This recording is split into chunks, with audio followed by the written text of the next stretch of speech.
Here we go, Thursday night, 7 p.m. Eastern. Little later today than usual. Waiting for a few of our panel members to show up. We're going to have a few folks showing up at around 7:30, and then we got a few people that are showing up possibly on the second hour of the show. And, you know, I got to be honest with you, tonight's going to be a great show. We got some games to talk about.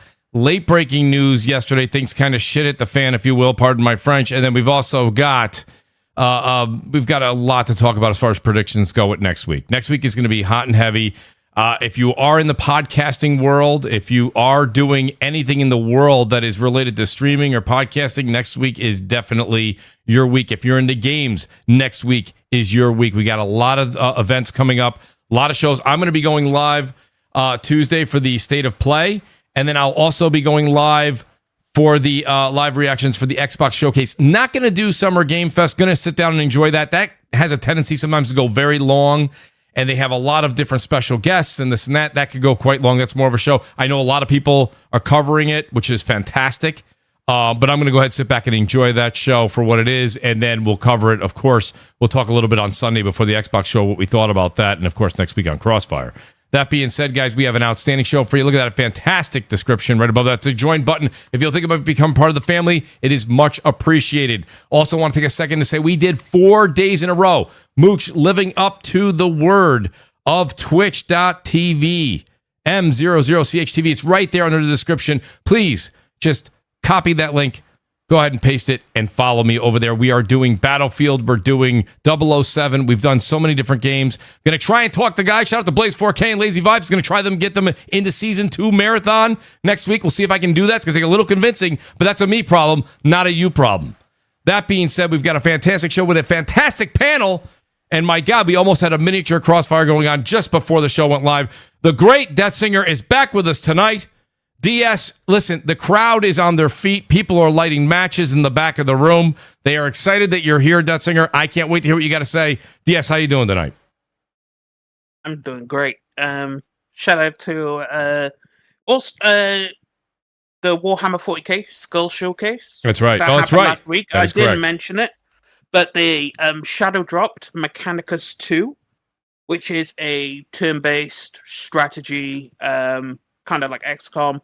Really fucking cool. I'm so glad they shadow dropped that because I didn't think it was coming. And then they announced Dawn of War 4 for September. So it's like, Warhammer fans, you are eating Ian right now. So it's like they just gave me some food. So I mean, doing great.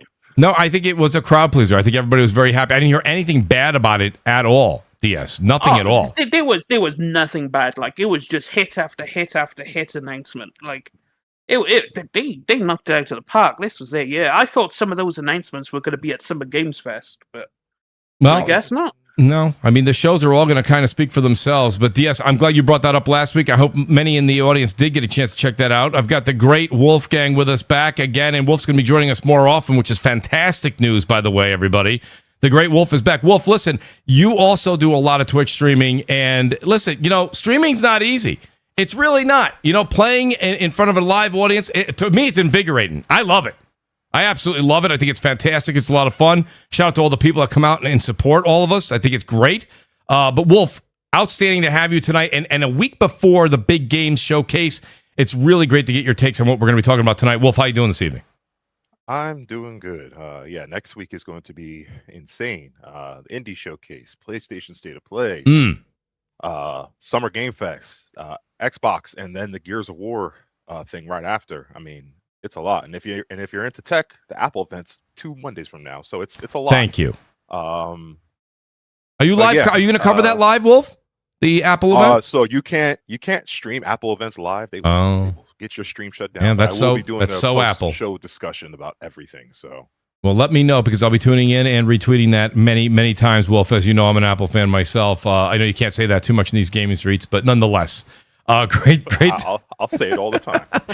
I say it anyways. It's just they don't care for it very much. Wolf, great to have you here, buddy, as always. And then the great Porter Rock 77 is with us. Listen, I reached out to P Rock and I said, listen. I was standing in front of one of those fountains where they say if you throw a penny in it, you can get a wish. And I said, let me throw this penny in here real quick. And then I went ahead and DM'd Porter Rock. And I'm like, P-Rock, any chance you can make it tonight? He goes, I I think I can. And I said, damn it, this fucking fountain works. And second of all, why didn't I ask for the winning lotto numbers? No, I went for P-Rock instead. And P-Rock's here with us, buddy. Might be the only person who's louder on YouTube than me. The great Porter Rock is with us. Now, P-Rock, you are muted. He may just been getting home from work, so I'm doing it. There he is. He's back with us. P-Rock, you are louder than me on the YouTube streets. I just want you to know that. And that is, by the way, one of the biggest compliments I can give you. P-Rock, welcome back to the show, buddy. How you doing this evening?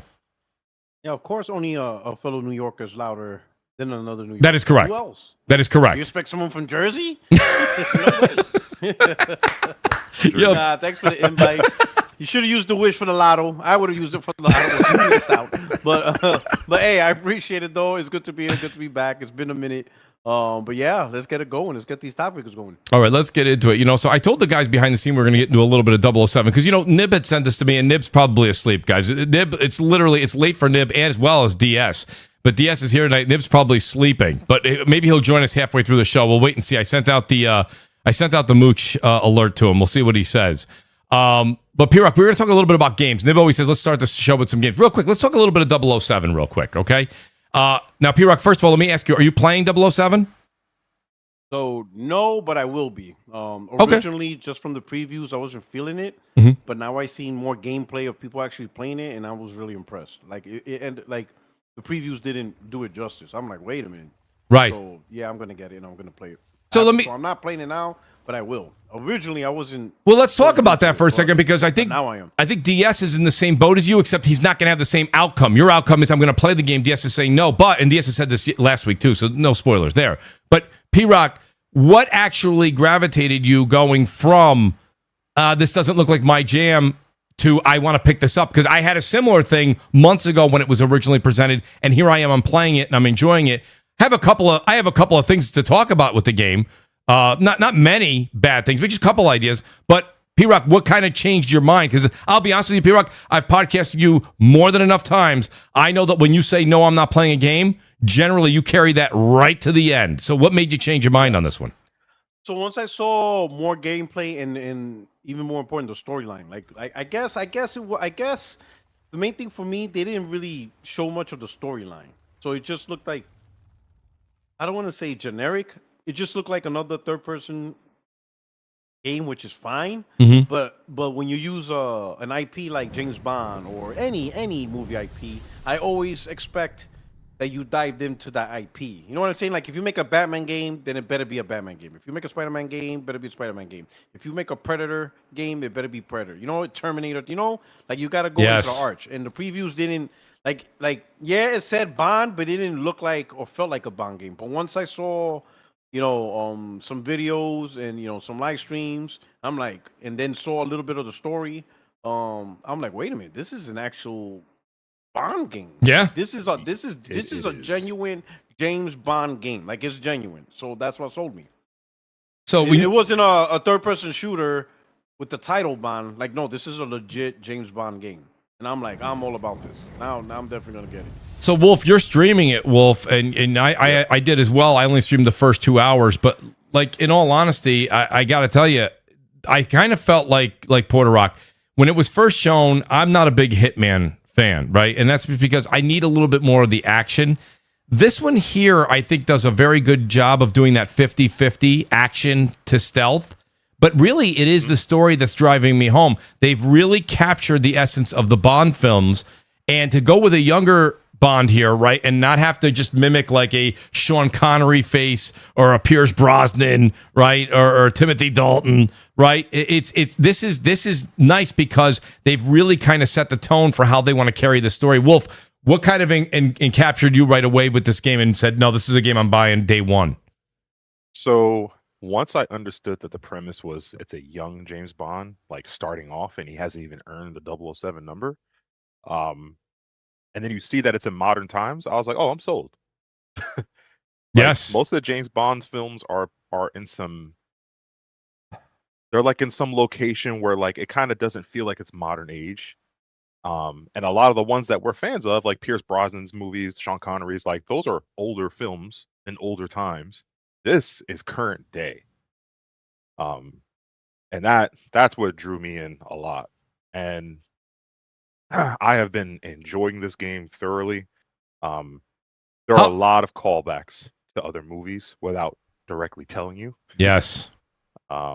Especially when you go in Q's lab. Q's I'm not lab, giving yeah. any spoilers. These are things Yep. everyone should already know just from seeing the trailers. They really do make you feel like this is a James Bond thing, because all the things that you would expect out of James Bond, despite him not being 007 yet, it's him. Yes. But So there is one thing I'm going to say, and it kind of catches me off guard every time. I swear to you, when he turned towards the camera sometimes, I see Tom Cruise. just a little bit, right? Yeah. I'm like, man, sometimes it looks just like him when he turns towards the camera, when he's talking to people sometimes. I'm like, damn, like, were they really going for that? I wonder if they really were. You know, and it's funny. So real quick, because I hate to break the rhythm we got here, but a lot of people in the chat are saying that my voice is loud, but DS, Puerto Rock, and Wolf, you guys are low. I have Wolf at almost 200% on Discord. I've also gone over to my mixer and I've raised the volume for you guys. I just raised my volume. Yeah, P-Rock, know how I sound. P-Rock, as I said, you're the loudest person on YouTube. People are saying you're not loud, so I want you to live up to that. P-Rock, can you put volume up or maybe get a little closer to the mic? I don't have anything else that I know I can up on my side that wouldn't. I don't want to distort you guys either. Yeah, All right, let me check. I changed my output to like 160. It was at 100. So okay, Erica, do me a favor if you don't. By the way, the great Erica Cuts for the Win is here. By the way, Erica's going to be on the show very, very soon, within the next week or two. Very excited to have Erica back on the show. Erica, how's the audio? I usually have shout out to Eric, the producer, is also hitting me up behind the scenes, and he's telling me that the voices are low. Hopefully that what we just did fixes that problem. DS as well. That Singer, please do change your mic to maybe up the ante a bit. I'm hearing that yours is I've changed absolutely nothing. Well, now you're louder. Maybe I did something. How does it sound now? Yeah. So you guys have sounded great to me this whole time. The audience said you guys sounded low. It's like last week, I've changed absolutely nothing and nothing's changed. So Andromeda Technology says P-Rock slightly low. Everyone else is good. P-Rock slightly low. Okay, everyone else is good. All right, maybe lower yourself then, Mooch. Erica, let me check. I don't think I have also not changed my microphone settings in over a year, so I haven't touched anything here. I don't know why this is happening. I can't think of it. Maybe now it'll be a little bit better. Better now. Okay, that's what I'm saying. I think it's better now. I put DS up to about 150. P-Rock, you're sitting at a healthy 122, and Wolf. All right. Wolf is at a staggering 182.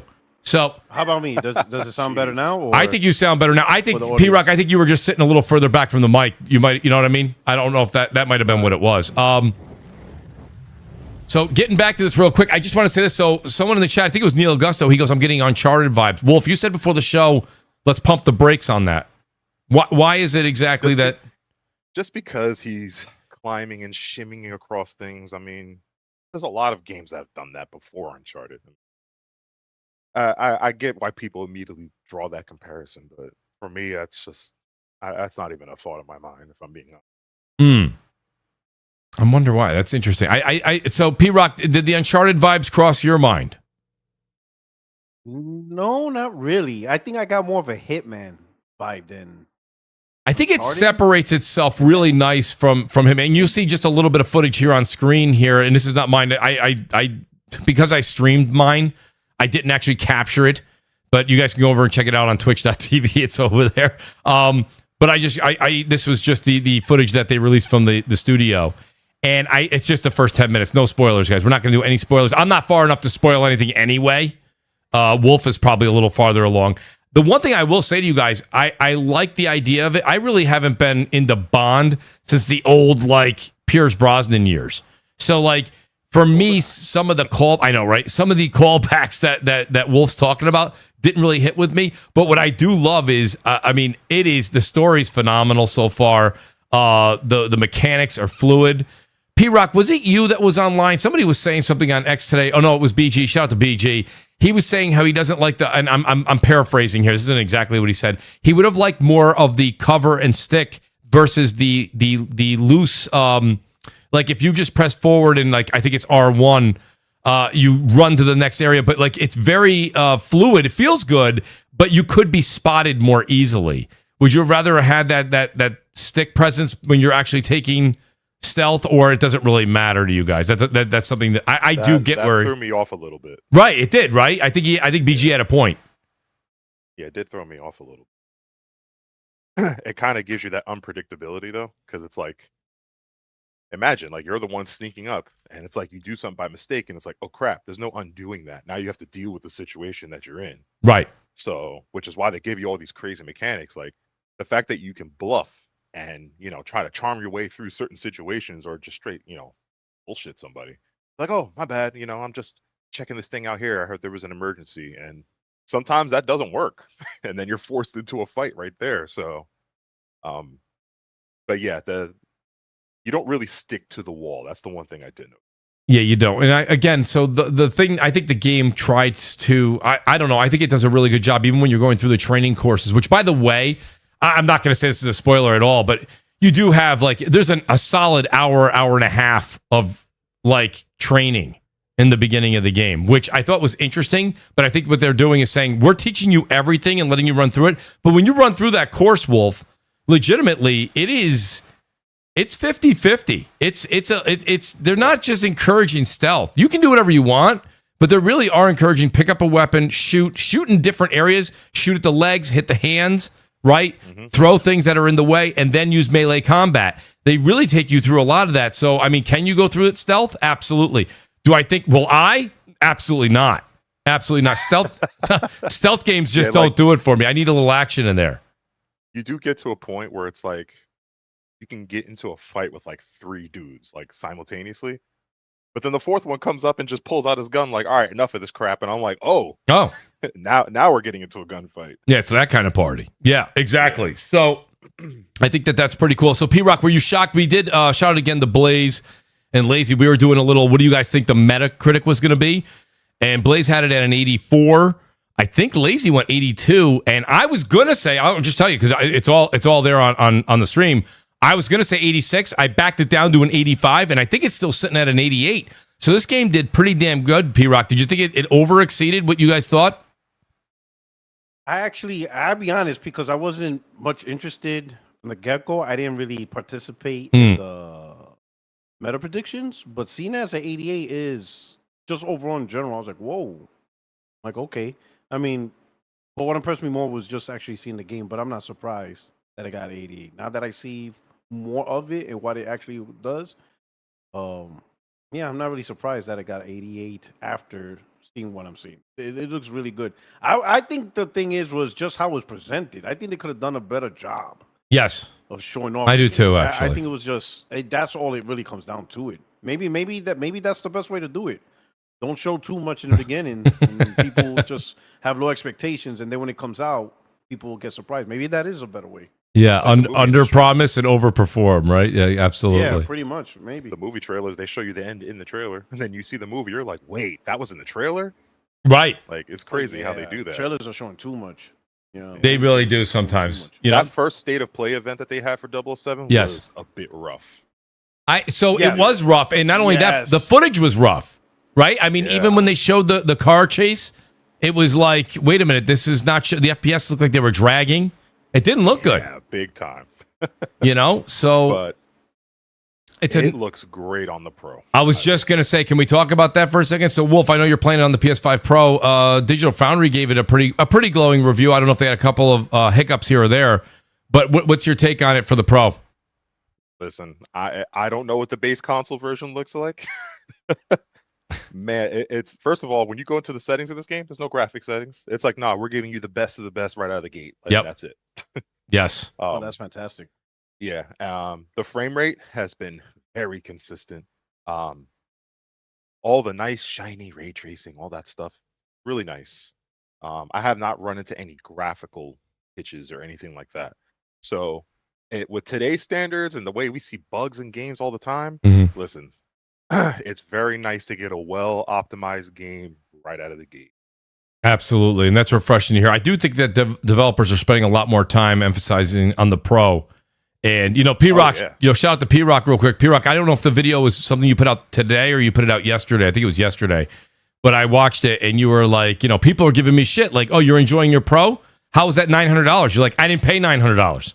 All right, you're like, I pay, you know. So- Apparently, with every price increase, it automatically deducts it from your bank account. that's right. That's correct. Like I didn't pay $900. Like, what are y'all talking about? I The bought it same when thing it happened when the Pro 700. came out. Yes. When the Pro came out, they're like, "Oh, you paid $700 for that crap." I'm like, "No, my original PS5's value held up." Yes, it did. So- That's the other thing no one's talking about, right? I always refer to it as Moochonomics, but P-Rock, did you keep your PS5 fat, or did you end up trading it in? No, so I kept it because I bought the console in Costco. Oh, okay, You know okay. that story. Yes. You know that goes. story. You already know the plan. You already know the plan. Yes. The receipt's taped right on the console itself. That's so true. That is true. You know, people see my Pro, they're like, "Why you have a receipt taped on your thing?" I'm like, "If you know, you know." Yes. I'm starting to realize what you're talking about. Yep. Yeah. So, I think let's just say that PlayStation 6 won't be too expensive for me. That's right. That is correct. P-Rock, I got to come visit you. So anyways, no, I want to say this much. I got to say, I also only paid about $350, $375 out of pocket for the Pro because I did trade in my PS5 and I got the Pro. And I got to tell you something, one of the best investments. Very, very good. Great console. And I ended up buying, so you guys will laugh, I ended up buying this one on PC because I have my PC and I was playing all these other games this year. RE9 I got on the Pro. All these other games I got on the Pro. Well, I was getting shit, Wolf, on the stream. They're like, Mooch, you ever going to play a game on your PC? Why even have it? And I was like, all right, I'll buy the next one on PC. There's features you're missing that you won't get till the summertime. What's that now? 007. Let people know, I think please. Some of I think the path tracing and stuff like that doesn't come out till No, the summer. that's right. That's not coming out. That is not out yet on PC. That is not. That's very true. And so I thought that was interesting because DS, that's one of the things that you always say is path tracing. So I'm like, oh, they advertised path tracing. Then they said, no, path tracing is going to be delayed. I'm like, well, that's great. Well, that is also on them, not having it ready for launch. Well, yeah. And now, granted, NVIDIA did try to help them. So they're currently working with them because clearly they don't know how to implement path tracing and whatnot. So NVIDIA's there like, look, this is how you implement it. Because like Capcom, for example, had it day one, right? They know how to do it. So clearly IO have some issues there. But when they released the ray reconstruction and path tracing, that shit's gonna look fucking believable. You can guarantee a bomb dollar on that. Oh, I'm sure it'll look great once it's implemented. Absolutely. Womp, womp. Womp, Oh, womp, womp. Yeah, Wolf. Well, I mean, it's something to look forward to, if you're a fan of the game. But I mean, we saw what happened with RE9 and path tracing, and it's like, path tracing is a spectacle. Yeah, I played RE9 on the Pro, but I didn't get the path tracing vibes there, but of course, but I will say this much: it looked phenomenal. It really, really did. Oh, yeah. And so you're seeing here Q's lab that Wolf was talking about. It's on screen right now. What's interesting about that right there is that like it is a major callback to a lot of the movies, and some of them I picked up, some of them I just did not, and it was great. I watched a couple other people streaming, and they were actually calling out what each of the items was. And it really does reach out to the Bond fans. And it was amazing while we were streaming how many people were talking about the different Bond movies. So they did a fantastic job with this. I really, really think this is great. This is great for IO as well because Hitman, I think, did very well Metacritic-wise. The last one, I think it was high 80s. But I don't know how the audience received it as far as purchases, right? As far as sales went. So this is a big get. And just so you guys know, they reported today 1.5 million copies sold of this game already. Right, Yeah. and it launched. I think Wednesday. Wednesday. Yeah. It was the early. This was a weird thing how they did this, right? If you pre-ordered the game at the regular price, you got deluxe stuff right away just for pre-ordering it, and you got to play it 24 hours early. But they did the weird thing where the game launches at 10 a.m. I'm like, why do you publishers keep doing this? It is weird, Launch isn't the it? game at midnight. Yeah, like 10 a.m. It's like the people that just bought it can't play it because we were at work in order to buy it. Yeah, I'm with you on that, Wolf. It was a very odd thing. I was like, okay, because I reached out to a few people. I'm like, when's this thing launching? They're like 10 a.m. I'm like, perfect. See you at 8 p.m. I mean, I don't know what to say to everybody, but I got to say, and I like how they gave you that 24-hour early access with simply a pre-order. It wasn't anything extra out of pocket. That was very cool. And again, 1.5 million in such a short period of time. I think this is going to do very well. And it's interesting because a lot of people thought that like Indiana Jones was going to capture that feeling. I think the thing with Indiana, because people are like, oh, Indiana Jones and Bond are back. And I'm like, not quite the same thing. Indiana Jones. Bond is back. Bond is back for sure. Indiana Jones doing it in the first person. And I understand that that was a creative choice by the developer. That's fine. That's what they do. Not going to critique that. That's what they do. I think it affected overall game perception and game sales. It didn't, you know what I mean? You didn't feel like Indiana Jones when the music was great, the environment was great. What was his name there? Troy Baker did a phenomenal job, but when does he not? I'm even playing that. That impersonation of Harrison Ford, fantastic, insane, on point. Yep. So they nailed everything, I think, except for that first person view. That was a problem right there. It's like you want to whip and do all this other stuff, and it's like you never see it through Indy's eyes. Like, why would you do that? Yeah. It missed the mark for me. It was, and I thought the pacing on it was a little slow, especially when you got like to the was it the Vatican or where was the second part there? Yeah, the very large area. That very large area, and you just were walking around taking pictures. Again, the environment was beautiful, and you can go right down that list of amazing things. But at the same time, it just didn't hit. It just didn't hit. Stamina bar is what really made it tiresome. It's like, all right, come on now. Like, you want me to go through this huge area, and I can't just full on sprint the whole way? Right. Come on. You cannot. No. Take a nice mild walk. So anything, I mean, Wolf, anything else or DS or Puerto Rock on 007? I think 007 is going to do very well. I'm going to continue. I might do another 2-3 hour stream of it. I don't know how much the audience wants to watch it versus play it. P-Rock, what do you think? I think they already announced 1.5 million sold. Yes. Yeah. Yes. 1.5 million, and it released on Wednesday. Let's just be fair. Tuesday was the 24-hour if you pre-ordered. And that was early access. So that's not even counting the people who bought it the day for the regular release date. That's big numbers. That's big numbers. It's funny because you saw like Dragon's Dogma that everybody couldn't stop talking about in the community, and then like it was like a month later or 2 months later, and they're like, "We sold 2 million." It's like this is at 1.5, and I think this is. And with all the games that have come out, right? Think about it. There's a lot of games already that have come out this year, and we're not nearly done. I mean, we have just started. And people still went out there, opened up their wallets, and they paid for this, and a lot of people are enjoying it, and I think the numbers are going to skyrocket from here. They said this isn't the end though. Like, I don't think they're focusing on the sequel. They're just going to keep expanding on it like Hitman did. Because I think Hitman must have made a decent amount of money for them to get these celebrity appearances in the game. Because you mean I don't think they do it for free. Oh, you mean in Bond? You mean?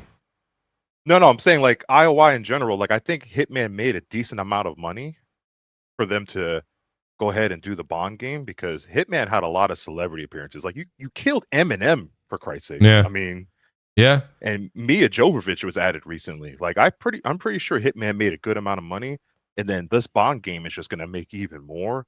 And I think they're going to support this game for a while. I'm glad you brought that up, Wolf. That's the one thing we'll talk about before we go on to another subject. Is just so people were upset that they put like some of the not just streamers, not just YouTube folks, but they put some of the people that are on Twitter and YouTube. I don't know all their names, but like they put a lot of influencers and stuff in this game. I actually had to look to see if why people were up. I don't get why people were upset about this. I don't know. They're not major parts of the game. Like, some of them are literally pass-bys. You walk right by them. Yeah. You know? I don't understand. People just want to be upset about things. Yeah. I saw screenshots of people saying that this game is trash because a man is taking orders from a woman, and I'm like, you have never seen a James Bond movie. That tells me right there. Yeah, the James Bond movies. What exactly happens in the beginning that people were complaining about is exactly what happens in the beginning of many Bond films. He always takes orders from M. Yes. That's always a thing.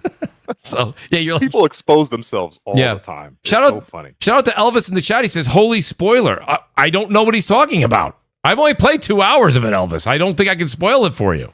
And the first 2 hours are pretty much the training. Yeah, the training is. I don't think there's any spoilers, buddy. Yeah, training is not a short part of the game, and it's in the trailer. So yeah, anything that I've spoken about is in these trailers or anything. Yeah, we're not doing spoilers here for that. But yeah, anyways, I thought that the call outs for saying that was ridiculous and this and that. I was like, I actually had to go back and take a look to see if people were serious. Some people were serious. I I actually liked some of the things that I saw that are going to be coming up in the game that I haven't even approached yet. I think it's fantastic. Yeah. I think it's a lot of fun. I think it opens things up. I think it's great. I do think that the game is maybe it's not for everybody. It does have a certain amount of Hitman-esque to it. And Erica says they clearly didn't watch the movie. They did not. I mean, it's crazy. It's a pretty good game, but it's just not for me. And it's doing well on Steam as well. Yeah. Relative for what it is, because it launched at 68,500 concurrent. So yes, it did. It's doing what it should be. Is it still sitting there, Detzinger? I would assume the number went up, especially right now. It's gone down because it's that time of the night. Everything goes down at night because it's currently at 46,000. Okay. So it's but obviously people are great reviews as well. It's nearly at 90% positive on Steam, so people are loving it. Yeah, no, shout out to Chrono too. He goes, wow, Mooch spoiling things. Thank you so much. I appreciate you stopping by, Chrono. We'll see you on Saturday morning as well. I appreciate that support. So let's get into it, guys, a little bit. I have a couple super chats here that pertain to this, so we'll ask that. Matua's here. He says, let's get this party started. We all love Xbox. Matua, I love how you include all of us, especially the great P-Rock. P-Rock loves Xbox. So we'll put that out there. Shout out to Highlander Grim. Thank you for being a member again, Highlander. I appreciate it. And gifting a sub out there to the channel. It means the world to me. Matua says Modern Warfare 4 is absolute fire. We're going to talk about that. You know that I'm a big Call of Duty fan. I do think this will bring some people back again. We lost them after Black Ops 6 and 7. 6-7, of course, there's the joke. Glassdoor, right? I don't know why, but it always seems to come up. Glassdoor Gamer says, hard choices. Asha saw how cooked the books were. We're going to get into that too, Glass. These guys are jumping right through the topics. Matua says Queen Asha given free reign to spend. Glenser says Microsoft to Valve. Thanks. $1,200 Helix looks okay now. Well, we are going to jump right into that, Glenser. Babor's here. Babor, I'm going to keep this PG. I appreciate the super chat. He says DS's volume is fine. It's just Gabe's microphone is in an area which is clouding his distribution, taking it out for a second to say something. He's just thinking you're very much a fan of Gabe. Of course, DS has always said he's a big fan of Gabe. I mean, I have Gabe to is be not a fan of you all right now. No, I have to be. I'm not being bent over just for cloud saves. You know what I mean? Oh, there it is. I mean, he's always going to pull out his... to be fair, in 2026, you're getting bent over for cloud saves. Like, I think that is just stupid. That is yes. Let me stop playing on my platform because of cloud saves. No, I'm just responding. I'm just responding. You know what I mean? That's you and a lot of other people's usual response. Nothing to do with the topic. But hey. Well, I mean, to be fair, I was replying to a super chat, not you. So I don't know why you jumped in. I've seen you post it all week. All right, we'll get into it. You'll get used to it. Wolfgang. You'll get used to it. Hey, I spoke nothing but truth on Twitter, but it is people just don't want to hear it. Well, so you know what? I don't want to hear it, but I'll put it this way: you guys are crying something that the world moved on about. Like, what you're upset that we don't use Steam engines anymore.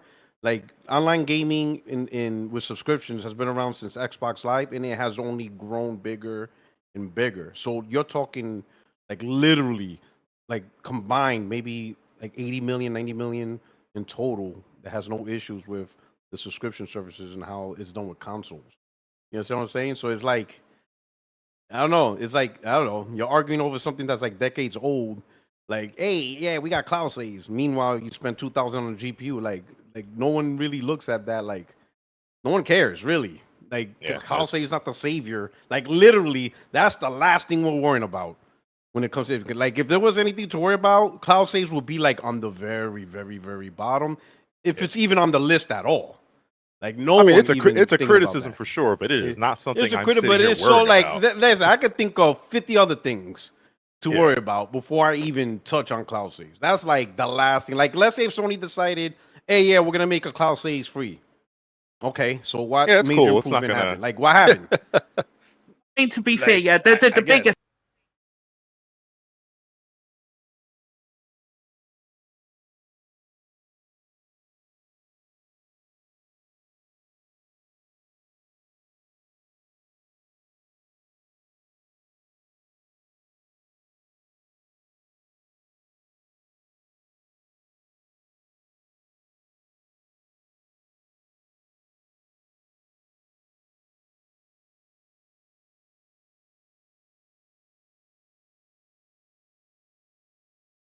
See, so what it takes is someone that's genuine, like you.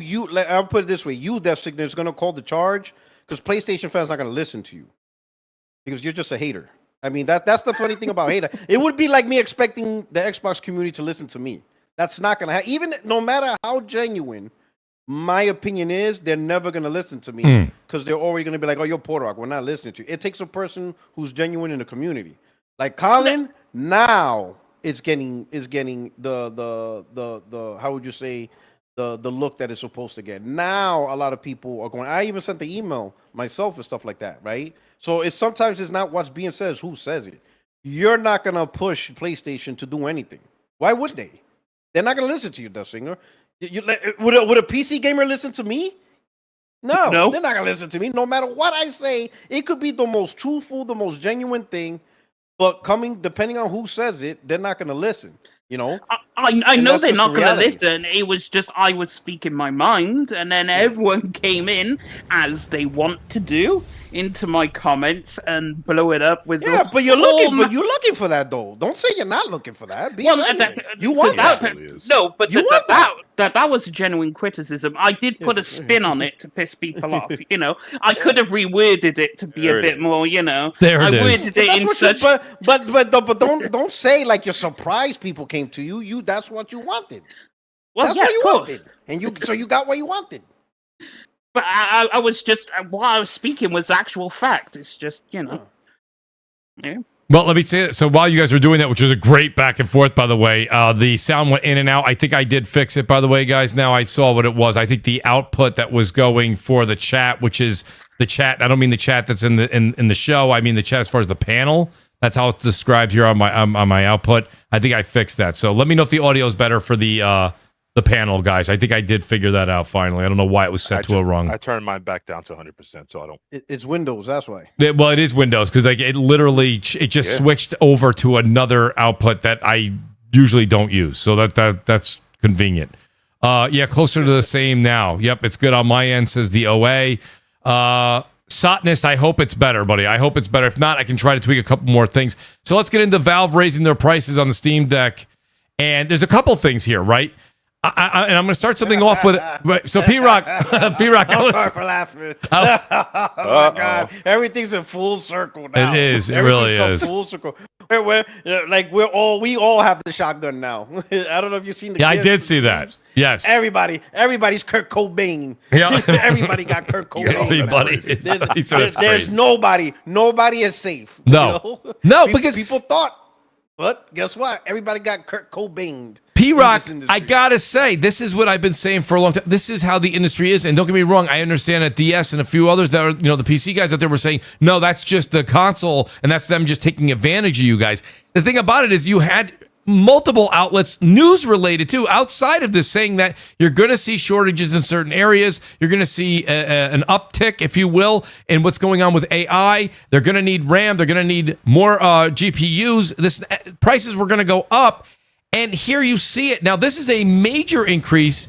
DS, I want to go to you on this because what I'm saying is first of all, almost calling a truce here in a sense to say, are we done with the nonsense of console gamers are paying? They were paying. This is going to happen to console gamers, PC gamers. It's going to happen to other people that are affected by tech.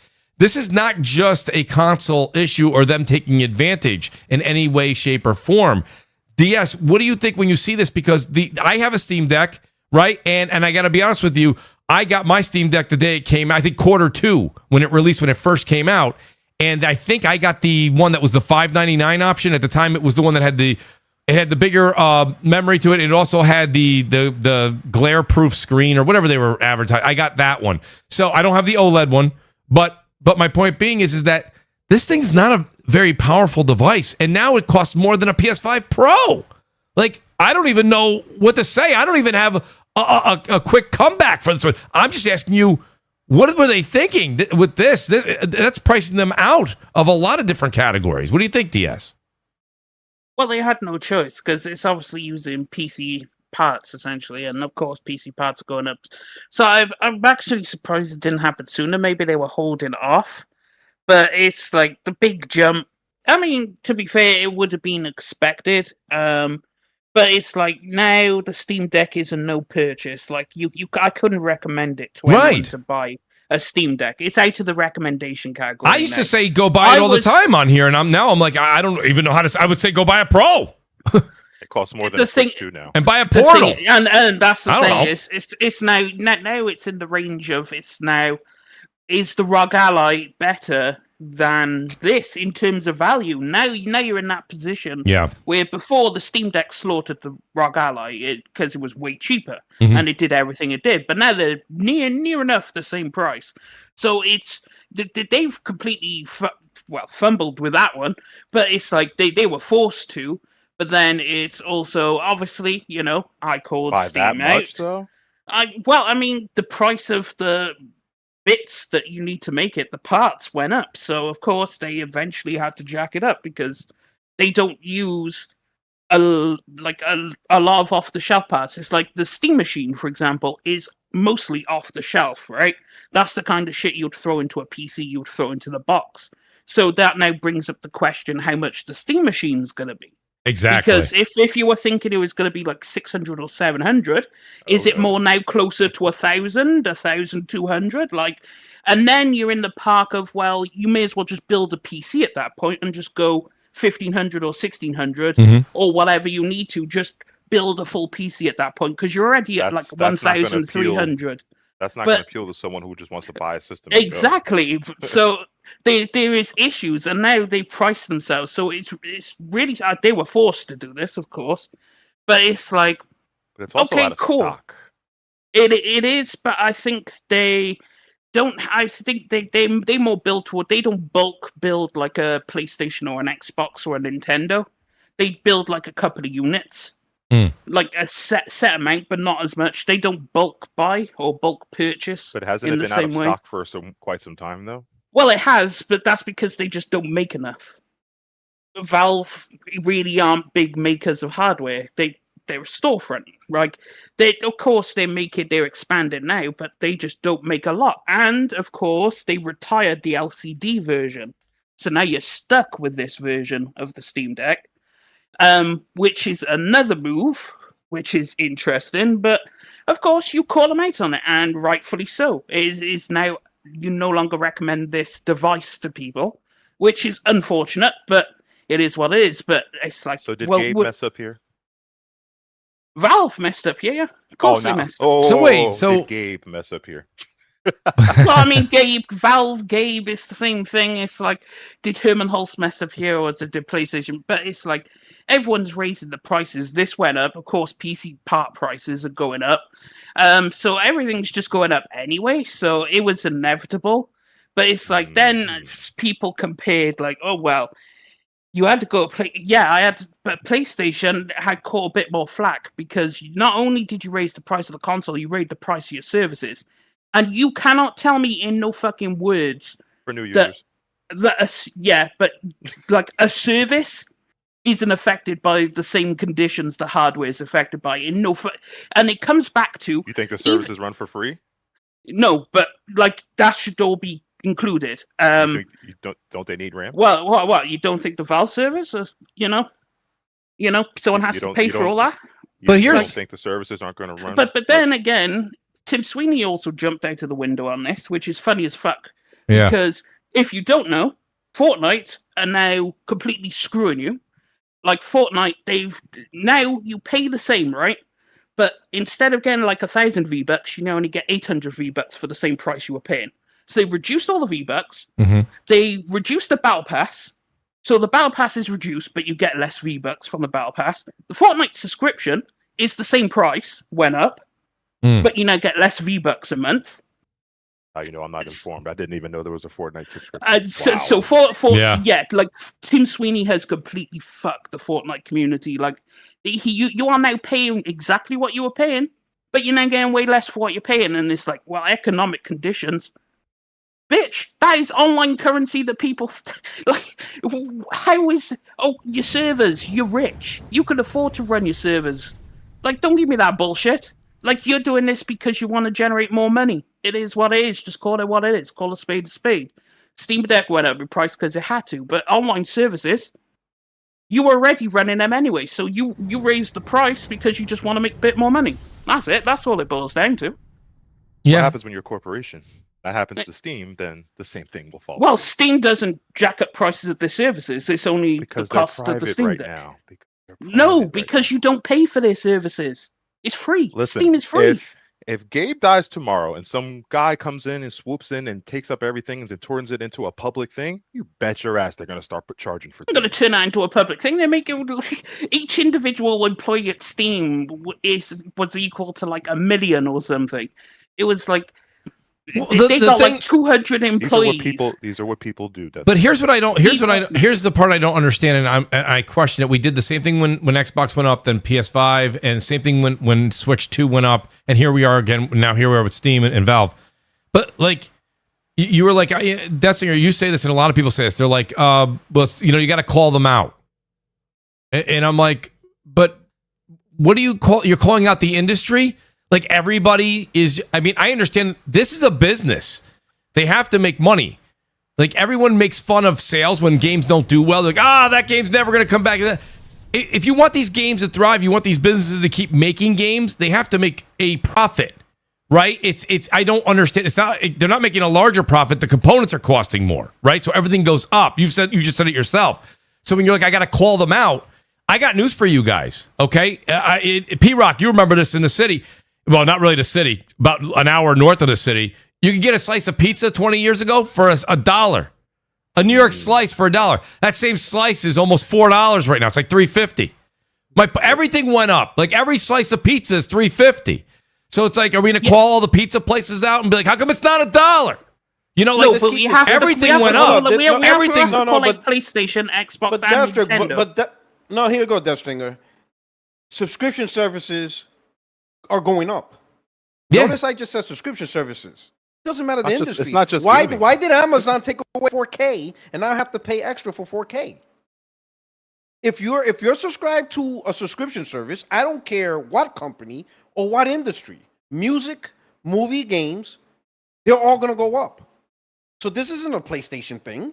Literally, Amazon Video took away 4K. If you don't pay extra, you're back to 1080p. Right. You're back to 1080p. So I called This is not a there is no calling out. There is only one thing you can do: unsubscribe. That's it. That's it. Some people unsubscribed from Amazon Prime Video. There are people who unsubscribe from Disney Plus when they, some people unsubscribe from Netflix. That's all you can do. That's all you can do. You don't like the price? Unsubscribe. Right. But there is no calling out when every single subscription service from every single industry is raising their prices. There is no Everybody. industry That's what I'm saying. where What everybody's doing are we it. calling Everybody. out? Everybody does this thing So like it's like a badge of honor on YouTube and on X, and people are like, time to call them out. And I'm like, all right, if it's one company that's literally going above and beyond to charge more, then okay, call them out. I get that. Like, I mean, me and Wolf were saying before the show and our show, like, we're Apple fans, but like Apple they took the power block out, they took the cord out. Pretty soon they're gonna take the phone out.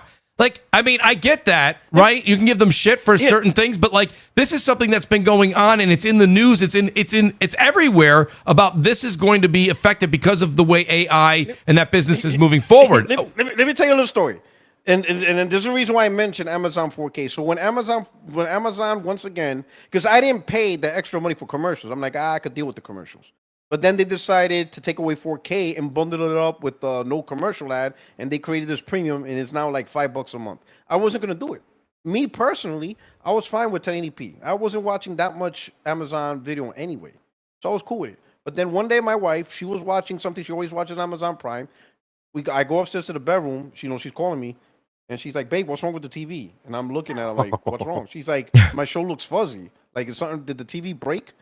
And I'm looking at it. I'm like, what show is this? And she's like, this is my show I watch every time. Oh, this is on Amazon? She's like, yeah, this is the show I watch on Amazon. I'm like, oh, it's because now they're not doing 4K. You got to see on TV. 1080p. And she's like, why?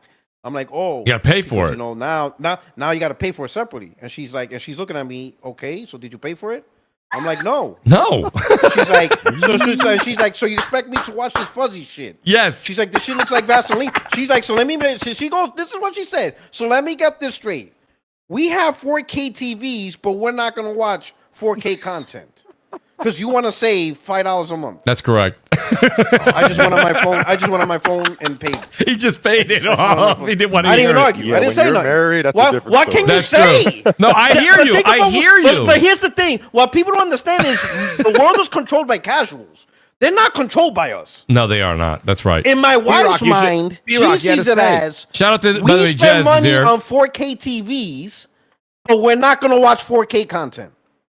Right. What can I say to that? I got to be honest with you. The missus made a lot. I gotta Missus made a fight lot for of good sense. fucking- That's what I'm gonna tell her. She made a Get lot out of here. sense. I just went on my phone and upgraded, and there you go. You know what P Rock And did? then that's it. You know what P Rock My did? wife Tell- would have dragged me to my office. It would have been like, all this crap you buy, and you can't buy, and you can't pay for the $4K. What you guys don't know is That's how P Rock is like, I'm gonna win this. I'm gonna win this. I'm gonna win this. He's like, I'm gonna give you the 4K. I lost this shit so P-Rock, bad. you I should lost this battle You so should have bad. paid for the Like, 4K, and you should have got the one with the commercials. So it came down. That's it. It came But like, honey, gave but up. 8K She said, is in That's now. the That's way right. she saw it. 8K. She saw it as, we got 4K TVs, but we're not going to watch 4K content. Oh Like, man, you that's know too what? funny, man. I just went on my phone immediately and just subscribed. Yeah. I'm like, all right, there you go. But everything is That- going that's up. it. Like And then she everything. was happy. Netflix is going up. And it's funny whenever you have this conversation, people are like to sneak in. They're like, well, Game Pass went down. I'm like, well, Game Pass was overpriced. They came back to a more normal price, which is still more than it was. And they took Call of Duty out.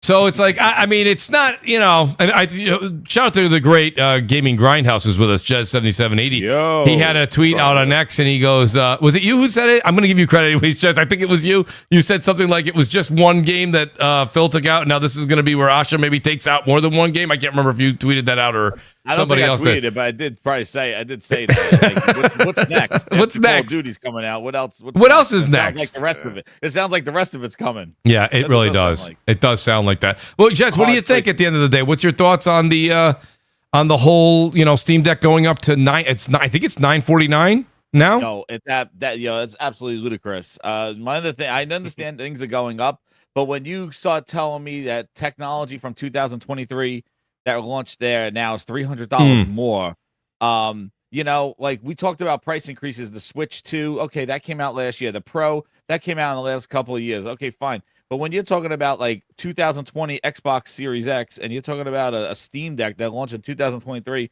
having a $300 price increase now in 2026, dude, we should be getting Steam Deck 2 for that price, not the old Steam Decks for that price. So I think that is a really crazy price increase.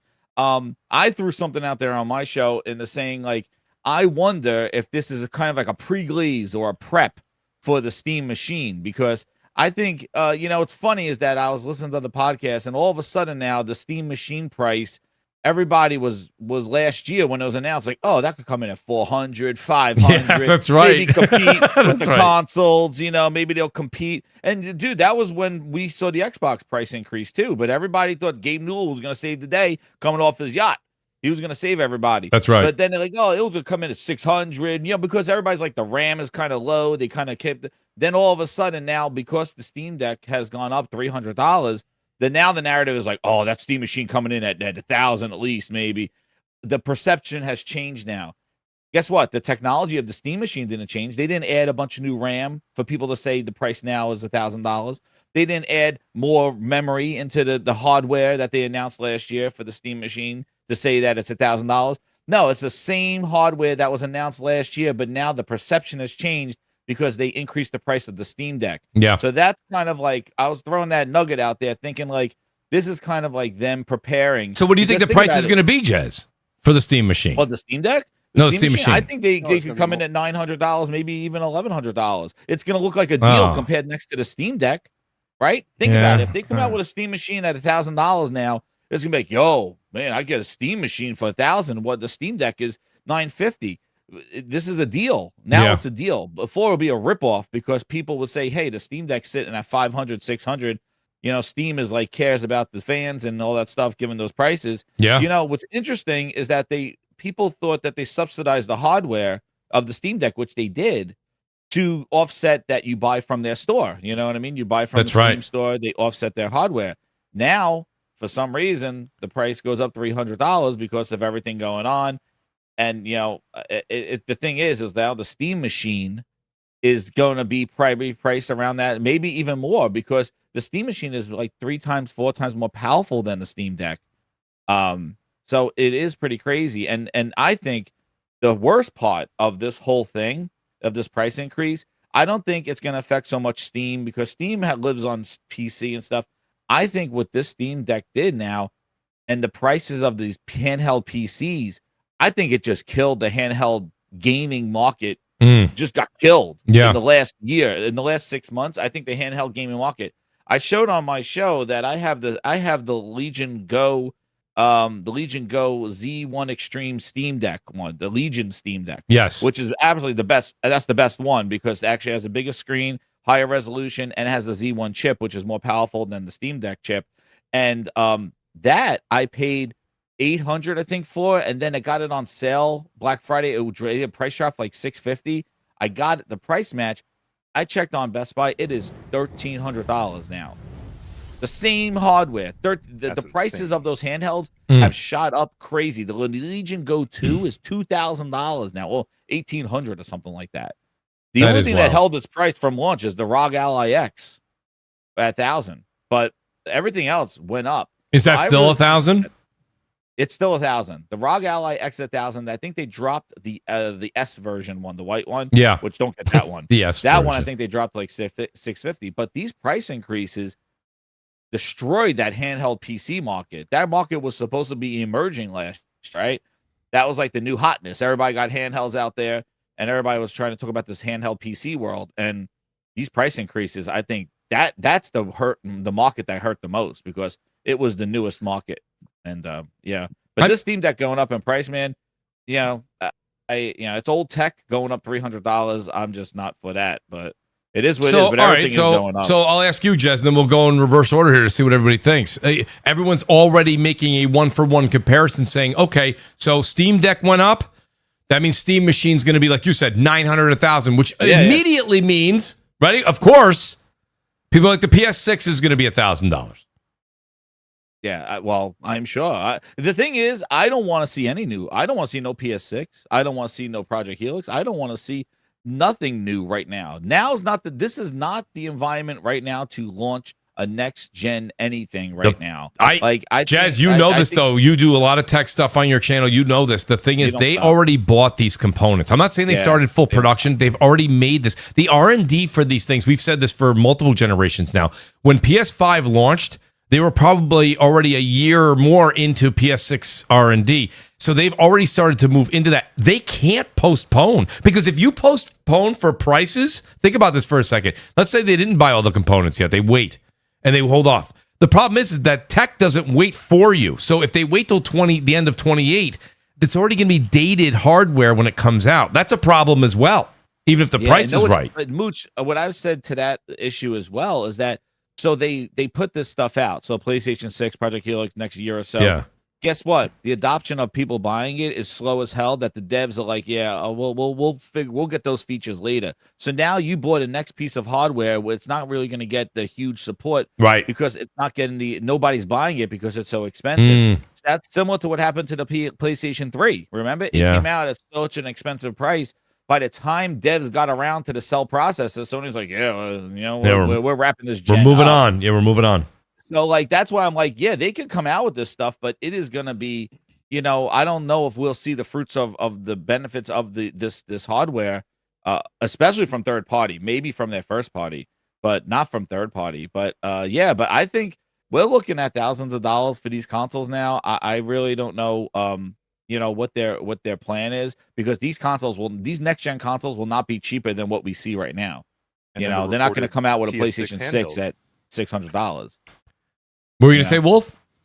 I said the PS6 handheld. What's that going to look like in price? That's probably going to be also right around this, I think. Listen, so when you looked at original pricing, in that, but we got to see what that's going to look like. Well, that's the price, yeah. Go ahead. Also, there is a thing with chips. There's only 3 companies that make the chips now, and they have to have bulk orders these chips, right? Now, if they don't follow through with the contract that they made with them, Sony is going to get slammed through the fucking ass with repercussions, because It's such a high commodity item. Everyone's bidding for it. Like, you are going to get RAM raided. So they are forced to. They'll either just have all these chips sat there, and they'll just wait until the market conditions. So they'll be like, okay, yeah, we'll take all the chips we ordered, sure, and we'll just leave them in the warehouse and wait a couple of years to wait for the AI boom to end. But then you obviously have the dated hardware because everything's going faster and faster and faster. So it's interesting that there's an incentive for them to get the PS6 out. So I think you'll see it at the end of 27, maybe 28. Yeah, I do. I also the chips aren't being manufactured yet. It's because I don't think the specs are officially locked down. So nothing's being. Well, no, they produced. would have to have the chips ordered because they obviously AI is buying up all the chips right now. So they're gonna have to go to them and go, we want this amount of chips, whatnot. So everyone's competing. Speaking of having a product in a warehouse that's just sitting there, there's been multiple reports that Valve has the Steam machines ready to go. So what are they waiting for? Announce the price. Let's move on here. I don't understand what they're waiting for. I think it's going to happen next couple of weeks. I think that's why they just Summer Games Fest. I think Summer Games Fest. So. Okay, there's the thing. So to add on, just to correct, I don't want to say correct that singer. Nobody's locked into any deal. That's not a thing in the industry. I mean, look at Sony. Sony backed out of the Honda Afeela, and you best believe car business is much more expensive than building a console. And Sony backed out of that, right? Companies always have within their contracts a way out because there is no, damn, we know we're going to lose billions, but we got to do it because, of a contract. Every company has their back out clause. Yeah, get out of jail free card. Yeah, they get out of jail card. Now, of course, it might cost money, but it won't cost as much money as if you were to go through the plan, right? So everybody say, "Oh, you can never back out." Well, you just saw Sony back out of Honda, and that's a huge car business. That's a multi-billion-dollar industry. So if you think that's the case, then P-Rock, are they going to wait? The fact that they're going to build all the things, the AI and everything for Honda, and now they say, "Yeah, we're not doing any of that now." So now Honda doesn't have an Afeela or anything without Sony. You understand? And you didn't see any news about Honda taking them to court or anything. It's all part of contracts and protections. Every business is going to have clauses to protect their interests because you really don't know what the future holds, right? It may sound like a good idea now, and then all of a sudden, boom, this AI boom, all this stuff, and you're like, holy shit, this is really a bad time to execute this, So they're always going to have some type of clause. It might cost money, might even cost, $500 million or whatever, but if executing the clause is cheaper than actually executing the plan, then that's what they're going to do. It's just whether or not they feel like it's worth. So wait, okay, right? So P-Rock, so you're saying that some other companies, right? If they don't have a good clause, they have legal and finance. It'd be like, listen, I'll just make up a scenario. If we execute this plan, what are we looking at losing? Let's say, we're about to lose $7 billion. Okay, if we back out the contract and the company sues us, what do you think we'll be able to, negotiate, pretty much pay off? They'll be like, we'll probably pay off $2 billion. You know what? Break out the contract. Let them take us to court. Yeah, but so P-Rock, if what you're saying you feel is if that's an opportunity and a chance, like you're saying it's just a chance, a possible outcome for Sony. When do you think the PS6 releases then? I know. Well, Sony said themselves they're not sure when they're going to release. So we heard it straight from themselves after the last quarterly meeting. They're not sure now. So even they are talking about this. And they won't wait. They'll wait to the last minute to talk about it too, because the earlier they talk about it, they'll slow down PlayStation 5 sales. So Sony will wait to the last minute. That's true. Yeah. Here's the thing we really need to talk about: can $1,000 PlayStation sell 100 million? That's the real question. No. It's a simple question. Then there you go. No. That's the problem. PlayStation needs to sell 100 million consoles. That's all. This is not a niche product. That's true. This is not a product for the rich. This is not a product where you could get away with 30 million, 40 million, 50 million, 60. No.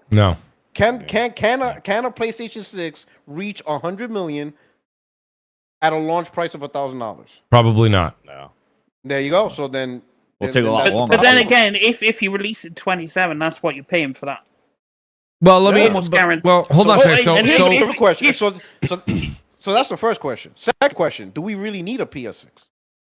Well, Well, Is that a market So right now? I like the way you poised that because I think if you ask the audience right now, people especially that just went out and got a pro or there's a pro out there right now, no, we don't, P-Rock. But the thing is that we are on the 7th. By the time we're talking about supposed launch, you're on the 7th year of the cycle, which except for the last generation that went way too long, which I think was the Xbox One, PS4 era.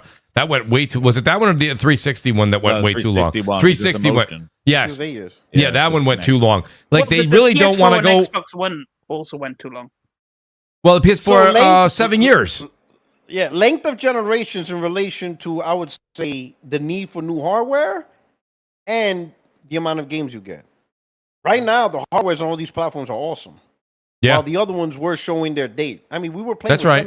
720p 30 frames. No, you're right. We're getting Yeah, I mean, dated. the Right PS4, now, we're getting ray the tracing. Xbox One. We're getting ray tracing at 60 frames right now. Yeah. You see what I'm saying? Yes. Yeah. And then also the volume of games we get. You know, during the 360, one developer released like 5 games.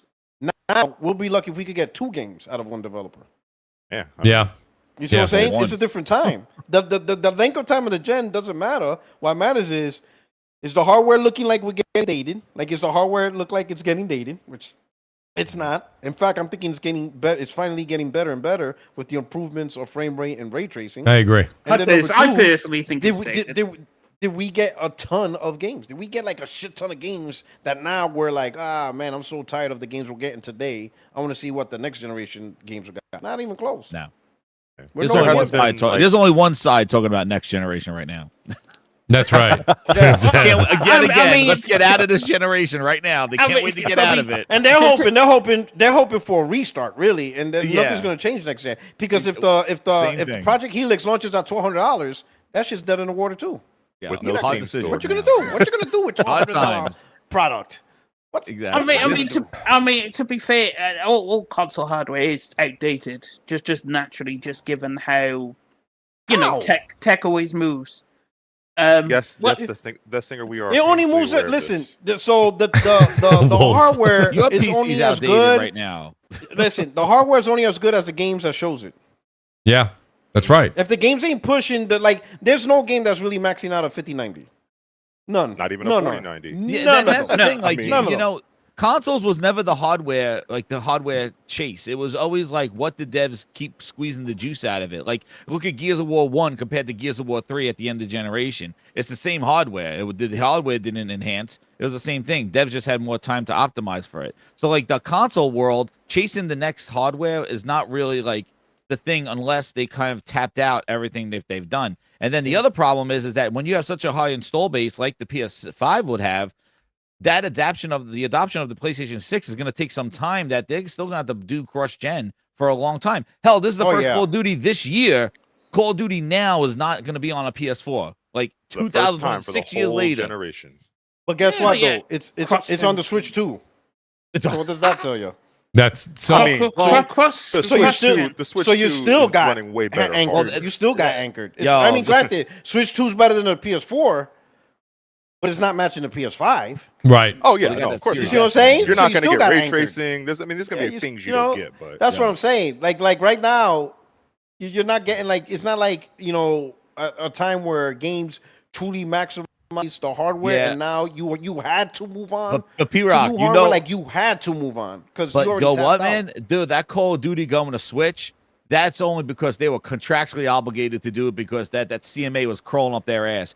That would never have Remember happened. Microsoft It used would that have- as a bargaining chip. They're Exactly. Like, That's we'll the put only it, we'll put it reason on why, Nintendo too. dude. Well- they must have chained those developers to a desk and said, "You got to work on this But Switch to too." be fair, I had to sign that contract, bitch. but to be fair, Nintendo did do a little bit better job of trying to push a console that third party could be able Oh to put yeah, games the Switch onto. 2 is. Yes. yeah, You they see, did you that see, there. you've Yeah, seen a lot more third Yes, parties agreed. supporting this compared to Switch One.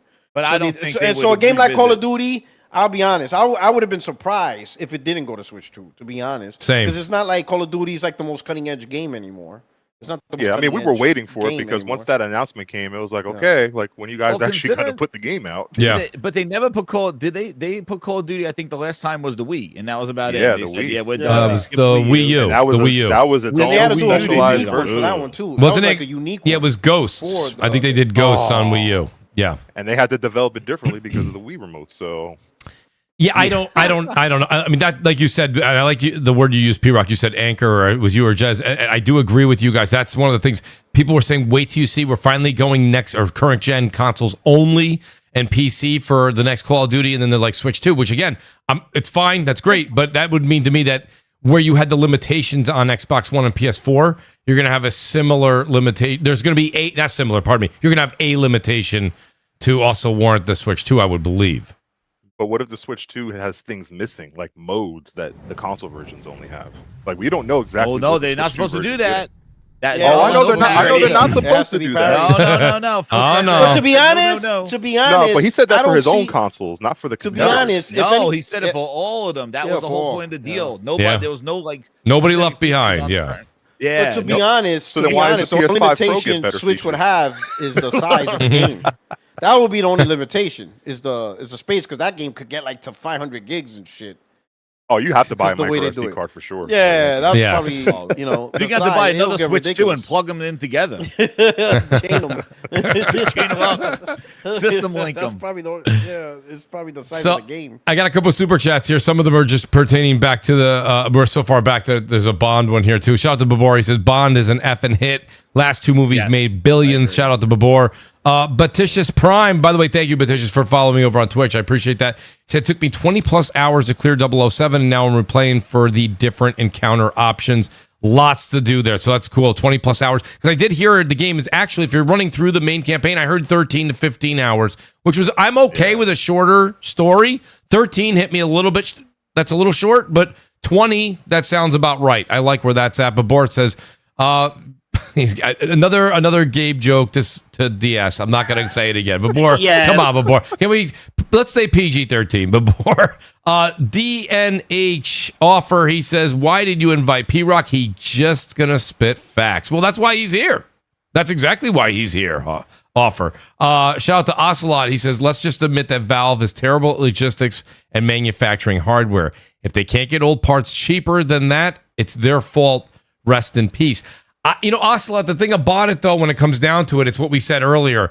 I almost was like, does this finally put a nail in the coffin of all the PC guys being like, oh, you guys are getting bent over for this and blah, blah, blah, and this and that. It's Honestly, no. Well, I don't understand how it does it at this point when no one is immune to this. Nobody's immune to No, this. it doesn't. It's like one little part, the little part of Steam, which they're amateurs at, admittedly, is this whole Steam Deck thing, and they want to expand their ecosystem past, obviously, what they are, the store. Mhm. But Steam is renowned for its store, not its hardware. It's not PlayStation, which is That renowned. decision for... is now going to make decisions for hardware across the board beyond them now. Well, it is, but it's like, at the end of the day, they are essentially still just what they are, which is a renowned storefront. And that is where they build that's where all the people love Valve, is because of said storefront. So, but yeah, now this is consequences for everybody else now because of one decision. but prices are going up, so everyone has to make a decision at some point. Valve has a better return policy. There's absolutely, I don't think anybody on earth that would even argue with that. But outside of that, PlayStation has, they used to have just quarterly sales. Now they have sales in between the quarterly sales. Like, PlayStation Days of Play. There's so many different things. I agree with you that PlayStation should adapt. Xbox should adapt Valve and Steam's return policy. But outside of that, DS, I'll be honest with you. I mean, I don't ever really get excited. It's like getting excited to go to the mall. Like, it's a store. I don't understand where. I mean, outside of the return policy, it's more than that. It's more than that, though. The storefront is I don't a base. It's more than that. It's not like PSN, the PS Store, the Xbox Store. It's not. But where does it, outside of the return policy, where does it really hit you in the feels where you go, I think I'm having a much better experience here? Well, for one, it has everything is available there for you for free. And then What the do you mean? free What's being the everything? key point. Yeah, what's for free? Well, cloud save servers, chat forums, the whole. Okay. The forums everything- are nothing but hate on every single game. Come on. The No, they're forums not. are No, really no use. they're not full of. No, there's tons of great The 007 forums. Go ahead and look at it and look at all the negativity that you Well, see. of course, people are going to be people. That's my point. But yeah, of course, people are going to be people. But then it's like, you know, you have the Steam Workshop, which is fantastic if you're new to modding, for example, because they supply mods on there. And instead of having to go through the whole, oh, I need to download this file, I need to unpack this RAR, I need to do it, you could just go into the game's Steam Workshop, just click download, and it's done. Mods installed. Yeah, it did it all for you. Games. Well, for most of them, but that is another feature of the store, and it does so many other things. It's not a store thing. That's just a platform thing. Well, I mean, it is the because you'll get that in Steam. So OS, wait a second. Steam machine. So let me. Well, it is part of the Steam store, though. DS, let me ask you a quick question. O-A2, he says name change is free on Steam. I thought you couldn't change your name on Steam. I've never tried to change my name. I've changed my Steam name plenty of times. You can change your username. Your username. Oh wait, no. You talking about your sign-in ID? Yes. No, you can't change that. But you can change how your name appears. Like no one can actually see your sign-in name per se. Right. But you could change what your username appears as. Yeah. Okay. And I think they also give you the ability to show what your previous one was too. Okay. Gotcha. Actually, no, you could just look up what the previous ones actually were. Just click on their profile. Yes, you can. That's correct. Okay. I was gonna say you couldn't change your username to sign in. That is you're locked in for that. Yeah. Unfortunately. Where on Xbox and PlayStation, I believe you can change that. Yep. And also another advantage with it is obviously, you know, you have an actual good family sharing option for free. You Steam Family. So, I mean, it is Steam Family. But Steam Family is also that's a great point. DS, I'll give you that one. That is a huge thing. You can have that's that everyone should have. That's right. That is yes, and so it's like Steam is ahead in a lot. And bear in mind, all of this is free. There's no charge for this. You just install Steam and off you go, right? So it's that is why, and it has its own broadcast features as well. You could use Steam Broadcast to stream your gameplay live. Yeah, it's not that great. It's not that great, but it is an option available in the store. Yeah, so is for PlayStation and Xbox. They're all mediocre. Well, you get a streaming PC for and use a capture card. I mean, yeah, but at least it's have the options. Yeah, they're just not very good. At least it's a feature, but it's a feature. You get everything you get from other people, but it's free, and that's mainly the big thing. It's like you are not charged for none of this. So it's great. Glassdoor Gamer, he says Valve takes 30% for doing nothing. Not many Valve exclusives, and don't even take losses on hardware. Doesn't seem like a Santa Claus to me. So, shout out to Glassdoor. Let me ask you a question. Oh, what's up, Wise? Wise, how you doing, Wise? Hey, doing well. Sorry about being so late, but I have business to take care of earlier. But sorry, Wise, Wise, you're not coming through. I think on your microphone. I think you're coming through on some other output device. Yeah. Just so you know, because I know you have a good microphone. That's why I say that. No, this stupid app always updates every time I open it, and the damn thing just Windows. pushes my input. Yeah, the lovely life of Windows and Discord. Yes. So you can finish your point, Wise. I just wanted you to know you're coming through a little. It sounds like you're coming through maybe your monitor mic or something else. Give me 1 second here. Let me switch. Here we go. Okay, is that better? That's a lot better. Okay, cool. Yeah, Discord switched me to my my laptop or my PC. But here's my question. Okay, I know they went up. They went up $100 for off of the 512 gigabyte model, because the original 512 gigabyte was like $650. I think it came out, and I think they're selling it for $750. I know there's a 1 terabyte for $750. Yes. How much has their BOM gone up? Like, what is the justification behind this besides just outside That's a good influences? question. Have their daily BOMs gone up an appreciable amount for them to justify that? It has to have. I mean, that's the whole thing. I mean, and I don't know line for line on that BOM, but I'll tell you right now, we know what has gone up, right? The RAM's gone up. So that's the main component, because people think. So when they build these consoles, it's not like Sony. I'll use PlayStation, for example. PlayStation didn't build 100 million consoles off the rip. They order, let's say, enough for the fiscal year, right? And then when the new fiscal year and they need to rebuild, in preparation for the next fiscal year, when those parts get ordered, they're not locked in on a contract. Now you have to repurchase a new thing, and they might tell you, "Hey, things are changed now. The RAM that we used to sell 100 a pop to you, we have to raise it to 300 a pop now," and you're really stuck. Like, what you're gonna do? Not make the PlayStation 5, and you can't switch out the RAM. There's nothing you can do.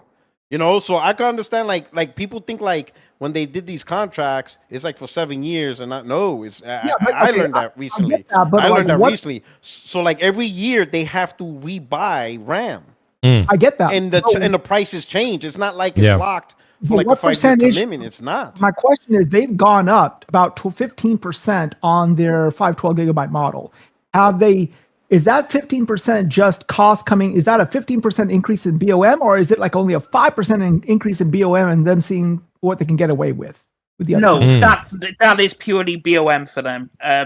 Because as they stated, that is purely just BOM because Steam Valve really don't extort you like that. Otherwise, they would charge for their store. That's an easy fix. They're a big move too. No. Okay, so the question is like if everyone else is doing it, they're going to read the room and say, okay, well, if everyone else is going up X percentage and our BOM has only increased by 5%, let's see what we can get away with. I just want to know if that was a true case. That's your hypothesis, right? That isn't my hypothesis. That's what Valve said they did it for. It's because the price of the parts increased. So they have to do it. Well, they all saying that. I think what Wise the Gamer is behind the scenes, how much is also, maybe for risk, security, how much of it is it strictly BOM? They're all gonna say market conditions, BOM, price parts. They're all gonna do that. They came straight out and said it. Other companies have said. Other companies have said market conditions, whatever that means. They haven't explicitly stated, but Steam came out and said, yes, this is the reason why we're doing it. Yeah, I can be selling a steak, okay, and the cow prices can go up by 10%, and I'm like, well, fuck, if everyone else is going up 50%, why am I only going to go 10% up, even though my BOM is only 10%? I'm going to go up 50%. You know what? That's a good question, Wise, because Steam, they had the highest increase out of everybody. Theirs is almost 30%. Sony and Nintendo didn't go up 30%, or Xbox. So technically, Steam, with their, think about it. The 1 terabyte went up $300. But again, it's a good question. It's a good question of how much of it is building materials, how much of it is, maybe some type of risk mitigation, or maybe like I think Wolfgang mentioned it. Maybe is to offset the cost of the Steam machine. That could be a potential, right? Well, that's yes. Because Nintendo did that. Nintendo did that. They rose the price of the Switch One first, and then they rose the price of the peripherals. They rose everything before they rose the price of the Switch 2. Yep. They did the best they can to keep the Switch 2 price as low as possible. Even Sony did that. They rose the price on the PS5 in other areas before they did it to the US region. They try to keep the US region at 500 for as long as they possibly could. And see the shady thing about that is a strategy, right? Much newer hardware, which now it makes you wonder what is that thing going to cost? Because well, no, it's not newer hardware. It's all tech off the shelf. Like the graphics. The graphics card is. You're talking a mobile processor versus the desktop processor. And let me also say this about Gabe Newell, and I know people think of Gabe Newell as the second coming of Jesus Christ or whatever, but I mean, he is kind of like what people made. There it is, Wolf. But we're not going to open those can of worms either. But anyhow, listen, that man bought a $500 million yacht. He's no different than goddamn any other rich man. He's the same shit. You know what they say, right? Don't hate the player, hate the game. So I'm not going to fault him for that, right? However, the shady thing about this is this. They are not a publicly traded company. Therefore, there is no way for anybody outside to know. If this was Microsoft or if this was PlayStation, because they are a publicly traded company, they have to show all of these receipts. Like, what are their BOMs? Gabe doesn't have to show shit. And that's the problem. He's not getting that's the thing. You guys are putting a lot of faith in this man, But just like anybody else, we put a lot of faith in. I think it's going to blow up in your face. The man's out here to make a profit. You know, he's That's right.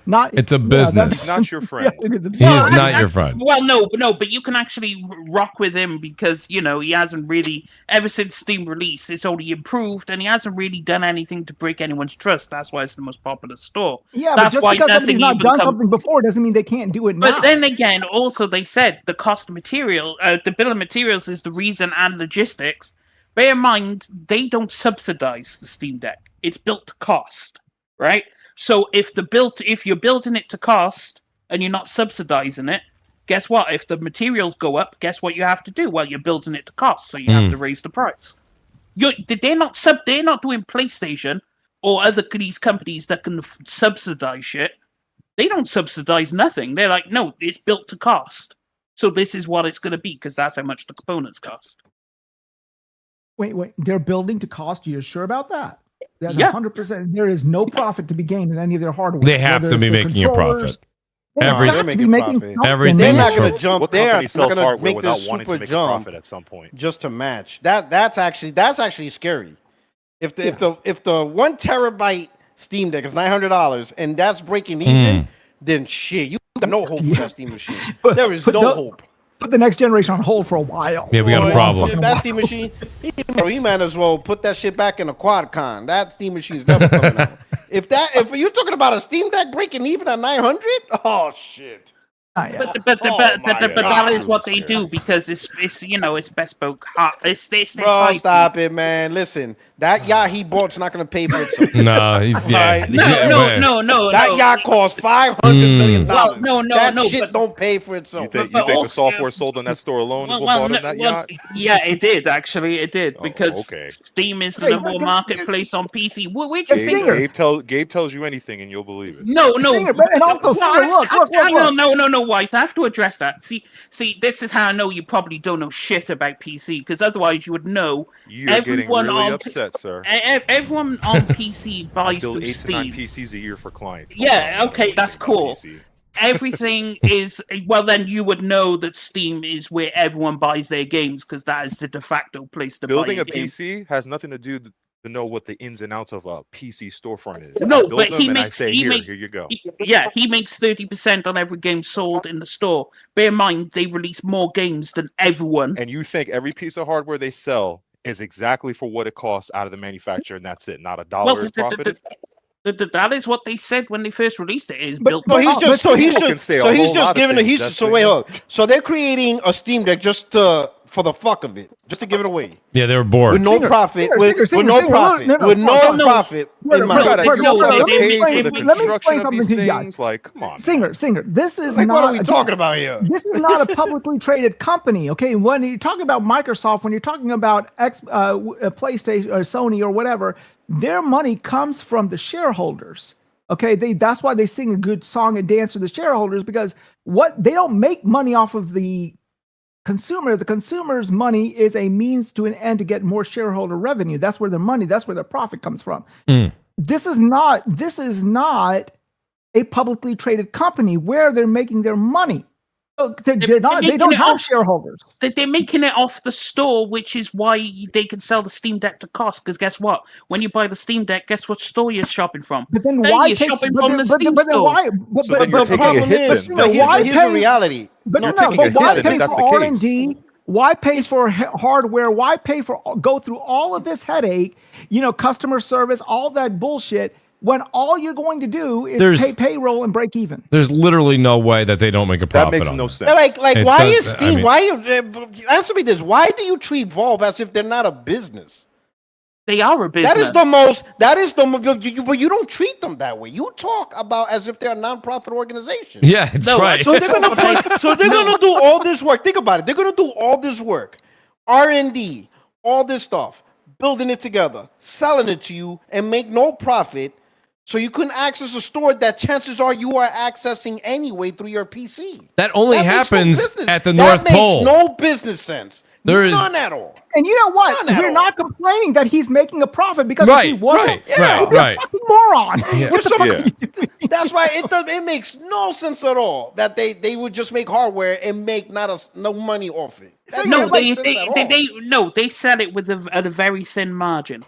Yeah, they operate on a very thin margin because Bro, they make you all have their to money pay through the people. store. You have to pay No. people to do research, to construct it, to test the thing. You're telling me all that cost and employment just goes out the window for them to break even with the cost of the hardware? Well, Come on, man. no, they make a very thin margin because they make all their money through the store. Don't That's forget where they want too. You You're said still, this. You're still not understanding the point. They are selling a piece of hardware, a product. Right. You're telling me that they just use all the money that they make from the store to then make hardware to make no profit from that hardware at all? They make very thin margins on it. Yes. That 5%. that But doesn't what make are any you saying? sense. Thin That margins. does not make any sense. But what are your thin margins? 5%, 1%, 10%. What is a thin margin by your definition? Well, according to them, they just make a very thin margin off the Steam Deck. But a thin margin could be 10%. They can tell you whatever they want, that singer, because they don't have to report to anyone. That's the point. They don't have to say shit, you know? Yeah. Of Yeah. course, they Thin don't have to margin- say A shit. thin margin. Listen, So- if they make 30, like we all know, they make 30% off the store. So to them, a thin margin could be 15%. Right. Well, instead of a the thin 430. margin to them could be 5 or 10%. Yes, what I'm saying. Right. But it's because they make all their money through the store. Like, Yeah, but you know, but you Yeah, said but so. yes, we would listen. We know they make money on the store. That doesn't mean that they're gonna take money from the store, invest it into a hardware, and not recoup it. That doesn't make sense. Because when you make hardware, you have to make infrastructure too, because people are going to be breaking that shit. People are going to be asking for refunds. People are going to be, why go through all of that shit when people can access your stuff on another platform and you don't have, and it could save you you don't have to pay payroll. You don't have to pay customer service. You do not have to go and do these R&D. contracts. Yeah, you don't Yeah, have but to you do know, any of well, that shit. don't forget too. Shout R&D ain't out. cheap. But think about this, guys. Also, Guapzilla made a point. According to reports, their Steam platform, their hardware is 40 to 45 employees, right? They operate on they have like 400 people maximum at Valve. Like, Valve is an incredibly small company when you think about it. So you don't have to pay so many people, right? So think about, you only have 400 people to pay, but you make multi-billions off your store. You are boatloading in cash. PlayStation's making what it's making, but think how many employees are at Can you hear me now? PlayStation. Yes. Like 10 yes. times that at Valve. Now we So- hear you, Jez. Now you So- can hear me. Holy shit. Yeah, what was happening? I saw you. I was trying to Oh tell you my in the chat. Dude, I don't know what I was saying. That singer, use goddamn Google. It tells you right here the Steam Deck was treated as a loss leader to grow their platform. However, due to industry-wide RAM shortages, now they've raised the prices to shift away from subsidized strategy. Gabe Newell, your boyfriend, said they did a loss leader to try to grow the Valve Steam Deck market at first. It was subsidized. There wasn't no thin margins, my asshole. It was subsidized. Use the what I'm fucking saying. Google. Holy shit, I've been screaming for 20 minutes. What happened? What was wrong with your microphone, Jez? I have no clue, but I was going ape shit. I saw the green Googling light. The everything. green light was I was going coming in mad. here All I hear is listening. that thing is seeing thin margins. Holy shit. I'm like, it says it right here. Go look. Steam Deck was subsidized. Yeah, go look. I Holy saw shit. that. I also saw what I said coming from Valve themselves. So go ahead, my guy. I just looked for it. Dude, what, Yeah, what's go ahead. coming from Valve I'm looking themselves? at- What thin Valve margins are you said talking it about? themselves. So, like, I don't know what to tell you. You show me could- the are thin you gonna- margins. Go on. He's Yeah, asking do you for a have source. a link for the Where thin is it? margins or where? Because I saw I- Steam Deck was subsidized, and they said they just increased the price now Let me to see shift here. away from it. Just look up Steam Deck subsidized. What is it subsidized? And it tells you it was a loss leader. Gabe Newell said to try to grow the market. And you would assume that, right? Because they want to try to get those things out there. So we're going to sell the Steam Deck at a very low price, get you in our store, and get that adopted by a lot of people. So they subsidized the initial Steam Deck. They weren't making a profit on it at first. Now they increased the price. That's what it said. So they've been losing it. It's been a loss leader. That's what it said. They defined it as. Hmm. Well, They said on here it's thin margins, so there's cross communication here. From who? Cross community. shout out real quick. I'm looking at something completely different on here. So, While yeah. everybody's checking Google out real quick, I'll say shout out to Lazy Vibes. Thank you guys. Thank you, buddy, for the 5 gifted subs, buddy. Thank you. The great Lazy Vibes. Got a couple super chats here too for everybody. I'm way behind, by the way. Way behind. Babor says the idiotic statement from PC gamers is that online gaming and servers run for free. Do you know what I do for a living? You know how insulting that is. Babor apparently is in the internet business. Babor, don't reveal all your sources. He says your GPU draws more wattage than PS Plus yearly. I mean, that is for And one, Babor's coming in one with thing six. that I am seeing with the subsidized, they stated the Steam machine will not be subsidized like other consoles. They That's will gonna not be scary. subsidize that. But I'm talking about the Steam Deck. That initially yes, was and they at a also loss. said the Steam Deck is built to cost, which is why I said now, earlier. and well, they make now a that thin they increased the margin. price. Now it is. Now And it let me- is. And here's another thing that people do not know about. Okay, the people are not focusing on, right? All these gamers, all these PC gamers, as you said, Death Singer, they predominantly buy all of their games on Steam. Steam Yes. is what it is right now because it's not a publicly traded company, because Gabe is holding those stocks close to his chest. But don't be mistaken here. Once he retires or once he kicks the bucket, it's all, it's balls to the walls. But I said you're this looking earlier. at No, it's not. you It's are not going to go that okay, way. Singer, I'm telling you right now, okay, from a investor standpoint, we are all salivating at the Valve IPO, at the Money idea of a talks at the Valve end of the day. IPO. Okay, it is not a matter of if, it is a matter of when. And I will be there day and date if I can have access to it, because a lot of times I don't. I will be there day and date to buy stock on that. And Well, take we my word we for will it. see if they do it. Because if Gabe announces his successor, you could kiss that goodbye. No, okay, all right. Are there Because people, Steam's- are there people Is like Steam it's not really a going to want publicly to? traded company, but are people actively investing in Steam platform behind the Financially, scenes? Behind the financially, scenes. well, they're probably silent investors, probably yes, but not Okay. anything that you can publicly show. No. So if there are silent investors and they see that Gabe is leaving and they see that as an opportunity to invest more only if more can be made, and then let's say the children, whoever take over, say, no, we're still not interested, and now these people start pulling their funding, I think they're going to start singing a different tune. Yeah, it is one. It's one of their silent investors that is very vocal, because he's also he is a what do they call those guys? A venture capitalist, and he's openly saying it, that the only reason that they have not gone public is because of Gabe's steel stance on that regard. He says, after I leave, you do what the hell you want to do, but right this time, this is going to be a private company. And It will remain that. It will remain that way because they don't want to rock a boat they built since 2003.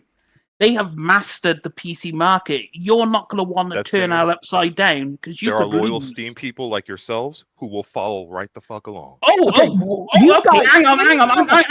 I'm going to propose something. What happens if they put a £10 fee on the Steam store when it goes public?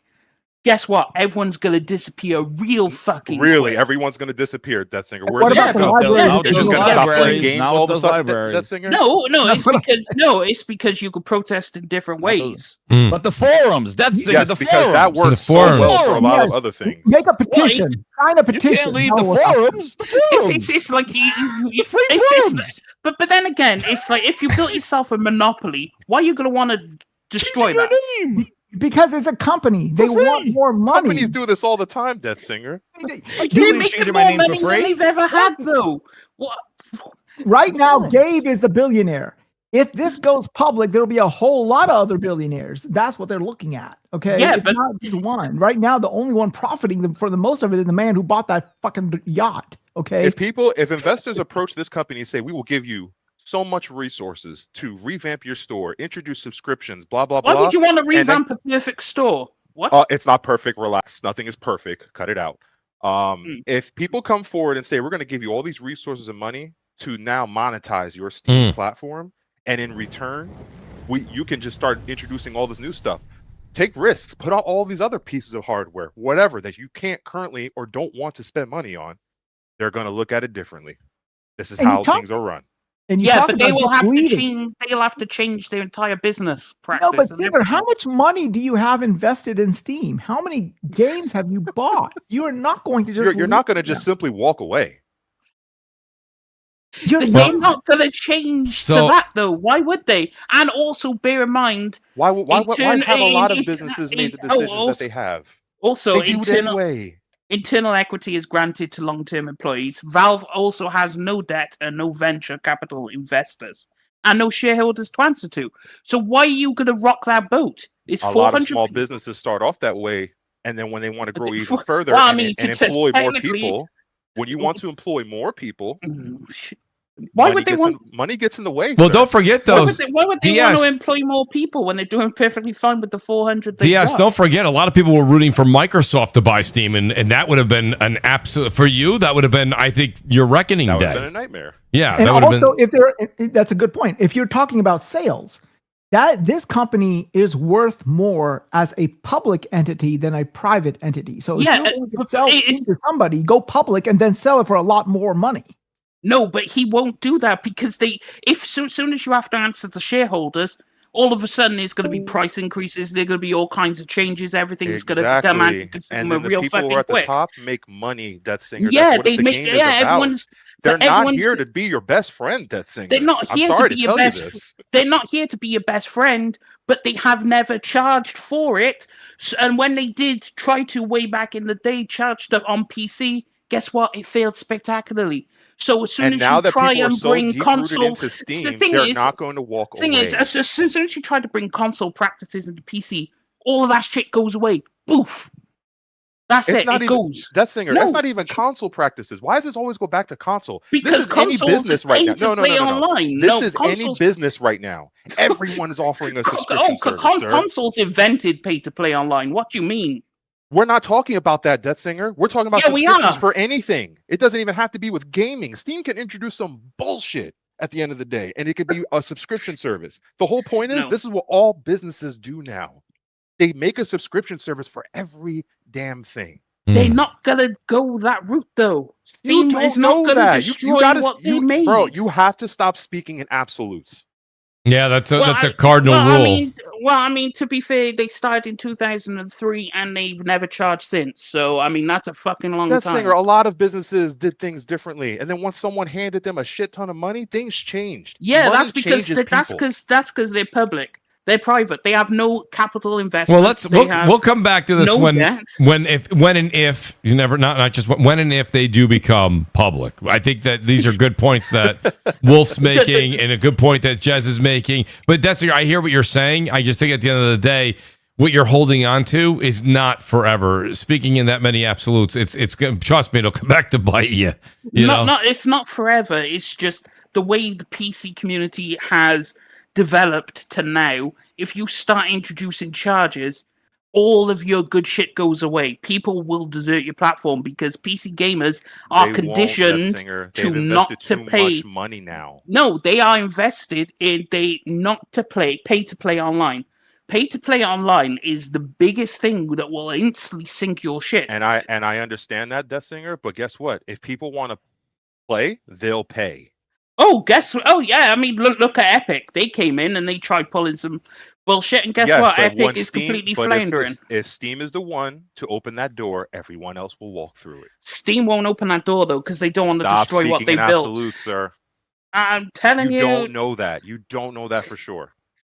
So I'm not going to say 100%, but I'll give it at least 98. I'll give it at least 98% that it stays private. And don't forget the OA. He says Xbox. We just put 5 games on PlayStation. Don't forget that. The OA makes a good point. Never speaking absolutes. Mariko says you guys forget a key detail.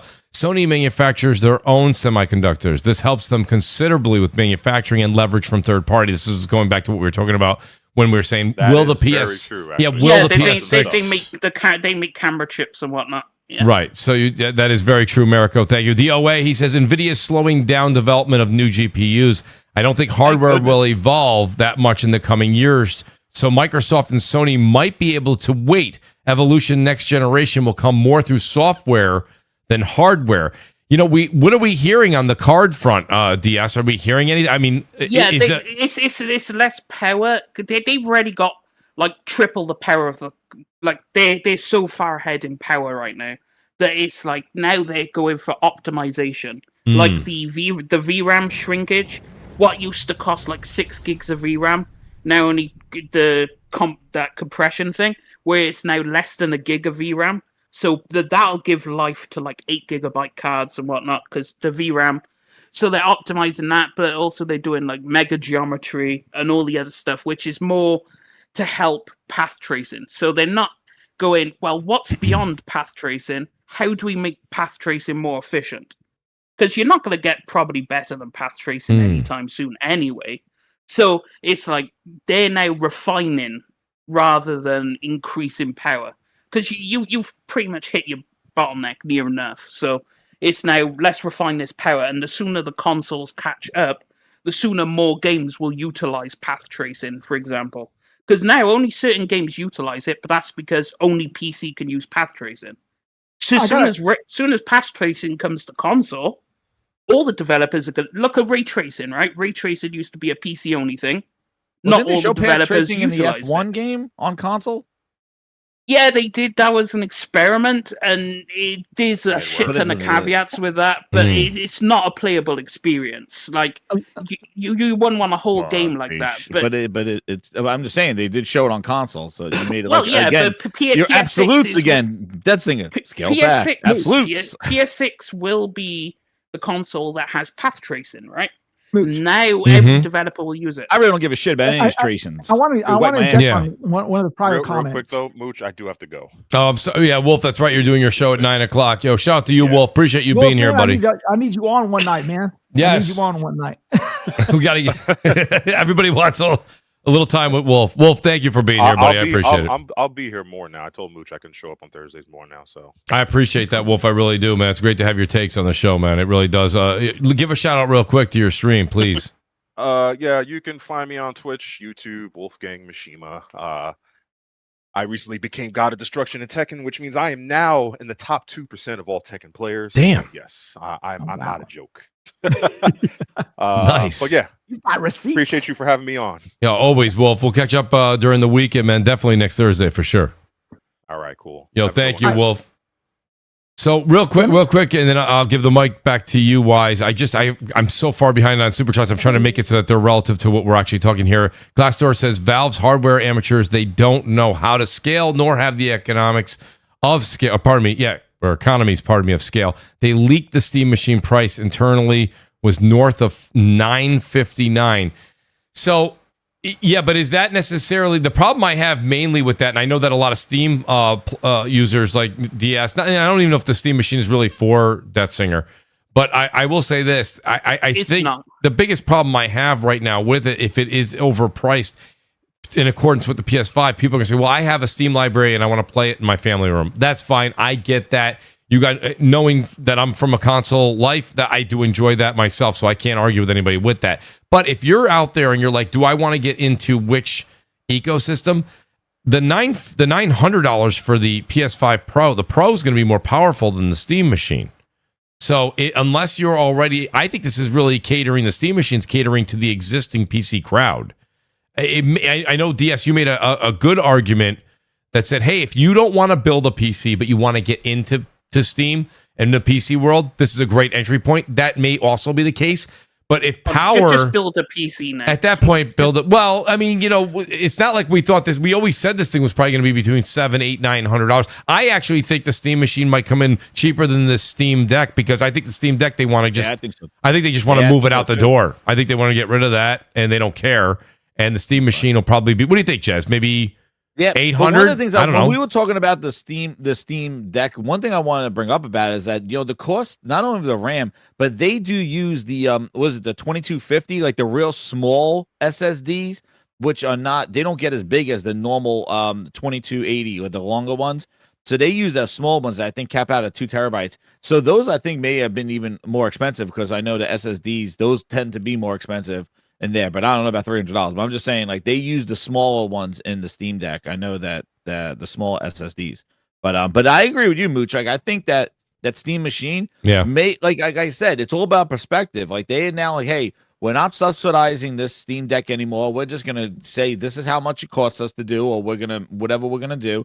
We're not subsidizing now the Steam Machine. That was made clear. We're not doing that. So hey, we're gonna make everything at cost right now, and you got to pay to play. And I think that thing's Yep. gonna come in probably around like $900, Maybe 800. 900, yeah. But the problem with the Steam machine is the RAM. Like, you know what I mean? Yeah. Like, and the main thing is how optimized they're gonna, are they gonna do like what the Steam Deck did and saying like, hey, we don't have the overhead of a Windows operating system. We run lean and mean, and we could actually make these games run better.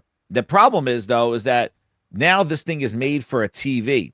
The thing about a problem with the Steam machine, and I know from hooking up my PC to TVs, they're not monitors. No. So like you need to make sure that you have the variable refresh rate TVs, or you're messing around with settings or locking it with VSync and all that other stuff, which adds delay and things like that. It is a little bit of a headache when you hook up a PC to a TV that does not have, the variable refresh rates or the game modes, or whatever that kind of stuff is, which, I have a problem because I do a laser projector and it does not have variable refresh rate. It basically has high refresh or that. So when my PC is going around, when I want to get all those frames unlocked, I can't do it. I got to lock it. Otherwise I'm getting screen tearing. Right. So this That's Steam right. machine now is going to be made for TVs unless people want to put it on monitors. But like thinking that if it's going to the room, it's going to be on TV. So we'll see how they have that optimization. Like, I don't know if they're going to run them in lower resolutions. Like you can't really drop the resolution when you're blowing it up on a 70-inch TV. That 1080p it starts to look a little rough. Yeah. You know what I mean? It does. Like you went out on a 32-inch monitor or a 27-inch monitor with all the, the V-Syncs and all that, not V-Syncs, but like all the NVIDIA shit. Yeah. The free sync and all that other stuff. And now you're going to be putting on big screen 70-inch TVs. You're going to see those dips in resolution and stuff if you got to get those frames. So we'll see how it works. I don't know. Like I like the Steam OS. I think it's great. It's slick, but I do see this thing coming in. It is a little underpowered for what I think people were looking forward to. Yeah. I do. It's a great entry level PC, but it was always going to be niche because for one, it's running the Steam OS, and if anyone knows anything about Linux, you can't play Fortnite, you can't play Call of Duty, you can't play these games on there because they require kernel level anti-cheat.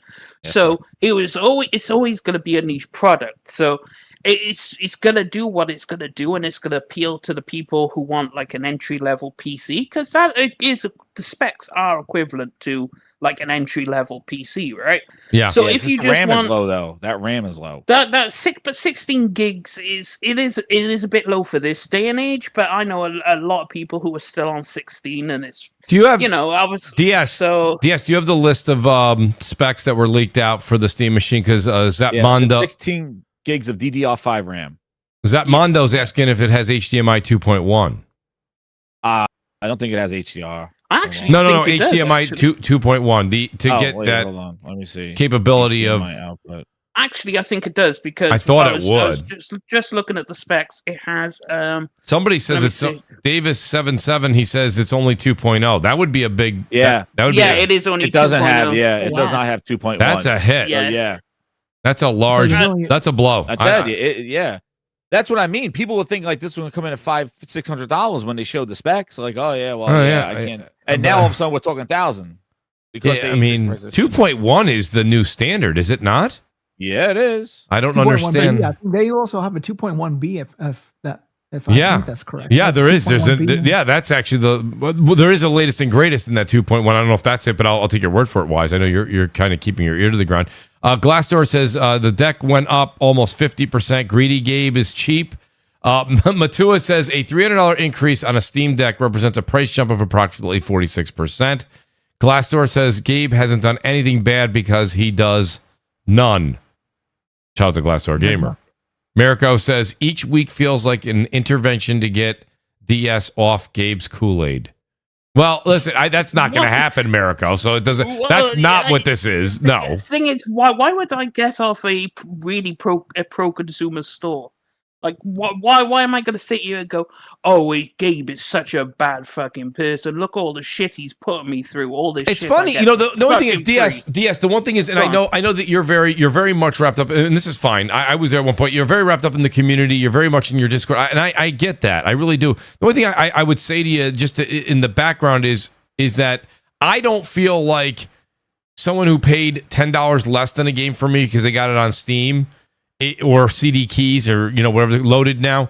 I don't feel like I don't feel upset while I'm playing it on my PS5. If somebody actually has path tracing on a game, like I played RE9 on my PS5 Pro when I could have played it on my PC and had path tracing, I didn't feel while I was on my couch having fun playing that, getting the platinum, that I was getting a lesser experience. I didn't feel like somebody else was having a better time than I was. I think sometimes PC gamers are reluctant to understand that the console gamer, and I truly mean this, I don't think they don't give a shit. Like, I mean, well, the thing is that they don't give a shit because they don't have it, right? Yeah, but they can have it. They don't. No. Think about it. They don't want it. Back in PS4, 30 FPS was, and I quote, cinematic. Everyone loved it. As soon as they got 60 FPS in the PS5, I get that. Now it's the standard, and everyone expects 60 FPS. Right. Back in PS4, that no one was. They were like 30 FPS is cinematic. We love this shit. Right. And then they got They were like, oh, ray tracing's overrated. They got ray tracing. Now they love ray tracing. So guess what? When the PS6 comes out and it's path tracing, all of a sudden it's going to be, oh, this is glorious. I get your point. The reason they don't care is because they don't have access to it, so they don't have to care. When you have access to the tech, like think of PSSR, right?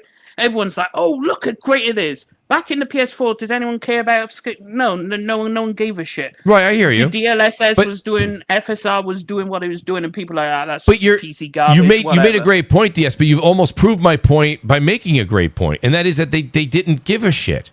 And you're saying because they didn't have it. The thing is that people that are predominantly, and P-Rock said this when we started the show, we are the minority here. Like, it's not about that. Like, a lot of the stuff you're talking about, path tracing and ray tracing, my friends that I know, like we all say in real life, they're PC gamers. They don't have console. They're PC gamers. But they're rocking, and I've told this example they're rocking a 2070 Super. They can't do path tracing. They can, if they do ray tracing, they'll cook an egg on the top of their PC. So, like, what I'm saying to you is that even PC gamers in your world of PC, they're not all experiencing what you in the community in your Discord are.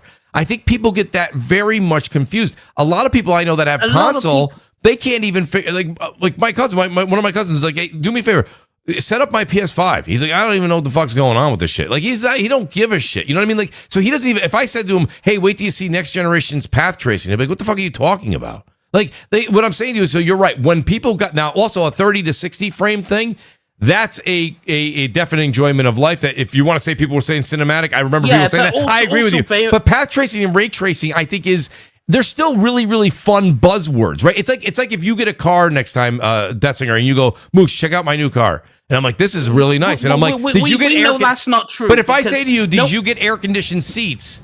And you're like, no. I'll be like, oh man, you're missing out, brother. I'm not going to fall for this bullshit because everyone's now like, look at my ray tracing, Wolfgang. That's the community. That's the Discord. Look at my ray tracing, right? Everyone's saying all this, right? And no one gave a shit until Mark Cerny's goofy ass came. Well, he's a good guy. He came out on screen and said, by the way, you're getting ray tracing, you're getting this. As soon as Mark Cerny gets up on that stage and says the PS6 has path tracing, everyone all of a sudden is going to give a shit about path tracing. Can I inject here for this from a strict console perspective? Yeah, what do you think? You guys, I will tell you this much. Half the time, we don't give a fuck. Like you, that's what I'm saying. They don't care. Tell us this is this. Like half the time when Digital Foundry, I'm 50 years old. I wear glasses. Half the time Digital Foundry says, "Hey, look at this ray," and I have to take my glasses off and say, "Okay, is that a fucking ray or what is that?" I don't know. You know what else is funny too is if you play, you were talking about Bond. All those reflections and stuff, that's not ray tracing on the PlayStation. Like, there's not ray tracing with all those crazy reflections and diffraction that they got going on. You see this? A person as stupid as me. It's crazy. A person as stupid as me will think, Grindhouse, that is ray tracing, and they'll be like, "Oh, cool, that's nice ray tracing." Right.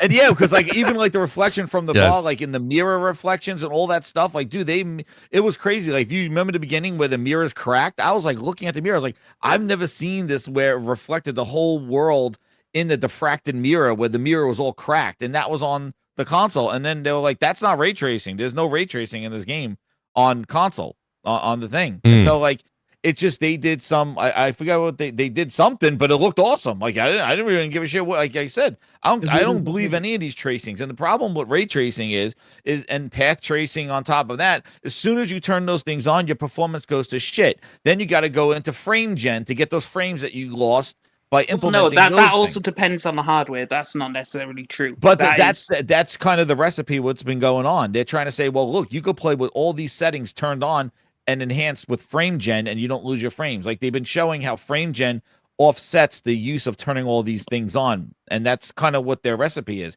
AI will now increase your frames to compensate for the power lost by using all these tracings. And But it's- that's also an individual problem because a lot of people don't need. That's their frame sales gen. pitch, No, but though, it's the of same these new playbook that they cards use. is It's the the same- AI tech to do that. It's the same fucking playbook that they use. Like, for example, in this generation, they were like going, 4K 60. We thought we're getting native, 4K native. and 60. It's either 4K or 60. So it's going to be some bullshit like that. Oh, you can get path tracing and whatever. And we're thinking path tracing and this, where the reality is it's either this Or that. And- Yeah. Yeah. Yeah. That's a good point. It's because Cerny already told you you're getting frame gen. He loves the idea, and you've also got PSSR, which is only going to get better. So no, you're going to have path tracing, you're going to have it at 60, but they're going to frame gen your ass to get you there. But you're isn't still that going the to have same? it. But that's saying, is that the same thing that what's his name did with the Nvidia chip? Isn't that the same thing they did? They turned on their frame gen 4.0, and that's supported by the 5080 and 5090, and they're like, look at our frame gen, look at all these frames, and they're all fake. all the 50 cards. That was the selling point of the 50 cards. Exactly. So it's happening on PC too. So it's not just a console thing. It's happening. That's the sales. But it's an option depending on your hardware. But it's the reason why they're saying the 5080s and 5090s exist is because of the new frame gens. Mhm. So for 5090s and 5080s, depending on what you're running at. Now that's the thing is like if you're running at native 4K, that is incredible. That is expensive. And then if you're throwing path tracing, that's also expensive. And then if you throw on if you're running everything at ultra, like if for example Cyberpunk, if you're running Cyberpunk at psycho settings, which is way beyond, and that's like the max you can get. You throw path tracing on, you throw on native 4K. Yeah, you're probably going to need frame gen to get to 120 FPS. That's for true.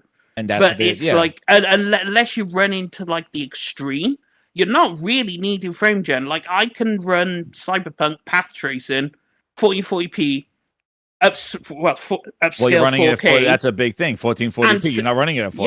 Yeah, exactly. Imagine if I was running nobody it at 4K. Because it's not because the DLSS and all those other upscalers do 1440p upscaling to 4K. And that's what I'm saying. On console, you're gonna have that same thing with PSSR. It's the same thing that's happening on PC too. PC's not running everything blasting natively. You're using frame gen and upscaling to get the same results. Not many people are using frame gen. They're all using upscaling. That's the difference. You don't need frame gen. Is if you want, like, for example, I tried frame gen on Cyberpunk. I was running without frame gen with path tracing on. I was running at 70 FPS, right? Once I turned frame gen only 2x, I went up to 130. Right? Yeah, you can't go more than do more than frame gen 3 and 4 is latency hell. Like I do not. That's a toy. But frame gen 2 is perfectly fine. I love it. 2 is fine. Yeah, you can't go higher than that. Because I also checked my latency, and my latency was 20 ms. I turned on frame gen. My latency went to 21 ms. 1 ms difference, no one's gonna give a shit. So it's when like, I did that in cool. Doom, I was like, because Doom was like one of the first games for the NVIDIA 5080s that supported that frame gen 4.0 or whatever it was. Yeah, I turned that thing on. I was like, I feel like I'm like the input's so laggy. It was ridiculous. Like I was like, I'm not turning this thing on. I'll go to 2. That's the thing consoles are going to look forward to is obviously you got the upscaler now in PSSR, which is only going to get better. And then Cerny already said he's looking at frame gen. So you're gonna get your frame. You're gonna get your frame gen. Well, why would they have all happening? Wouldn't frame gen and PSSR be redundant? No, PSSR is the upscaling of the graphics, and then the frame gen will be the for the frame rate. Okay, that's frame gen is their DLSS. No. No, They do two DLSS. different things. They do two different things. let me say this, okay? And you guys, whether it's path tracing, frame gen, whatever the hell you all want to call it, I mean, that, I'm taking it, like, you're sitting here talking, and I think I'm watching a Digital Foundry video. I'm like sitting there, like I get it, but none of y'all. Now, let me say this, and this goes back to a comment somebody made in your, I think it was a super chat regarding Sony's chips should be cheaper because they make chips. That is not totally true. They do not fabricate chips in their factory. They use other factories to fabricate these chips because these chips need a specific type of machine, and there's only a finite amount of them in the world. So they have to basically request time from one of these makers to make it. Basically, they outsource the chip making. So Sony makes their own chips for cameras. They outsource. They make the factory. They don't have a factory in Japan that makes chips. They outsource the chips. I'm telling you, they bring it all into the factory and make the camera, but the chips are outsourced to another company that makes the chips and sends it to Sony, and they work for Sony for that time. It's kind of like how they do Nike products. Like they'll work for a factory, or they'll make it. The factory is like commissioned to work for Nike for that many hours, and whatever. And you don't want to look at that Nike factory. Yeah, I mean, that's how yeah, because that's why they moved the factories when the tariffs were kicking in. They remember they relocated. Exactly. They fabricate. So they are all going to be subjected to these because these factories that fabricate these chips are setting the prices because everyone is coming to them because everyone has to go through them. And so Sony is not going to see as much of a savings as others will. Now, that being said, Sony is what they're probably going to do is they're going to leverage PS5, PS5 Pro as being their weaker variants, and then they're going to have the PS6 as the new. Well, I'm telling you this, that console is coming out. I mean, I will be shocked if that console does not come out at $1,000. I'm telling you right now, because they got the other two consoles to leverage it. And I'll tell you this much, if they're setting that console for $1,000 and there's a $750, $800 equivalent and a $500 equivalent, and the graphics are relatively the same, most people will not care that their PS6 can do these ray tracing, frame gen, blah, blah, blah, blah, yakety, smackety, alpha, omega, a squared plus b squared equals c squared. They don't care, They want to play the Well, I mean, to be fair, the same people you're talking about who don't care are just playing Fortnite and COD anyway, so they ain't going to see how people...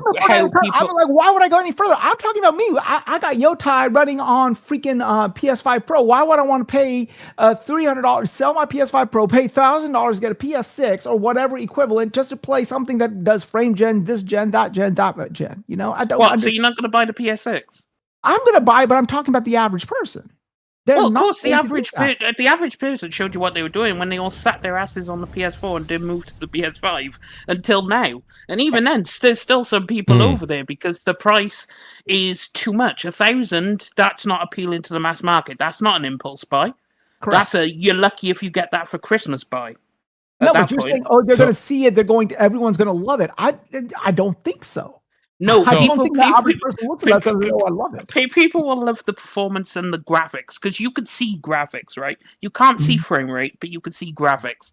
And when you when people watch a showcase, like coming up, we have the showcases, which I want to get to on a topic very soon. They're going to see. I tried to segue into it. Let's move past this real quick. But I've got here's the thing. They got away with this bullshit in 2020 because of COVID. They released these consoles. They made all these games that are cross-gen and still to this day are cross-gen. Most people cannot really see, apart from a very few, the real difference between a PS4 Pro and a PS5, and let alone PS5 Pro. So yeah, I mean, most people, the only reason that they bought it was because the government was handing out checks in 2020 because everyone was stuck at home, and they're like, well, fuck, might as well buy a new console. Yeah, but then again, have you looked at something path trace versus something without path tracing or ray tracing? I have seen it with you can visually see. You can see a magnifying glass or even decent eyes. But that's DS. Let me ask you a question, and you can be rough or you can even be vague here. The TV that you have, your TV, not your monitor. Just for watching television, right? What kind of TV do you have? Oh, I just have an LG OLED. OLED, right? And it probably cost you what? Somewhere between, was it $1,500 or $2,000? Like right, whatever. You don't have to get too specific. No, it's okay. It's okay. That's fine. By the way, you have a great TV. What I'm saying to you is, Thanks. There's a $6,000 TV out there that has all sorts of things that if I put them side by side to your TV, it would blow your good TV away. What I'm saying, and I think what Wise is getting to, and Wise, if I'm misspeaking, these people don't have these things next to them. They don't know. They don't, and most don't care. It's like if it's instead of having a PC master race, if you were a TV master race, and you were like, you guys don't realize what you're missing. My TV has no borders, this and that. It's wallpaper thin. It's this. It's got that. It's got the new RGB colors that Sony came out with this year. It's got this. It's got that. Blah, blah, blah, blah. And you'd be like, you guys don't understand. Your TV doesn't hold a candle to my television. Most people are like, I don't care. And that's the thing. It's like the mass market won't care, but they've never cared about anything. But remember, like you said, DS, a lot of the things that when they're in the $5,000 TV, eventually what happens after a year or 2 or 3 years? It trickles down to the $1,500 TV, yeah, right? Exactly. That's what happens with tech. Right. That's why but most people... People are going to visually see the improvement, but they're not. But eventually, eventually we get to a level of equivalency that is tolerant. And I don't know how to put that in the better words there. But what I mean is you'll always have something like path tracing, which is better than ray tracing. But my point being is people right now on console are able to what? They're able to have ray tracing now. They have their 60 frames. In certain instances, they can play at 1440p, 120 frames, right? For some FPS games. My point being, we're at a point of not saturation, but we're close. We're close, right? There's a buddy of mine has a 4090. I have a 5090. There's nothing that we're playing that I'm maybe getting a few more frames here and there. That's not even your GPU that's doing that. But I think it's legitimately, maybe it's his 1400 that he has. He went more, what do you call it there? He went Intel, I believe. I went AMD. My point being is that like at the end of the day, we're close. Like there's nothing that scales that so differently that he feels like he's being left out. The same thing happens as you go into PS6 and you have a 5090. I'm not comparing the two at all, but I'm saying the users might feel like they're close enough. And I understand that there's still things that the PC can do, but it's not enough to warrant that price tag. Because even if the PS6 is $800-900, to get to what the PS6 is on a build on a PC, you're probably at least at 2, you know, or and something like that. 2,000. I don't know. I mean, and also bear in mind, don't forget these games, these developers. Let's just talk about the PlayStation camp, okay? Let's forget about all the other developers who have to develop for all different consoles and hardware specs. Let's just talk about the PlayStation camp.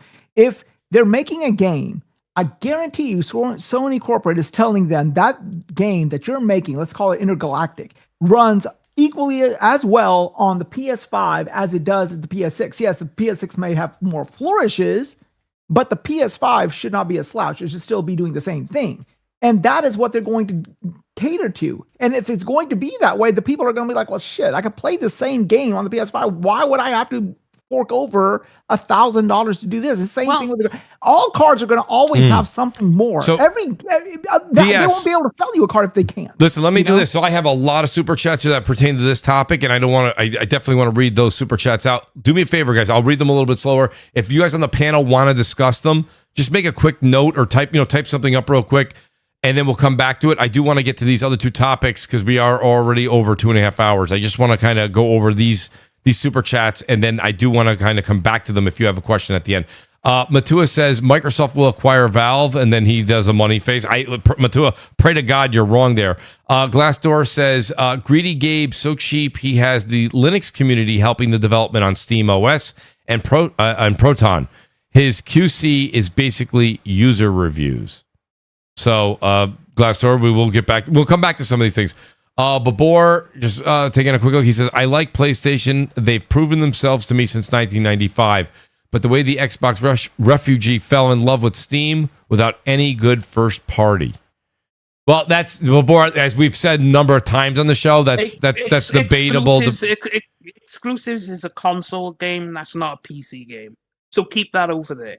He's saying basically, though, that he feels that Xbox hasn't put out a lot of good first party. Xbox had no problem moving over to PC, and that's why they say waiting game, and he's going down that path. I mean, Xbox has made some good well, I was going to say, you enjoy them, yes. To people. Not to a lot of folks. Like, for example, State of Decay 2, I absolutely adore, but people will say it's garbage. I mean, it is what it is. So T-Rock here. T-Rock always chiming in. He says, DS has a special spot in Gabe's garage to keep that Steam stick warm while he's choking on the small margins. That's the small margins joke. T-Rock, he's always... T-Rock's got to come in with a real 1-2. That is funny, but I want you to be a bit more creative with your insults next time, because this is kind of basic stuff. Get a bit creative. Don't. Come at me, bro. Don't test T-Rock. You know him too well, DS. No. But I want, if you're gonna insult me, at least make it creative, please. So I can have a good laugh. T-Rock, he's asking you to get your creative Bob Ross out, if you could. Glassdoor says Linux doesn't support HDMI 2.1 yet. So yeah, that was the reason why I said that. Yeah, because I was looking at it and it said that it's so 2.1. It's there, but the problem is that the software of Linux does not support 2.1, so it's going to be 2.0. That's why it happens. So it can change in the future if you own the box, though. Well, if they could get Linux to put on it, but hey. I will hold my breath on it. Yeah, that's that. I'm not gonna lie to you, Jez. That's very disappointing for that box. I got to be honest with you. Yeah, especially if it's going on TVs, right? Exactly.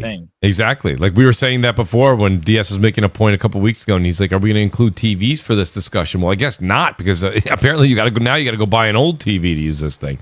Why pay more for a good TV? That's crazy. Glinter says DS playing defense like I think he's trying to say he says Wembanyama. I thought it was Wembley was his nickname. And let's not go Spurs. Let's go New York. Knicks, thank you. Baby. Wow, this is gonna be crazy. Yes, we are going to have an absolute New York fest on this channel, folks. If that wins, all right, get ready. And Jez as well, and I'm sure Porter Sports, Rock. Right? Sports. That'll get people to run right off the channel. Shout out to Glassdoor Gamer. The console has had 60 FPS on CRT TVs. Yes, thank you, Glassdoor. I appreciate that. The OA. Yeah, they did. But then they went to 30 FPS because my cinematics. Yes, thank you for that. Yeah, that's going to be the new word of this show. I'm going to actually put that as the title. So we got amazes us Southerners that you Yankees know how to throw a football. We do. Shout out to the OA. He says, I disagree. Mark said great majority of gamers choose performance over quality mode, even if quality had ray tracing. And no one's going, in quotes, oh, that should be the norm now, end quote. PS5 Pro is still an enthusiast machine. Well, absolutely, OA. I don't think anybody would disagree with you on that. All my friends that have PS5s that I know in real life, they just have PS5 base models. They're not up. They ain't up at all. Babor says few games already run frame gen on PS5. It's shit. Babor, you really should have your own talk show in New York. I'm not lying. I mean, he is correct. Black Myth Wukong was doing it, and not great. Not great. For frame gen, only works at high base frame rate. So if you're at like 80 FPS, then use frame gen. It's gonna feel so much better than doing it from 30 FPS and then hitting frame gen. Yeah. Yep. Yeah. The higher the frame rate, the better it'll actually be. Yeah. Liquid Tada says, why don't I hear PC gamers talk about games that can only be played on PC? But that's PC exclusives. People don't care about them, so of course you're not going to hear them. It's like if I started speaking about League of Legends, World of Warcraft, Dota, and stuff like that. No one's gonna really care because no one cares about League of Legends, but PC does. It's massive. Or CS:GO, for example, people aren't gonna care. So of course you're not gonna hear people talking about games that are only on PC.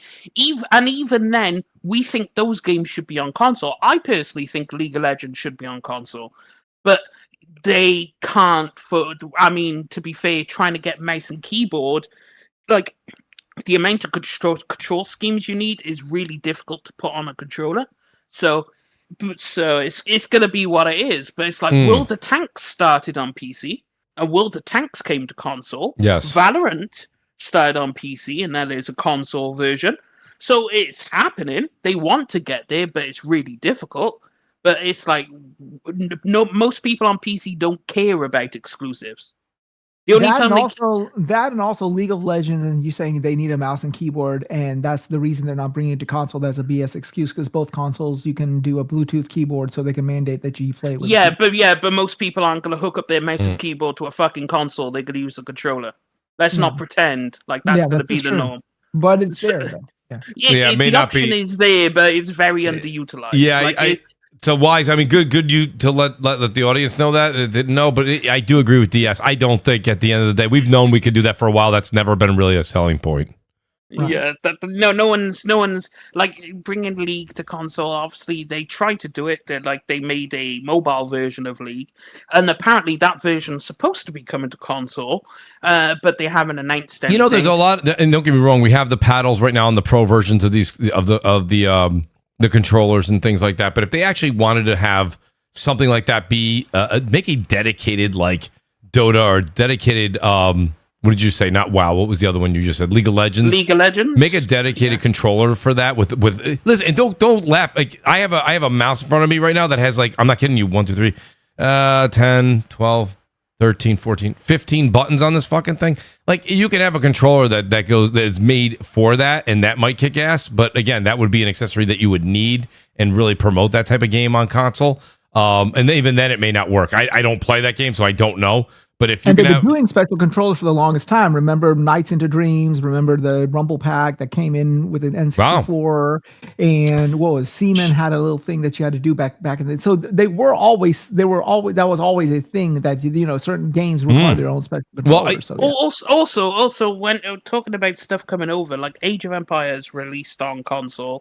And let's just say a lot of stuff has to be automated because you on a controller you can't do everything you could do on a mouse and keyboard. You don't have the hotkeys and whatnot. It's like placing a lot of the stuff is automated. That's why you're not allowed to play with PC gamers. Like for example, World of Tanks, right? World of Tanks console and PC, they will never have crossplay because you are gonna get demolished if you're on a console. You're not gonna stand a freaking chance, so just don't bother, and that's why they won't bother. But they made a console version, so hopefully they could bring. It's called League of Legends Wild Rift, right? And it's on mobile, and it's basically League of Legends, but it's a lot quicker and it's a lot smaller of a map. And they've got the standard drag controls, but that control scheme will work brilliant on a controller. So hopefully they bring Wild Rift to console. It's not going to be the full fat experience, but you're going to get a good MOBA experience out of it. So, yeah, I mean, we can hope. I agree. Shout out, by the way, to Erica, who made a point. Shout out to Audible as well. He says our friend Audible uses mouse and keyboard on PS5 for Battlefield, and he loves it. Some do it. I did not know that. I actually want to reach out to Audible and talk to him about that for a second, just to see. I mean, listen.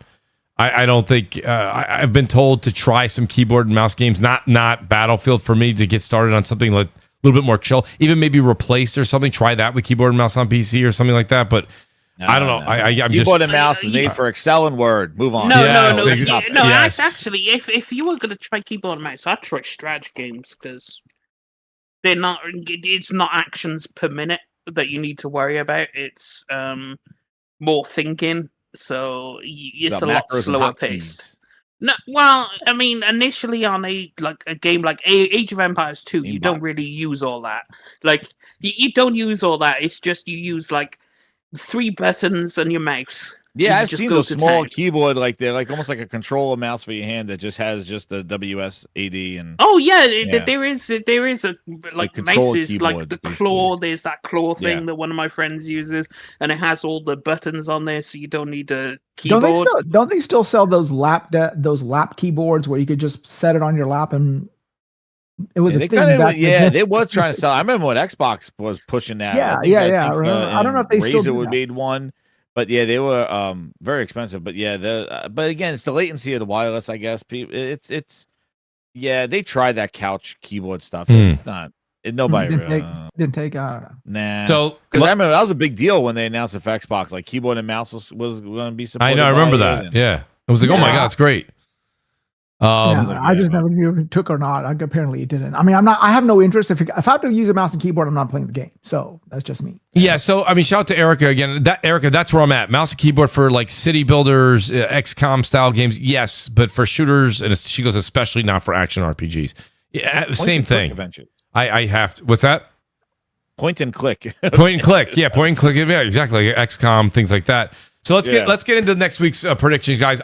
Listen, it's been a long time, Jez, DS, Wise. It has been a very long time since we've been able to talk about a week of shows since E3, right? Because E3 encompassed the whole week, which I still miss the format of that, where you'd have Xbox do their show, and then the next 2 days would have some smaller shows going on at E3, but then you'd have Xbox divulge into what they showed. Same thing happened with PlayStation. Then you'd have, then you had Ubisoft would do their show, then you'd have Bethesda did their show.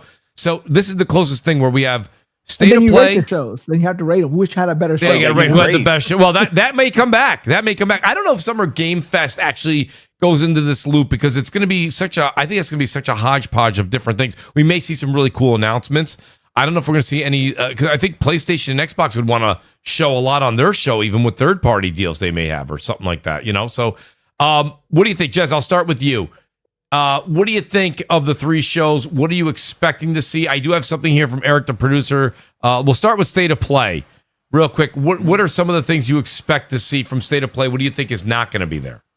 All right, so I think State of Play definitely. Well, we know Wolverine. Obviously, they said that. I do think that I was throwing it out there that we may see something with GTA in there. Like, even though the GTA really doesn't need to do anything, I just remember when the PlayStation did their showcase back with the PS5, the first thing they did was the GTA kind of partnership that they showed, which was kind of strange. So I'm wondering, it's not that they're not accustomed to being on one of their shows. So they were on a State of Play before. Maybe they do something where, they announce something on there. But outside of that, let's talk about PlayStation first party. I think that we will probably see the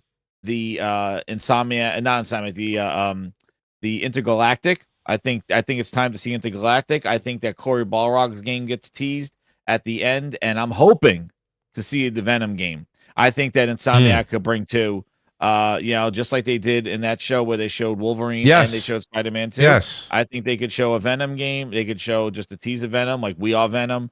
I don't think we're going to see tons of gameplay of it. I do think that this is definitely going to be a show. I think at the Galactic, we may finally see gameplay of it, because that I think is going to be the next big thing after Wolverine that Sony's going to be pushing. Definitely, probably Phantom Blade Zero. Remind people that's coming out this year, and Marvel Token probably seeing like one of the last two teams, or one of the teams of the last of what they're going to do for Marvel. So you said Intergalactic though, Jez. The only thing I would say is I think they're going to show Intergalactic because it's been a while now since we've seen it, but I don't think you're going to get a gameplay moment. I think you're going to get another really cool cutscene and then said more on this in 2027 because that's a game that I think will come out in June of 27. Yeah, I think Sony's going to be aggressive. I think this is a very interesting. It's first of all, if they did this theater thing. And secondly, they announced the thing so early in advance, and they're doing it in June, where they typically would do it like this week in May. So I think that it's time to show this stuff. I don't think there's time for tease. You could tease some games maybe at the end of next year, but I think it's time we see Intergalactic. I think it's time we see what holy crap, what Studio Bend, if they're even anything to show. Right. And Media Molecule, dig them up from somewhere if they have a little big planet or something. Like, I think it's the first party show needs to happen now. I think, with all the prices of shit going up, you got people, you got a big install base. It's time to start showing and putting up a shut up. Like, I'm done with the teases and waiting and hopefully there's a State of Play. I know what we're gonna see, and I'm hoping that they just show up with what their first party's working in, just like the showcase they did at the launch of the PS5. So that's what I'm hoping. Cory Balrog there. And I think I think it's time to see Mooch. I think it's time that Naughty Dog gets the goddamn showing some stuff. Like, I think it's time. Like, no, I don't want to see the Last of Us season 2 trailer. Yeah, I'm with you, and I think listen, if you don't think I would put the fire to them, I would too. Fine. I just think it's fine that for them. because you have another year and change until Naughty Dog releases that game, and you know how they do their own state of plays, like they're doing right now for Wolverine. They're going to do at least 2 in-depth shows on Intergalactic. I don't think that you're going to get more than maybe a minute and a half of Intergalactic. I'm not talking about a deep dive. I'm talking about at least something of gameplay, or gameplay mixed with like a story element about what's going to go on, because we got the tease, but maybe some of the actual gameplay. Hopefully something like that. I think it's time. I think Naughty Dog has to kind of represent at least something in the PS5 generation, and not when they start talking about PS6s. We're talking like, I think it's time. Yeah, a lot of people. And that's the next big one. A lot of people are asking, Jez, and I a lot of what you just said I have on this list that I also have here. Shout out to the OA, shout out to Erica. They were asking. I'll be streaming on YouTube the State of Play and the Xbox Showcase and the Gears. I'm calling it the Gears E-Day Showcase, right? The Gears Show. So that I will. Those will be on YouTube. Twitch is for gameplay only. OA. I do. We're doing Battlefield. I'm hoping to get, like I said, Marathon back in the loop again. We've done the finals. We're doing 007. What else? We're gonna try. If Lazy's still listening, he's really gonna slam his fist with this one. We're gonna try and get him to get into Borderlands 4 and run through that. We're trying to do completions of games with that whole thing, but. My point being is that, no, these are YouTube. I will be on YouTube right here on this channel for State of Play and for the Xbox Showcase. Not going to do Summer Game Fest. It's too much. That's a long. I'd rather have a couple of drinks and enjoy my Friday night. You know what I mean? Maybe I'm alone in that world, but that's me for that one. So Eric, the producer, is hailing me here. He says, please read these off. State of Play, his predictions that I'm going to DS. He says, sure bets. Remember, guys, this is Eric, the producer now. Okay? All right, let's go. He knows what's good. The Faye game, sure bet. Wolverine and Token. Those are the sure bets. He says, wild cards. Hogwarts Legacy 2. Infamous Remake. Team Asobi, which is, no, I'm not going to. Astrobot? Astrobot like team. Astrobot? No, he's just saying the team. So may be doing something which is, the Astrobot team. I don't think it's going to be Astrobot. VR, actually. Might be something else. Anyway. He said Venom, Kenna 2, and then he put this one here is going to make everybody laugh. But I think Break In, which is probably Fair Games. No. I'm going to tell you right now, I don't want to see Fair Games and Bungie marathon updates. Keep those for the Okay. That's fair. Those are for the streets. Listen, that is fine. So that's Eric, the producers. DS, what do you think? What are you expecting for Tuesday? Right, I'll start with PlayStation. PlayStation, the first party's whatever. Maybe they might, as I said on Twitter, sell me on something, show me the first party can make something I like. If not, don't worry, because what I really want is Onimusha release date, because I'm assuming that's going to be there. And then I'm going to want Tides of Annihilation. That release date needs to be there. And some of their other third party, second party, like strange things. Like they always find like these games that are like Lost All Aside. I always think like they showed me it. I wasn't looking for this game. I had no idea it even existed. They showed me, and I was like, yo, that's actually kind of cool. And then I was like, oh, it's coming to PC too, lovely. And, so it was like, okay, cool. And, like, they showed Onimusha, so I can only assume it's going to be there. Time Annihilation will be there. So, mainly their second, third-party things is what I'm looking at, especially some of their deals with, like, Korea and China. Because the offerings from Korea and China have been really, really good so far. Overall, like, Wukong was good. Yes. Stellar Blade was good. Crimson Desert's good. Like, they're firing on cylinders, so they'll probably have some of that stuff there. Xbox, the only thing I'm looking for is a Fable release date. I need that ASAP, and I need it to be this year, please, and thank you. Yep. And then I'm going to need State of Decay 3 with potentially a release date, please and thank you. I'm going to need, if you give me a new Age of Empires or something Age of Empires related, that'd be great. And the only other thing I'm looking for is Clockwork Revolution, because Game Pass updated coming soon, and they added Clockwork to it. Now, I don't know what that means, but on the upcoming, they put Clockwork on there. So I don't know if that's going to release this year or it's going to be early next year.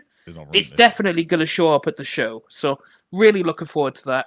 And that's basically Xbox done for me, because the rest of the stuff I couldn't care less about.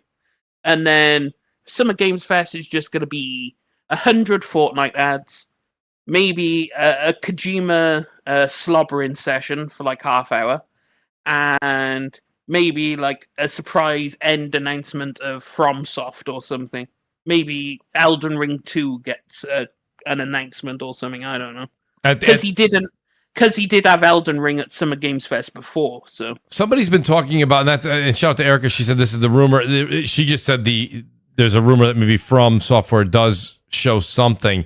People are saying it's a pirate game.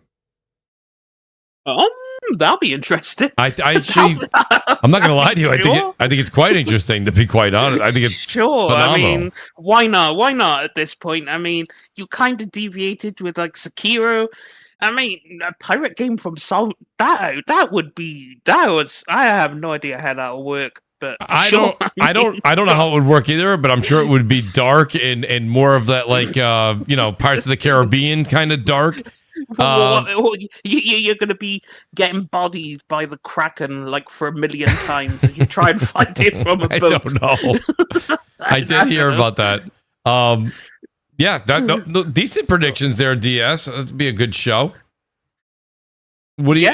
Yeah. So now, did you think the From Software was going to be at the PlayStation game or the Xbox showcase? I think that, From Software is going to be at Summer Games Fest.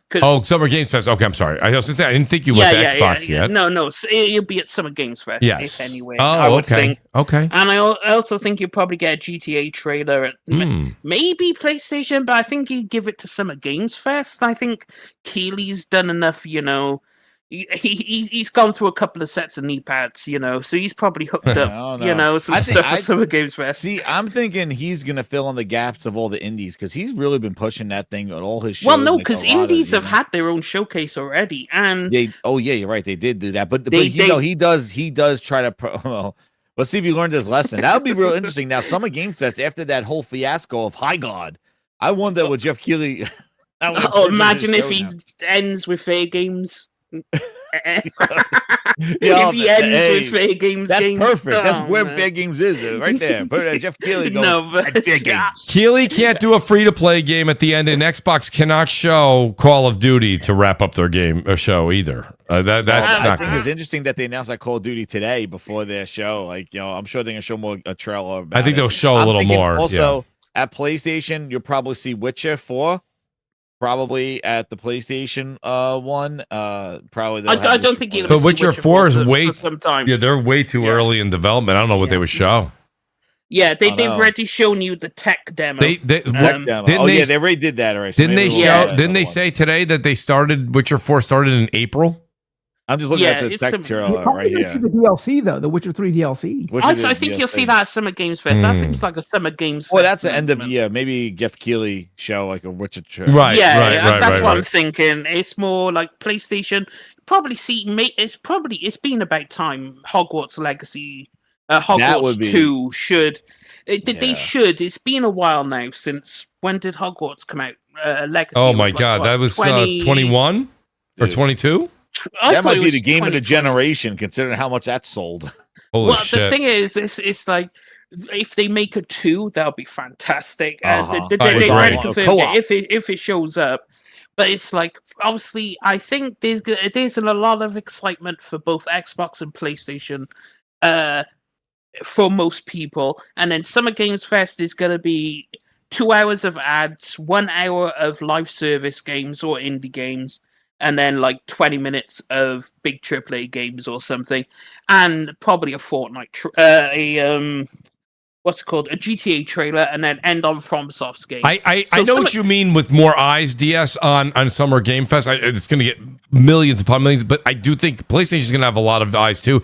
I can't see how you would have a marketing deal and then allow GTA to be on the Keighley's. I don't know. I mean, to be fair, GTA have dropped their own trailer before. Bear in mind, they dropped. Oh, that's true. Yes, and they dropped it on their own, and it destroyed anything anyone's done. Yes. So, like GTA will just drop a trailer out of the blue, and they'll do more than what they would have got from PlayStation anyway, just for the fact it's GTA. Shout out to Davis in the chat, please and thank you. Show Judas That's the new Ken Levine game. yeah. Please. Oh, yeah. Been waiting Judas for really that. crap. Waiting and waiting and waiting for that. Where would Judas show up? I'm thinking Summer Games Fest for Judas because I don't think anyone has Isn't to that where it deal was with it. last time? That's where it was last time. Yeah. Yeah, that's Yeah. where it was last time. So it would Judas probably stay there. That'll stay there. And Yeah. then obviously a release date for The Expanse. That probably show up, and if I had to guess, that'd be at Summer Games Fest 2. So there might be some announcements there. I think PlayStation will be like, this is what our first party is. Here's some second and third party. And Xbox will do the same thing. And then everything else will be shown at Summer Games Fest. Okay. All right. What do you think about for Xbox then, TS? Well, as I said, the only things I'm looking for is Clockwork, Fable. I'm looking for State of Decay 3. They need to. They have to game's show been that. missing Yes. for ages. Like, you show me something, please. Like, I need to know it's going fine and it looks great and it's gonna be what I want it to be. Fable release date this year. Drop it September, need to. October. Keep that there, and that'll be beautiful. Thank you. And then show me Clockwork Revolution. I don't care if you say it's coming February next year. That's great. That'll work out fine. And then, like, for most of it, like Halo, I don't really care about. I'll play it, but it's nothing I'm excited for. Gears is the same thing. I'm not overly excited, but, you know, people will play it online in the Discord, so I'll play with them. But, you know, I've always been... Gears, I was always more Halo than Gears. So that's just a personal thing. And COD couldn't care less about. I was always more Gears than Halo as far as the story. I prefer to play like the Marcus and the Dom thing. Like I'm there for Gears E-Day. I'm there like day 0. But like my point being is that Halo, I think as years progressed, I ended up liking Halo multiplayer more than what Gears multiplayer turned into eventually. I didn't care for. Erica, if you're listening, earmuffs. She's not going to be happy with me at all with this. I hope that they make the multiplayer like a little bit more modern without losing the love from the Gears community. And I'm delicately walking on eggshells here on purpose. But I don't know how they can do it, so I'm not going to pretend to be that developer. Yeah, they're in a tough boat. But they're in a tough boat, right? How do you keep the Gears folks happy and at the same time bring things to a modern audience? You know, But I also think it's too, Mooch, the question I was bringing up with Gears E-Day is that it's a prequel to Gears of War. So like all those cool weapons that we had, the driller and all that other stuff, I guess they got to have them available in multiplayer, or like were they existing? Like, you know, because we're going like prequel. So like all those cool weapons we got in 3, 4, and 5, Right. like all those crazy guns and like all that stuff. Like I don't know how they loop them in when we're back to Marcus and Dom, when we already played Gears 1 and those weapons didn't exist. They're going to have to, you know, hopefully they're in the multiplayer. I don't know how they incorporate them in the game. And, you know, because it was just basic shotgun and lancer if you're going back, and sniper rifle and pistol, Yep. and just the hammerhead and stuff like that. The hammer, whatever the hell there is. So like I don't. yeah, that's a great- Jez. And a nice spicy surprise that I would like to see what's is a that? Gears Tactics 2. Hmm. Because Oh, that it's I never really coming out, dude. enjoyed. They're I never really coming enjoyed out. Gears Tactics. Like, as a super fan of like tactics games, XCOM, and obviously It was Final cool. Fantasy, was Final good, yeah. Fantasy Tactics, and stuff like that. Like a Gears Tactics 2, just bigger and better. Oh, I would love that. That would be a hit out of nowhere. That'd be like a I can see that home run for me. if they're doing that, that could be like a day stealth drop. I get that. I think that's Nah. Gears Tactics 2 deserves a little shine. You That think doesn't so? need Okay. stuff, Joe. all right. Yeah. By Yeah, the way, nah. It means Gear Pop. Erica, yeah, Gears pop. Erica says, "DS 1v1 me in Gears." She goes, "LOL." No, because I'll lose. I know that. That's like me saying 1v1 me in League. You know. Yeah, I really hope they cook with that multiplayer. I'm excited for Gears and going back with Marcus and Dom. Me and, too. You know, my thing is that I feel like Hive Busters was really good, and that was post, post Rod Ferguson. So like, if they could kind of hone in on that gameplay from Hive Busters, Yeah. I think that it would be pretty damn good, you know, for them to go back to Marcus and Dom and how that works, and, you know, see that stuff. But again, and I'm hoping too, because of the time of it, they were not very aware of who the locusts were and what the hell was going on during Emergence Day. Yeah. So like they could really go into the horror element of like how the first game was. Yes. Where creepier, like you see shadows of locusts, like they're not just running going and they're like how it blew up in 3, 4, and 5. Like now they could be a little bit more. They could go into the the horror element. One of the other things I think that maybe at that Xbox show will be Kojima's game. I think that what is it, the OD or that weird game? I'm sure he that Vincent?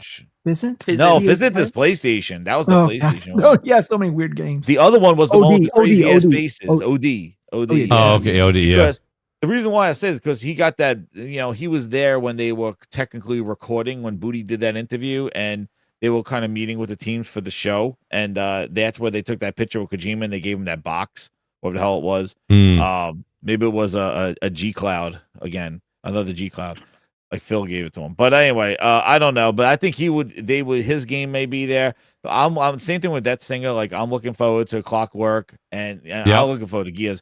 But interesting also I want to see more of Fable.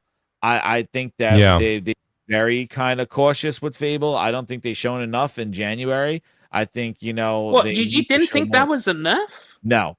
Dude, they didn't even show a mission. They didn't even show what the relationships do. They didn't even show how you go on missions. They really didn't show a lot. And it was and even the combat that they showed, it was very limited. It was like one character on screen, maybe 2 little goblins. It's a huge RPG. There should be plenty to show, different environments. They talked about how the giant changes the world. Is that the only event, or is there going to be other events, or there's other missions? I always believe when they do RPGs or these big worlds, show a mission from getting the mission to completing the mission. If it's branching, that's wonderful. They should show at least something of the RPG elements, because that's the biggest question mark. Well, we know they make pretty games, right? We know Playground makes pretty games. Can they do an RPG with story elements, with branching quests, and not go grab a bunch of chicken? Right. Real quests with combat. Go grab a chicken. Like The Witcher or Crimson Desert or something like that. Like, and that's the other thing. We got this experience of Crimson Desert right now. My RPG, hopes are sky high, because that game blew. It was incredible. It blew me. Pause. Oh shit. But I'm saying that game has been incredible. Well, so like, Jez, Erica says the guy who did Hive Busters music is doing the E-Day music, which is pretty cool. That's pretty cool. That's why I'm excited for Gears. I'm like, really, that's my biggest thing of the show, is seeing the Gears show. But like, I do think they need to show more Fable. Yes. I think we've seen a lot of Clockwork Revolution. I think that's ready, but I know that's not coming out this year, no. And then Halo, it looks good. I just don't know. I'll probably get it, but the thing is I wish it had multiplayer. I don't like that they don't have any multiplayer. Well, they're not going to have multiplayer, but you'll be able to do a campaign co-op naturally. Oh, yeah, I forgot Phantom Blade Zero. Yeah, that'll show up. Yeah, that's coming to PlayStation. That'll be a PlayStation event. Well, that'll be a PlayStation, but that was the one game I forgot. Yeah, I know. Mm-hmm. Yeah. I'm gonna play it day one because it looks like a great action RPG. Yeah, and the music in that is awesome, man. Oh, Phantom Blade Zero. What would you say Phantom Blade Zero will be the most resemblant of? Because it's not going to be like a Black Myth Wukong. No, I think like a Stellar Blade, like a Stellar Blade, like a Stellar Blade, a little bit of like a Stellar Blade, but a little bit more, a little bit more of Fallen Feathers. I'm thinking it's gonna be like, I think it's gonna be like Stellar Blade, but pull back more of a strategic kind of thing, like bringing a little souls into it, but more action based. It's looking a bit soulsy, but that doesn't have that stamina stuff, so that's good. I think it's more like Neo. Maybe, but it looks more action. Like it definitely looks along the lines of more action based with a little bit more of dodge and parry and things like that. But okay, we'll see. Sekiro. Erica says Sekiro-ish. Something along where it's a little more forgiving. Yeah. Onimusha is a kind of Onimusha-ish. Oh my god, how are we going to have so much time to play all these games? Onimusha is a great Here's the other thing. Honestly, I want to play Phantom Blade Zero, but like Jez, I know Death Singer's out on this one, and Wise, I'm curious what Wise thinks too, but Like I'm definitely gonna be. Wolverine comes out like a week after Phantom Blade Zero. Stack them up, baby. I'm stack. What are you doing? Resident Evil, dude. I'm the worst. Oh, you didn't finish Resident Evil yet? No. Oh and man, Crimson Desert, dude. Crimson Desert. Crimson Desert. You'll finish when you're about 68 years old. I love buddy. that friggin' game. Nah, Holy shit. Crimson Desert is like I just And pick listen, it up I wasn't- randomly. Dude, I wasn't gonna get Bond, and then when I saw some of the gameplay and stuff, and I knew that Crimson Desert was getting a lot of kind of like question marks on it, and I bought it and I loved it, and Yep. actually Bond, a pleasantly surprised. I love it. I think it's great. I think it's a great game. There's Bond's definitely some great. little jank there. There's a little jank there, but I think the story and the graphics and how it's the most movie game that I've ever played. That's not a movie. Like it feels like I'm playing. Like the way. Yes. They tell the story, the way they do the narrative, the way they do the montages, the stuff like that. It's like it's broken. It's told just like a movie, like a movie. I agree. Also, Mooch, you complain, right? Put yourself in my shoes. Yes. Right. September has Blood of the Dawnwalker, Phantom, a big RPG, Phantom Blade Zero, big action RPG. Yes. Trails in the Sky, second chapter, another big long RPG. Dawn of War 4, a really big revival of a goated strategy game. And that's just for now. We still don't know what else is coming in September after these showcases. I know. So I am up shit creek without a paddle because like Trails in the Sky is easily 60 hours. Phantom Blade Zero is probably good 30. Blood of the Dawnwalker is probably another 30, 40. So, I think Fable's coming out into September. Right, if Fable comes out in September, I'm just gonna give up. Wait, would you say, Jez? Well, maybe December. Put it out of there. If it's December, if it's December, you're leaving it to. I shouldn't say to die, but December's never been a really great month to launch a game. Well, they got Call of Duty October. September is what's going to be September. They think Gears. I think Gears is end of August. I think Gears is September, but I think you could drop Fable in October. Because October currently only has one game. Okay, That's usually Fable's month. I said end of September. If you guys want to say first week of October, I'll meet you there. Sure. Yeah, I'll meet you there. Or they could, I mean, I hear you. I agree with that. I'm just saying it has to be enough time between that unbelievable wedge in the middle of September, and then you have Call of Duty on the 24th. And I'm not saying that because Call of Duty is going to interfere with people that like those other games, but it's a Microsoft property. They're not going to want to like have one set up to fail the other one, right? So yeah, but they moved Call of Duty up because of GTA. Yeah, exactly. But it's like Fable can exist alongside Call of Duty because one's a single player RPG, the other one's a big multiplayer game, right? Yeah, Call of Duty's going to get very different audience. It'll get a 3.5. It is a very different audience, but sometimes people it's about money out of pocket, right? So if it's not a different, some people buy Call of Duty just because it's that yearly thing they go buy, even if it's not something they play over and over again.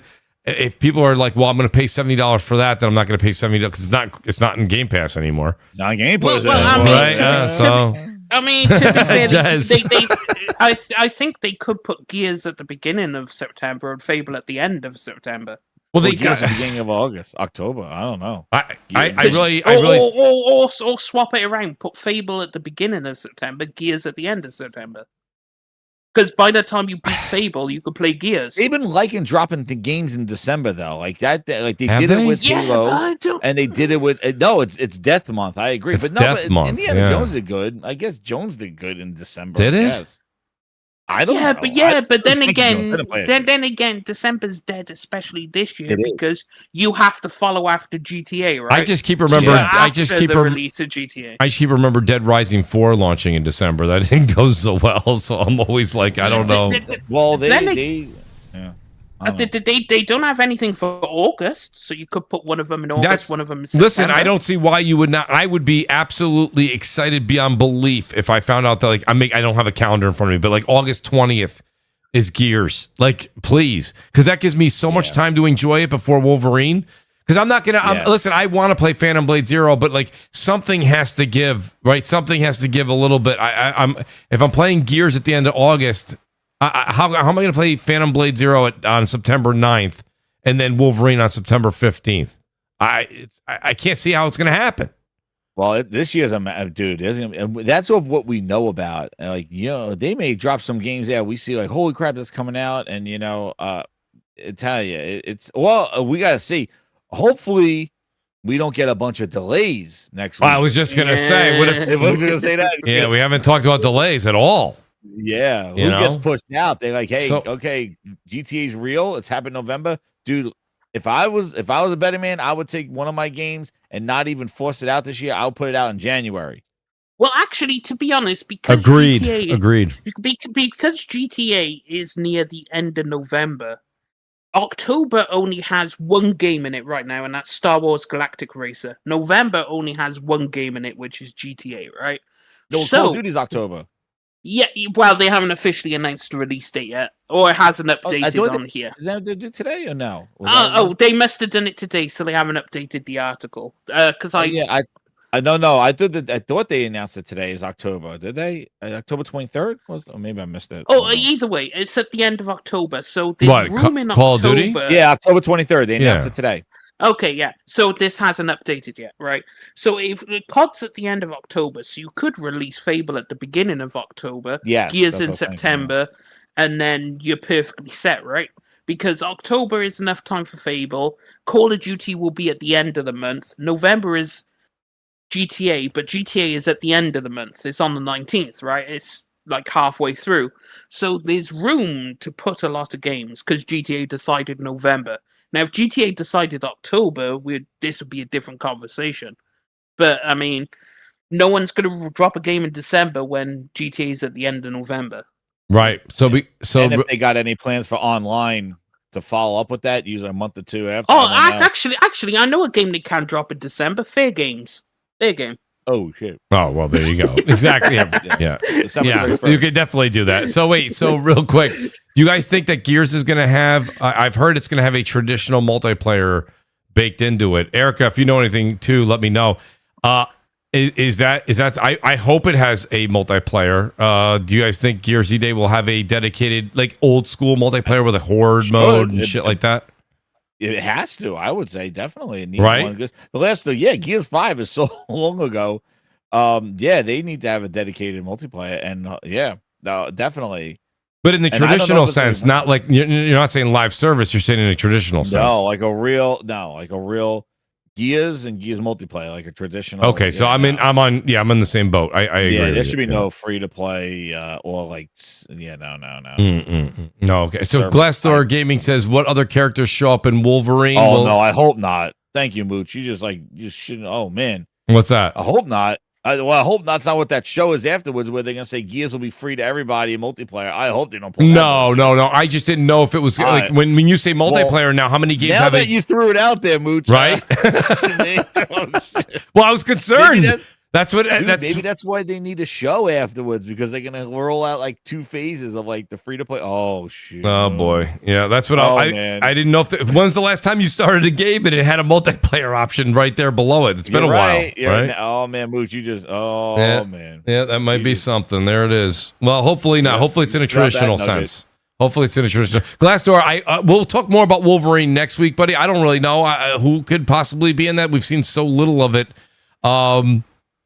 Maybe Sabretooth, things of that nature, of course. Shout out to Americo. He says, hot take, Fable is the most anticipated game, which lack of information makes me think it's the least ready. I want it to cook until 2027. Well, Americo, you know what? Hot take, but also I guess that is a hot take, because I would not have assumed Americo to say that. I've known him for a while in the chat. I didn't think Fable was your most anticipated game. I mean, it's a game that I want to check out, but it's not my most anticipated game. Go ahead. I think it is ready. They're ready to ship on it, because Playground are pretty good, and they've been working on this for a while. And judging from what they've shown, they pretty much got the world up and running. They just haven't shown what you're doing in the world, but it looks like everything's there. Yeah. So I think they're pretty much just finishing it up, and they'll release later this year. And I think it's just going to be a standout game. And if Playground gets 2 90s, if they get 2 90s in the same year, that's going to be a spectacle. Because you got Forza dropping that 92 or whatever it was. So let's see if Fable, they drop a 90 on Fable too. I mean, hey, Playground's going to have to start being in the conversation for one of the best developers. Yeah, I mean, I guess you could say that. I mean, Playground's always been one of the great developers out there, but they've been limited to their racing, and I think this would set them up for definitely a larger scale audience. Yep.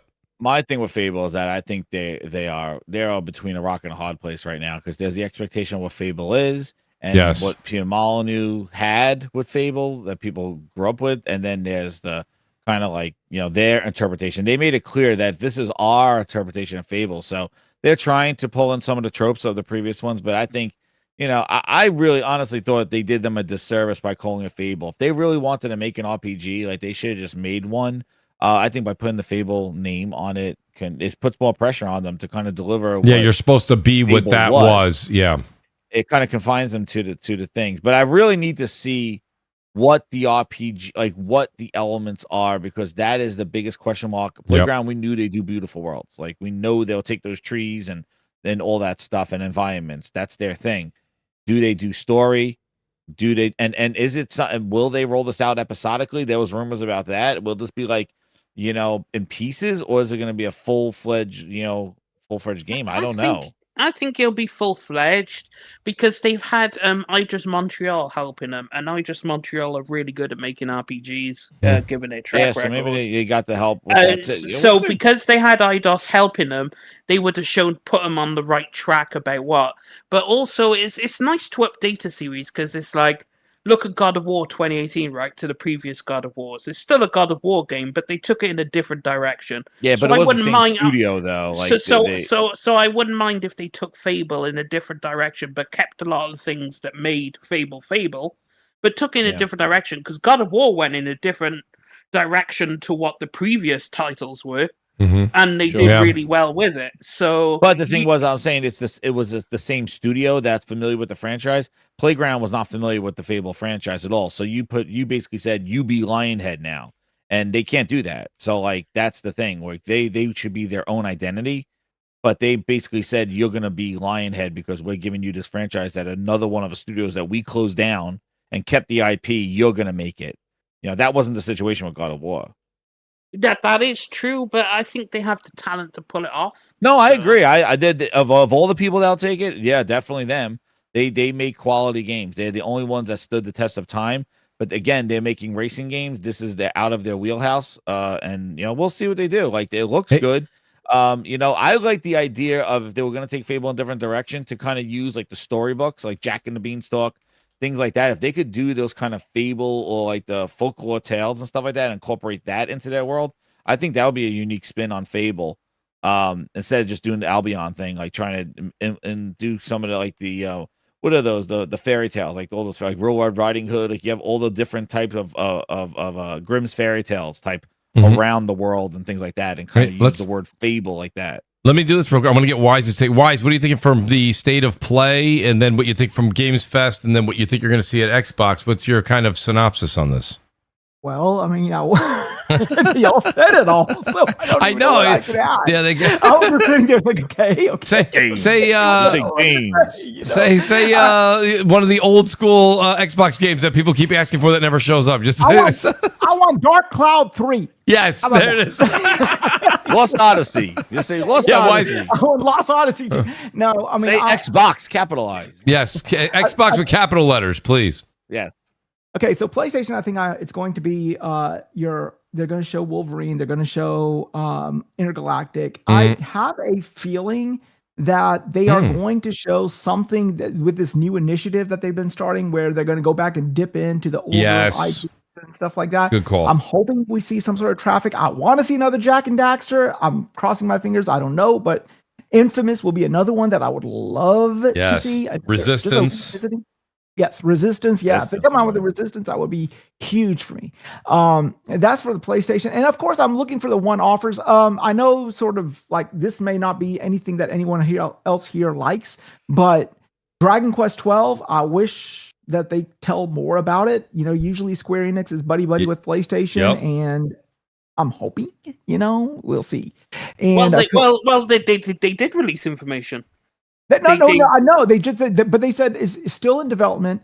They redid the whole thing, and it's going to be a little bit later. So I'm hoping that they sort of, sort of clarify these things and say, okay, what are we looking at? Am I going to play this game in 2035 or something like that? Like, when is this fucking game going to be coming out? You know? Yeah. Given a Square Enix, probably 2035. I'm hoping for another HD 2D from Square Enix of some kind. You know, I heard about a Chrono Trigger remake. I would love to see Chrono Triggers done in HD 2D aesthetic. Again, I'm a huge RPG fan, so that would be right up my alley. Whereas, so that's a PlayStation. Xbox, I think they're going to show State of Decay 3 to a certain extent. I hope so. Yeah. They're going to, of course, E-Day, it has its own thing. Now, here's the thing. You guys were talking about Fable. Everyone here, I think you guys, everyone, when you ask them what makes you play Xbox, and it's always either Gears or Halo. And I like both of those games.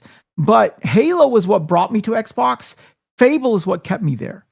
And the problem with Fable, and I think you said it, Grindhouse, that it's almost, they did themselves a disservice by calling it Fable. It is a huge expectation. Now, here's the thing.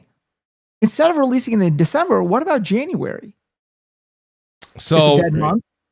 No, January. I don't think January is a dead month at all. I think January is great. No, January is banger. That's a Capcom's month. Yeah. Yeah, that's what I'm saying. They're going to have their traditional first of the year developer direct. They'll give you more synopsis into, or more insight into Fable, the inner workings, the day-to-day. That could very well be. Remember, they said autumn. If they're going to stick with autumn and they're doubling down, that, I mean, January does put you dead smack in the winter. So I don't know. That would go against the grain. You could do early December and still fall into the autumn calendar. But, well, there might be a delay, but they got plenty on their plate, right? They got Halo coming out this year. They got Gears coming out. Well, this you know year. what, we say that all the time. So Wise, let me ask you though. A lot of people are saying, I thought Halo was going to come out in December, because why not? I mean, we called it a dead month, but let's be honest. Halo CE, that's going to have a certain audience that's going to buy it, and others are going to be like, I've played it 100 times. I thought December was good. People are like, Mooch, what are you talking about? People are expecting Halo to come out this summer. Yeah, I don't think so. That seems like a tall ask. Halo needs to come out on the launch date of Xbox on the 25th anniversary. I know it's near GTA, but it is a remake of a remake. So, like, just put it. It's symbolic of November 15th or whatever the hell it is. Yeah, it belongs to come out on the 25th anniversary that it was made available. Like, no, but you guys talk about GTA like it's a juggernaut, and it is a juggernaut, but it is not the only game. Like, for example, people think that, okay, once GTA comes out, that's the only game everyone ever is going to buy and go to play. And yes, it's going to get the public persona, but that doesn't mean other games in that space will not work. I mean, people sometimes want to go to another game while they're playing GTA. So yeah, I don't see why they would not release another game in November. And especially if you're doing something, think about the marketing campaign. You come out with Xbox, they're going to say something about some hardware. They're either going to show something regarding the new Elite 3. I hope not. I hope they don't turn into a Project Helix show, man. I don't think so. Really, I don't. After that whole, don't do that. Don't forget, they're giving T-shirts to people. But Wise. Yeah, but Wise. You want to know what, Wise? I think this is her. Yeah, I don't think so. Show, like, I really hope they do not make this a hardware.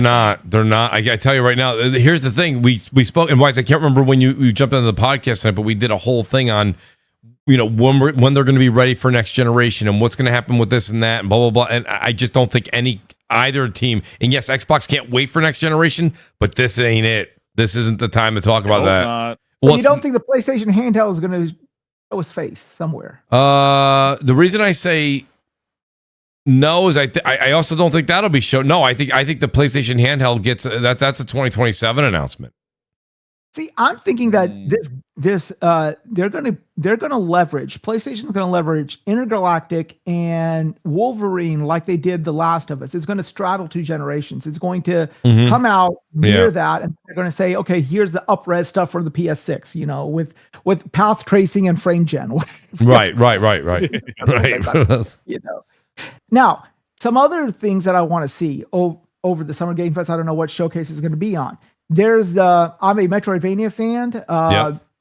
Bloodstained is coming out with a sequel. I'm looking forward to that one. The Castlevania? Yeah, the Bloodstained, yes. Yes. Yeah, I don't know. Yeah, Bloodstained 2 is, I think it's going to be called. Oh, is it going to be called that? Okay. There's actually a Castlevania game coming out that I thought was encouraged by the Bloodstained team. I don't know. Maybe I'm speaking. There is a That's the- Castlevania coming out. But That's Bloodstained that's the 2 Konami game. Yeah. Konami's but actually coming out with Bloodstained Castlevania. But this Bloodstained 2, the reason I'm looking for that, that's made by Igarashi. I can't pronounce his last name. The guy who actually did Symphony of the Night. He's the guy who made all of that genre popular in Konami. He's making Bloodstained 2. I'm looking forward to that. I'm hoping that we see I think we're going to hear something regarding this Ocarina of Time remake somewhere in the Summer Game Fest. It might be its own showcase. Well, I don't know what it is going to be, but I think we're going to see some sort of remake, re-envisioning, whatever of Ocarina of Time. I'm looking forward to seeing what that is, because unfortunately, here's the thing. We talk about Xbox and Xbox and PlayStation, but Nintendo's not in a good situation either. I mean, they've released all these, they're juggernauts, your Mario Kart, your Donkey Kong, your, what was that, Tamagotchi Life, if you want to call it a big one. They're looking at their numbers. It's not working. So we're waiting for the next big one. We're all waiting for the next big Mario or the next big Zelda. And apparently from the scuttlebutt, the Ocarina of Time remake, re-envisioning, whatever they want to call it, is the next big one, at least till the next main line comes in. Okay. So that's what we're thinking. So that's another one that I'm looking forward to. So yeah. But that would be a Summer Games Fest show then. Then that would be somewhere in the Summer Games Fest, either on Keighley's show, or if Nintendo does their own, direct, like they may do somewhere interspersed between all of them. So yeah. Okay. So those are the games that I'm looking forward to this summer. Of course, the one offers. I'm looking forward to Judas. I'm looking forward to more information about BioShock 4, and apparently I'm looking forward to Beyond Good and Evil 2, and I'm still going to be looking forward to that forever. So there you go. Do you guys think Mary Wilcox was asking in the chat here, and a few people were talking about it? Where do we expect to see maybe that Witcher 3 DLC? Would that be a Summer Games Fest? I can see that being there, right? Yeah. I could totally see that make an appearance there. So while I got you guys here, last topic real quick, and I'll make it a Crossfire fire round. So Marathon Season 2 starts Tuesday, and the whole peanut gallery's out there right now. And I'm not even talking about the whole Marathon versus Destiny crowd. That's a whole podcast within itself. That I'm not going to go into. I mean, if you want to touch on it, we can. But a lot of people are like, so how do you work this? I played a good amount. I think I checked. I played about 60 hours of Marathon. I would have played more, but as the joke would continue, I couldn't find a whole lot of people. Shout out to Ocelot, who's listening to the show right now. I'm going to meet up with Ocelot this weekend and a few others. But it's hard to find a lot of people that wanted to play. I genuinely enjoyed it. I mean that. I understand why people didn't enjoy it. I'm not here to tell people you should play it. I will say this. It's a free-to-play next week. They did make a lot of quality of life changes. They've listened to the community, unlike a lot of times with DS used to say all the time, Bungie will do Bungie and not listen. I do think that they are listening. Oh, very nice. You guys can't see it on stream, but Wise is showing us his 007 controller. Now you got it. The controller came with the digital code for the game too, right? Yeah, right. I wish. No, oh, it didn't? Oh, okay. I like gold. I like gold. Yo, that's awesome. That is freaking great, dude. I honestly think the controller looks a lot better in person than people saw in pictures. That's awesome. That's very cool. Yeah. Cool. So I know, Jez, you tried it. I know DS has no interest in it. So I understand the no interest. This is not a sales pitch by no means. I think you have Sony and Bungie, pardon me, invested in this game. And it's not doing well at all right now, but I think by this free-to-play, and they see if they can get a lot of people, one or two questions. Do you think if they see a good number of people trying it with free-to-play, the game does go free-to-play, in fact? A. B, what do you guys just generally think? I know you're not following it as much as I am, but they've got a new runner shell. Again, a lot of quality of life improvements. They've got a new system for improving and upgrading your runner, which I think is important because the way they were doing it only with factions before was tedious and people didn't want to do that. I think they're calling it the cradle system. So they've changed the game quite a bit. And I do think, you remember I had Jez, I think I had you on. I also, DS knows I've been saying it to him for weeks. But SkillUp said every year you're going to see a different version of Marathon. It's going to continue to evolve the same way like Destiny did. I think it's going in the right direction. I don't know why there's so much hate. I really don't. I played the game. The game is polished. It plays really well. I love the extraction world. I played Ark Raiders for 270 hours. now. I don't. I love that. I just put Arc down until I go back to it. I played the shit out of that. Now I kind of want to get a little bit more invested in the world of Marathon. I like that. That's I want to try and make that my go-to game for multiplayer for a while. Where are you guys with this on season 2 for Marathon? I think that the free-to-play week might help to get people to try it again that maybe only tried it in the beta. Because Jez, you played it in the beta. Like me. Yeah, probably me. And that turned you off. I really, I played the beta, and I no time for that. Like I really, and the thing is with these games, I feel like it's the same book. It's always like they went through betas, they got the feedback, they launched the game, but then they have to change things because people don't like it, and they just keep changing and changing, and new seasons and new this, and I know that's the life of the service game. I just, I'm not. I just care less. I'll try this season 2 maybe just to see, but I'm probably not gonna get hooked on it. I'm not. Helldivers 2 hooked me. I love that thing. That was awesome. And it wasn't. It was service. But what is it that what bothers you about Marathon? I try to ask a lot of people this, and a lot of people. I don't like the aesthetic of it. I think it looks. I don't like the aesthetic. I don't like the. I think the environmental stuff is not as impactful as it should be. Like cheap little like poison plants. Like really weird stuff. I don't like that. The enemies just kind of just show up whenever Bungie feels like it. Like let's do a drop ship. There's no kind of vehicle or traversal at all. And dynamic type of stuff. And then the enemies similar look like the people, the people that you're trying to run look similar to the enemies. Everybody looks like a friggin' robot, and it's just it doesn't feel like engaging, and everything is static. There's not a lot of physics and environmental like you go in there, you can't be knocking things off of tables with explosions and dynamic walls change. Maybe you can knock out a wall to. But I mean, so did you play Arc at all?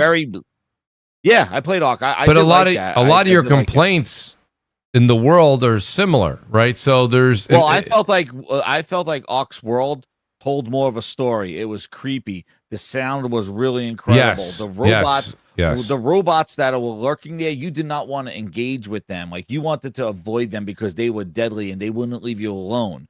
And you were very weak. Whereas in Marathon, you kill one of those runners, man, they drop a whole bunch of loot. You're just grabbing guns, where there's more of a survival element to Arc that I felt like. Again, I haven't played tons of Arc, but it did catch me. It did grab me better in gameplay wise because I felt like you're underground. You're gonna go to the surface. You're gonna grab some resources. Bring some garbage back and try to craft something. I agree. Arc. I still think Arc did it. I still think Arc did it best. It was. I agree. Yeah, like when you were out there was that risk reward of whether do I go in that building and make this noise to try to get better loot and alert other people and alert the robots and things like that. Where I feel like Marathon, you're just running around, and maybe it's the nature of a first-person shooter. You just run around looking to shoot something. You know what I mean? That's kind of like what you do in a Marathon. There's not this kind of you don't want to make any noise or open up this door or pass this thing and this alarm goes off. Like it's a different game. But the thing is I felt like Arc was doing something a little different, and Marathon, and maybe it's just my kind of shit about Bungie to get out of this horse shit of service stuff and make a friggin' goddamn Halo multiplayer with vehicles and let's capture the flag, one bomb, let's skulls. I just want them to be what they did with Halo. I want that multiplayer experience from them. And it doesn't have to be Halo, but I feel like that's it. And what always ticked me off about Bungie is that they basically never left Halo. Every friggin' Destiny was Halo. This game has Halo elements. Everything the gunplay, the brutes. I felt dirty playing Destiny. That's the reason why I really never got into Destiny. I'm like, this is a dirty Halo because I could tell that's a brute. That's a friggin' that they were the enemy types from Halo in Destiny. Yeah, but that's like saying just me. That's like that's like saying you like Dave Matthews Band, right? But if you listen to all 18 of his his albums, they all start to sound like Under the Table and Dreaming. I get what you're saying, but when you're an artist, you're an artist. Enemy types, how dude. many are? Yeah, but how many? Listen. Animation. We all said we can't wait for Judas. Like Judas is BioShock. We don't know yet. Let me say this. It looks no, but I'm no. Wait. No, but you're saying same animation. No, but Destiny. Those. But Judas looks a lot like BioShock. The character models. There, you have a power on your left hand. Again, I'm just saying, you like. But they basically made the same enemies. Like they were. Yeah. No. I'm gonna ride with you, Jez. I'm just gonna fast forward your story. You're saying more Halo. I actually thought Destiny took enough of a sidestep away from Halo that I felt good. I actually feel what you're saying is true about Destiny to Marathon. I feel like the AI bots are literally the same as the ads that we fought in Destiny. That's my problem. That's a problem. Maybe Mooch, maybe that's what grinds my gears about them. Yeah, I'll ride with you there. Bring over their shit from other games. When you want something new and fresh, from them, new and fresh. Bringing yes, their tropes from their previous game into that one. That bothered me a bit. And you know what? That's probably why those Destiny players are pissed because they're like, just make goddamn Destiny 3. Don't give me a tease and marathon of the Destiny shit. Right. Just make me Destiny 3. And I can see them like, don't waste your time on this because we don't want this. We want Destiny 3. And then they're like, well, we're going to bring over these enemy types and these similar tropes that we had in our previous game. And Bungie just can't get out of their own way. I feel like they play it too safe sometimes where they're like, hey, this worked in Halo. Let's just do it in Destiny. Hey, this worked in Destiny. Let's just do it in Marathon. And you know, I don't know. I think Bungie's full of themselves. I don't think they're the Bungie of old. I really think that somebody needs to go over there and start breaking tables and get them back on track. Mm-hmm. And you know, dev docs of telling everybody how we're fixing it with the community. Yeah. I'm sick of that shit. I have no time for that right now. You know, people are dropping games and games are coming out polished and ready to go. We don't need Dev Diary 5 and 7 to tell me how you're fixing the game. I agree. Everything you're saying as far as a consumer standpoint and being tired of it. And there's a lot of games. I agree. The thing about a lot of games. Listen, we just listed for the rest of the year. We listed a solid 10 games that we're all looking forward to. Maybe more. They're all single player games. So like. Me and Blaze talk about this, and Lazy talk about this all the time in our streams on Twitch. We're like, so what multiplayer game are you looking forward to that's coming out? And if you say Call of Duty for the 25th year, that's fine. For me. Gears ruined it. Until you ruined it, so right? I was just gonna say maybe it's not gonna be what you want, which does. I'm with you, by the way, but I don't think I think even if you really enjoy Gears, I don't know if you're gonna play that for like the next 12 months. So I think when it comes down, maybe, but I'm saying. Like when you're talking about these live service games, whether it be Ark did the same thing. Hey, we hear you. Hey, we're doing this. We're changing that. That's why it dropped off. Right. No, and that's fair. That's valid. At least you're consistent. No, you're consistent. I'm just saying to you that I'm like, I think this game, I think it's a good game. I think it does need work. I think things need to be added to it. I think they're working on, but the game is polished. It works. I like the lore of it. I like reading into what all this shit is that you pick up. A lot of people are like, what is this shit I'm picking up? And a lot of people are like, I don't know. And I'm like, well, you got to read. They give you plenty to read about it. I know you might say, well, it's not like the cards from Destiny, but you do have to read the little description next to it. And then sometimes it's lengthy. And people sometimes just don't want to get into something with a learning curve. I think there's a little bit of a learning curve there. I think I wouldn't say people use the word hardcore. It's not hardcore. It's no different. It's basically, it's an extraction shooter with you have a skill set that you have for each of the different, I don't have to tell you, you guys played, but like it is. And I think the extraction part too is I don't know if the extraction needs to be brought up a little. Yeah, it's a little lame. It's a little lame. Out of Helldivers too. Yes, dude, that was like a movie. Yes, this is like I agree. Let me inject here. Mooch, you ask why do more people do not play this game? So let me understand what this game loop is. Same thing with Arc Raiders. I can go in, play a game, 30 minutes, 45 minutes, work my ass off, and at the very end, somebody can take my shit. Okay. Now, here's the thing. I've been married a lot less than that. Years, you don't play 30. It's not 30 minutes though, Wise. Okay, 15 minutes. You can go in and do 10, 15 minute run if you want to solo. Okay. So I go out, do all the hard work, and somebody else can take my shit. Okay, I have that in real life. It's called a marriage and 2 kids. I don't even go home and play a fucking game and do the same fucking food out of your hands. Exactly. What are you eating? I'm like, all right, here, you want it? You want a bite? Here you go.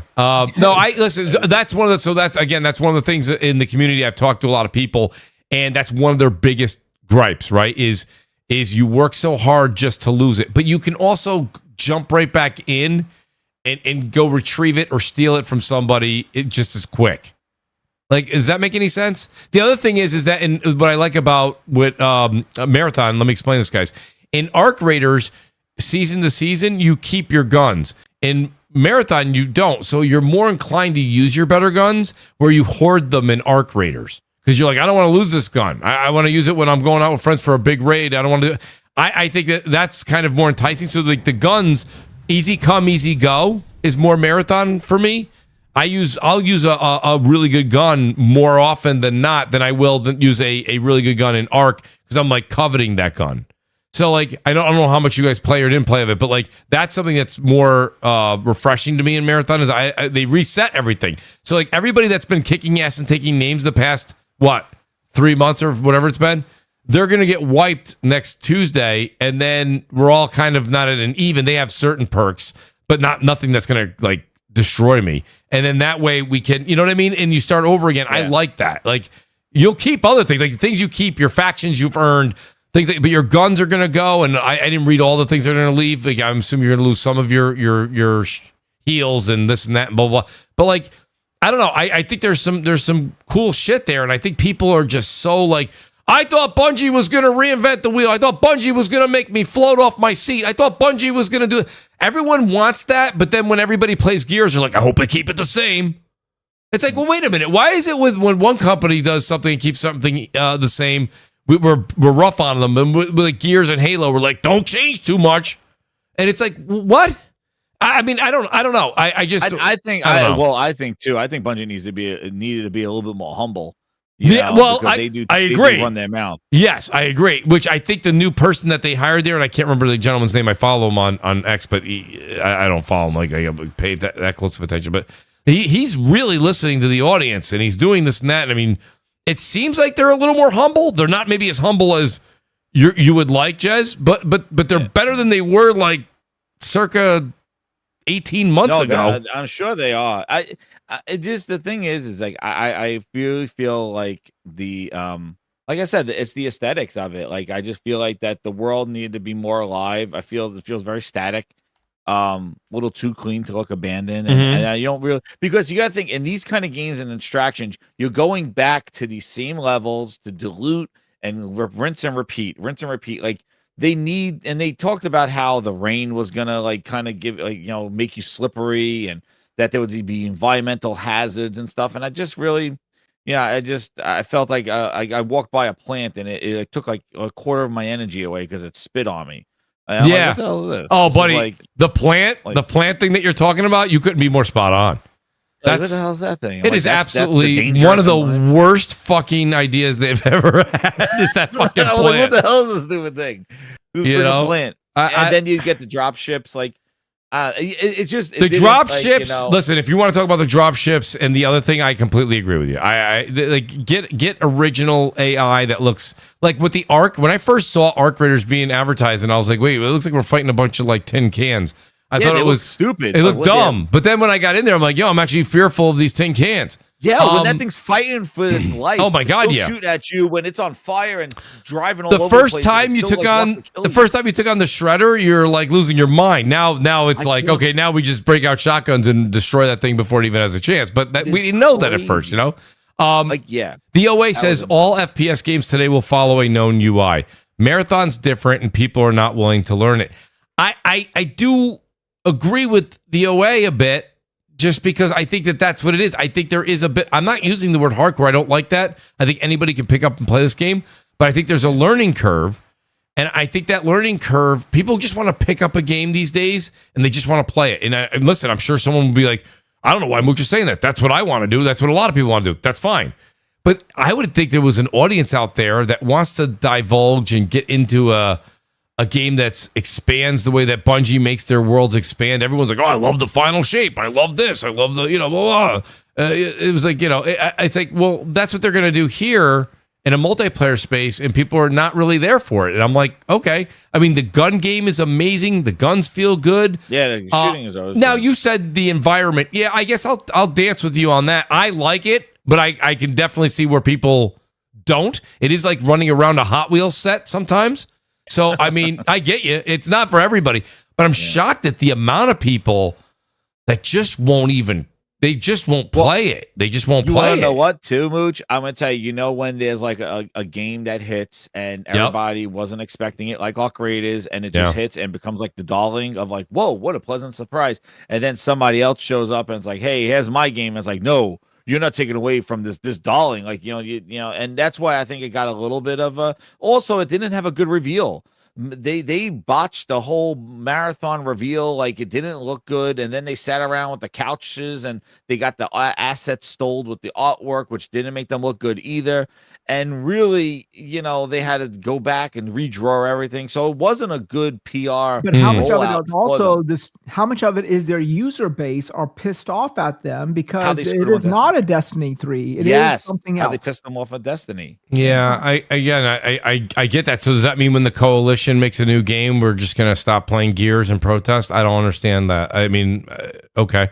Well, you know what? Look at. I'll give you an example. Look at Cyberpunk. How Stu Red walking on water going into Cyberpunk. That's right. And look how they got hit with a cold shot when they put out a friggin' game that was not ready. That's different. See, so that's my point. You're kind of proving my point. But remember, Cyberpunk, Mooch, they could walk on water. Project Red. But they put out a game. But they put out a broken game. That's different than what Marathon wasn't broken. But then they fixed it. So they try to earn their shit back. But the thing is like, it just shows perspective. Like, people were pissed off of how Bungie was handling Destiny 2, taking the fans away, doing this stuff. And probably that they're like, hey, maybe you screwed up Destiny 2 because you're too focused on Marathon. Maybe you should have focused on Destiny 2. I mean, Destiny 2, listen, here's my whole, I get that argument. I don't really care. My problem with that though, Jez, is like, Destiny 2 is 10 years old. I know. It should have been gone a long time ago. You've also said another problem. You've also specified another problem. Well, it's not quite, because I think Destiny 1 came out in 2014, but go ahead. Sorry. Yeah. No, you said that there is a learning curve for this game. Look at all the games that are out there. How many learning curves do you expect somebody to sort of learn? Well, so Wise, good question. Great question. I agree with you, but I separate myself. I separate single player and multiplayer. Like, the pickup and run and gun that's in Call of Duty, Battlefield 6, Marvel Rivals, just pick your character and go. Pick your character, go. Oh, you died, just go. Oh, you died again, go. You like you said, you don't lose anything. You just reset and you go. Yeah, no, apparently the masses do. I'm saying to you that I was enjoying to have one multiplayer game where it's not go.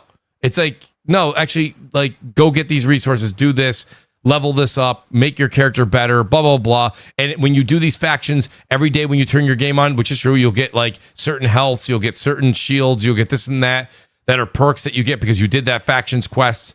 Like, I like that. And then go out there and then fight other teams. I thought it was something different. I like that same thing in my single player, right? I don't want every single player game to be like Soros.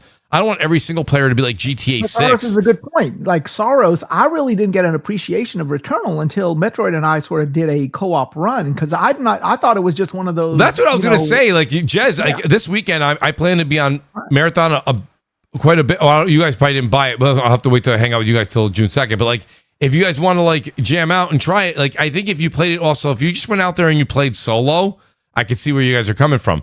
I think that's what I was about to ask you, Mooch. Did you play Marathon by yourself? No. I think I've run like, you got to run with 4 games by myself. Well, I don't run Ark by myself, and I have 270 hours in it. Battlefield, I run by myself. Call of Duty, I run by myself. Yeah. No, I run Call of Duty by myself. Yeah, I hear. But that's fine. But isn't it nice to have one? Group, it probably is much better if you have a group playing with people. Right. Like, you got to wait. That's what I'm saying. I want to play at 1:00 in the afternoon and nobody's online. Well, right. Marathon, so you know what you do? Right. So Marathon at 1:00 in the afternoon, if you have the day off and your friends aren't there or whatever, you can't link up. That's the time you take like the Rook out, right? And you go do a run. And if you die, no harm lost. If you don't lose anything. And if you pick up stuff, hey, kudos to you. But so like, that's what I do when I'm solo. But I generally like, again, Ocelot, I don't know if Ocelot's in the chat still, but like I told him, I was like, Ocelot, let's link up. Let's like, let's discuss blah, blah, blah, and play this up. And he's like, yeah, I'll be on all weekend. Like I just want to like, it is better to play with, but that's the same thing with Ark. Like I didn't really care for playing Ark alone either. Like I know there's a lot of people who did like YouTube shorts and stuff. I played it alone. I didn't And play it what alone. I like is that whole like open, like, hey, I'll help you. That whole dynamic at first, I don't know how it got now, but like, hey, I'll help you against the robots. Like, we'll co-op this natural co-op. I thought was like one of the most crazy things to experience online was like, oh, you're not going to shoot me and take my stuff. You're actually going to help me because we're both in danger because these AIs are so dangerous that it benefits both of us if we help each other out rather than you shoot me, you take my stuff and run. Right. That dynamic I thought was the thing that caught me in Ark, where I didn't feel that in Marathon. Now, the one thing I'll say with Marathon I like the whole looting better because I think it's just grabbing guns and what's almost like Borderlands-esque in the way you get guns and random things. That's more exciting than grabbing a bunch of tin cans and having to craft the same gun with some attachment to it. Yeah, so I do like that element of Marathon. The wow factor of Marathon and looting, I thought was a little bit better because typically it is. I did like that part. Yeah, absolutely. No, so you said that. The other thing is you can play, and I think before you left the game, Jez, now when you get back into the game, if you try it out, like when you played, there was no Rook. Is there a save slot? Can you take one item with you? Like no, they did not add a save slot. They are. Yeah, they didn't do that yet. They did not do this. I think they do need that. I definitely think that they need that. They have not. So to my recollection, that's not starting yet at all. Shout out to the OA. He says, shout out to Glinster. He says, if Marathon was made by another dev, the talk around it would be completely different. I'll die on this hill. OA, I agree. I'm kind of agreeing with you on that as well. But also, if it was by a different dev, then a couple of the gripes that me and Jez were talking about would also not be an issue. Like the AI wouldn't look like the ads from Destiny. Yeah, like they wouldn't have drop ships. There would be. I do think that he's right. Bungie, they definitely they get a lot of shit. Taking a lot of shit. Yeah, they were not there. And what's crazy is that it's almost like hubris. Like they think their shit don't smell. Right. And meanwhile, they came in there as consulting for PlayStation and I know. Supposedly telling them to cancel these games. And then meanwhile, their game was not functioning properly. And then they show Marathon, this is our baby, and there was a lot of issues with it. Right. Then they got the stolen assets. Yep. And this is the revered Bungie that thinks that they know better than you. Right. And that's the problem. That is the you problem. Don't do that. That is a You problem. Be humble. Right. Listen, everything you just said, I sign off on. There's no. I don't even have a but. That you're right. I just think it's interesting that like this is actually. It's listen. It's not for everybody, but neither's Ark. Even though a lot of people played it. Like it's a good game. I think a lot of people are just like you see it online right now, Jez. I know you're watching on X. A lot of people are like, I'm not playing. I'm not playing because it's Bungie. Yeah, I'm not playing because they killed Destiny. And I'm like, what? It sucks now that gaming. It's not just about the game anymore. It's all about the public perception and the internet and influences and what people are playing and what your best streamer playing. 2026. All the social bullshit that now travels with the game. Hell, I had the same kind of perspective of Bond. I was like, oh, here comes Amazon, big money, shoving Bond down our face every friggin' show, showing it, and the game was like lagging with the frame rate. I'm like, look at this Amazon cash grab. They just got the Bond license, and then look what happened. The game comes out and I kind of filtered that stuff away. I got to see what it looked like, and then I experienced it for myself, and it wound up completely different than my impressions when they first showed it. Yeah. But that stuff has so much influence. Like, you're right. All that friggin' housewives drama, the drama that comes around with these games. Crazy. A dev says something stupid, or a dev shows up at a convention somewhere and they're like, oh shit, I'm not playing a game. Look at that person. Yeah, right. Well, the old saying goes, right? Nothing attracts a crowd like a crowd. So that's the way it is. It sucks, but it's the nature of it. I wish it was a Game Pro score of a 4 out of 5 with the guy with the crazy hair, mind blown, or you know what I mean? That's all we need to go on. Now it's like, oh, this dev said something stupid online. Well, I'm not buying their game, and they create a whole chaos about it. And like it. I actually like the score better, where they rated it from 5 different people from 5 different perspectives. Yes. Wait, what was that? Wise Metacritic. Oh, yeah. Full editors reviewed. Yeah, man. Like, it sucks, but like. Well, here I now have a tasker I'm writing down. Get a hold of Jez 7780 and Wise next Tuesday. Okay, so we will meet up and we will play some Marathon. and see what's up. Oh man, Why? We can dual stream it, right? What's that? You're streaming off of yours, or we can stream off of ours, right? We can dual stream. Oh, we can stream if you guys want to stream. I think the first time we should probably play offline, so that way you guys can curse offline. It doesn't sound like you're gonna like walk in and be like, "This is great." You guys, both of you guys got such a strong Northern accent. I gotta have to pull out my Asian accent. I will talk like this the entire school. That's fine. We'll get a whole. You got to put that golden controller to work. Yeah. Why exactly? You got to put the golden controller to work, and we'll get a whole new audience with you guys. Hey, if you guys want to stream, I'll stream it with you guys on any time next week.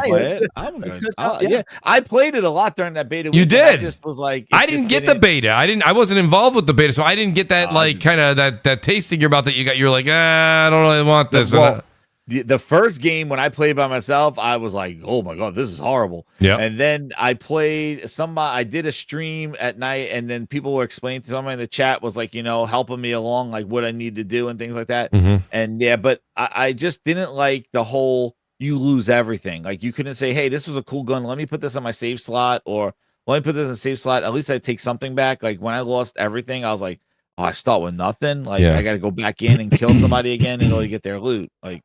Shout out to Slimy Mucus in the chat here. He's talking to the OA, and they're going back and forth. And the OA must have said, what don't, elaborate on what you don't like. And he goes, where do I begin? He goes, let's see. Bungie stole artwork. First of all, yeah, that's bad. It's bad. I have said it on the show a number of times. I think that's ridiculous. It's bad.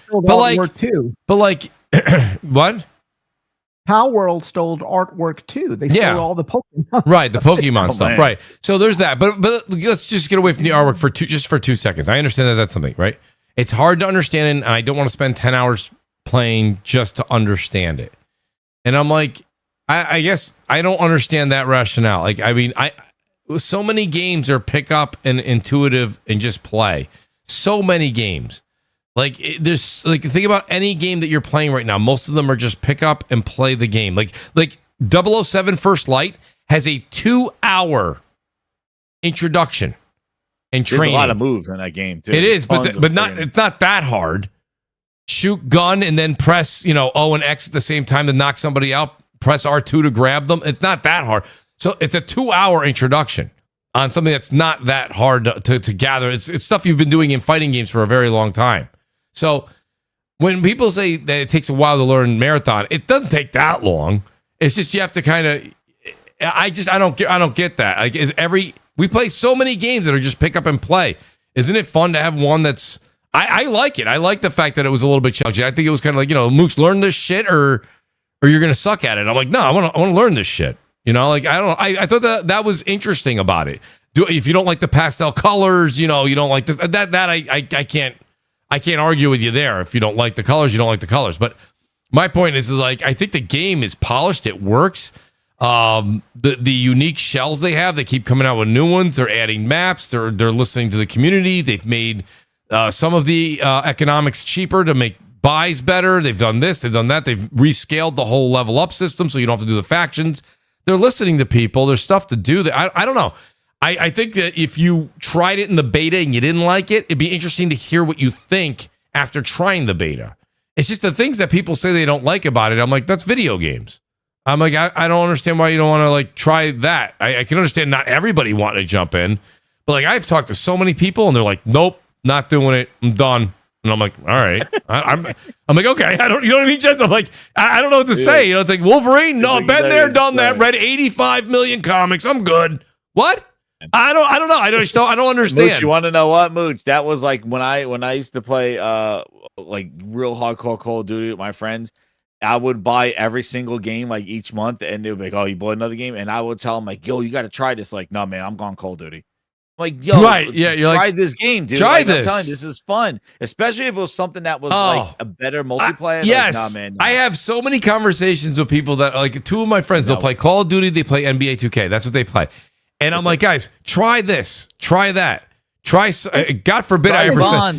God forbid I ever said try Soros. They would probably never talk to me again. Like no. But this is what I'm talking about when it comes to gaming and gaming podcasts. This is the type of discussion that I absolutely love. Where you are passionate about this game.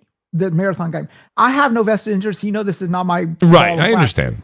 But the fact that you and Jez are passionate about it, Jez to a certain extent, but you definitely, it gives me like, okay, well, shit, maybe I'm missing something. You know, maybe I need to try this out. Maybe I need to stick my neck out online and try Just it. try, Get out of my comfort zone. Yeah, let's you know? like literally let's play. And let's play 2 or 3 rounds. You don't have to play like in a whole afternoon or an evening and ruin your day. You know what I mean? But like, try it and then be like, yo, Mooch, honestly, I really think by the end of 3 or 4 rounds, you'd be like, listen, I'm going to be really honest with you, Mooch. I like it more than I did, but it's still not my bag. That's cool. But there's so many people, the minute you say marathon, they're already running in the opposite direction. You know? I'll tell you. Why is it, Jez? I think he's going to use... We got to turn it around. Then Mooch got to play Crimson Desert. Oh, God. What do you mean? I feel we're being set up here. I don't know. Like, no. And he's going to say, "Oh, get this, get Listen, this." I respect Crimson Desert. I really do. My only problem with Crimson Desert is, to me, it's Witcher 3 with no story.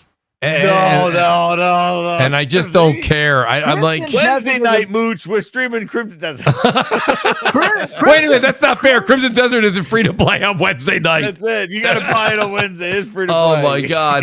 No, listen, no disrespect to Crimson Desert. I know everyone I know except me is playing it.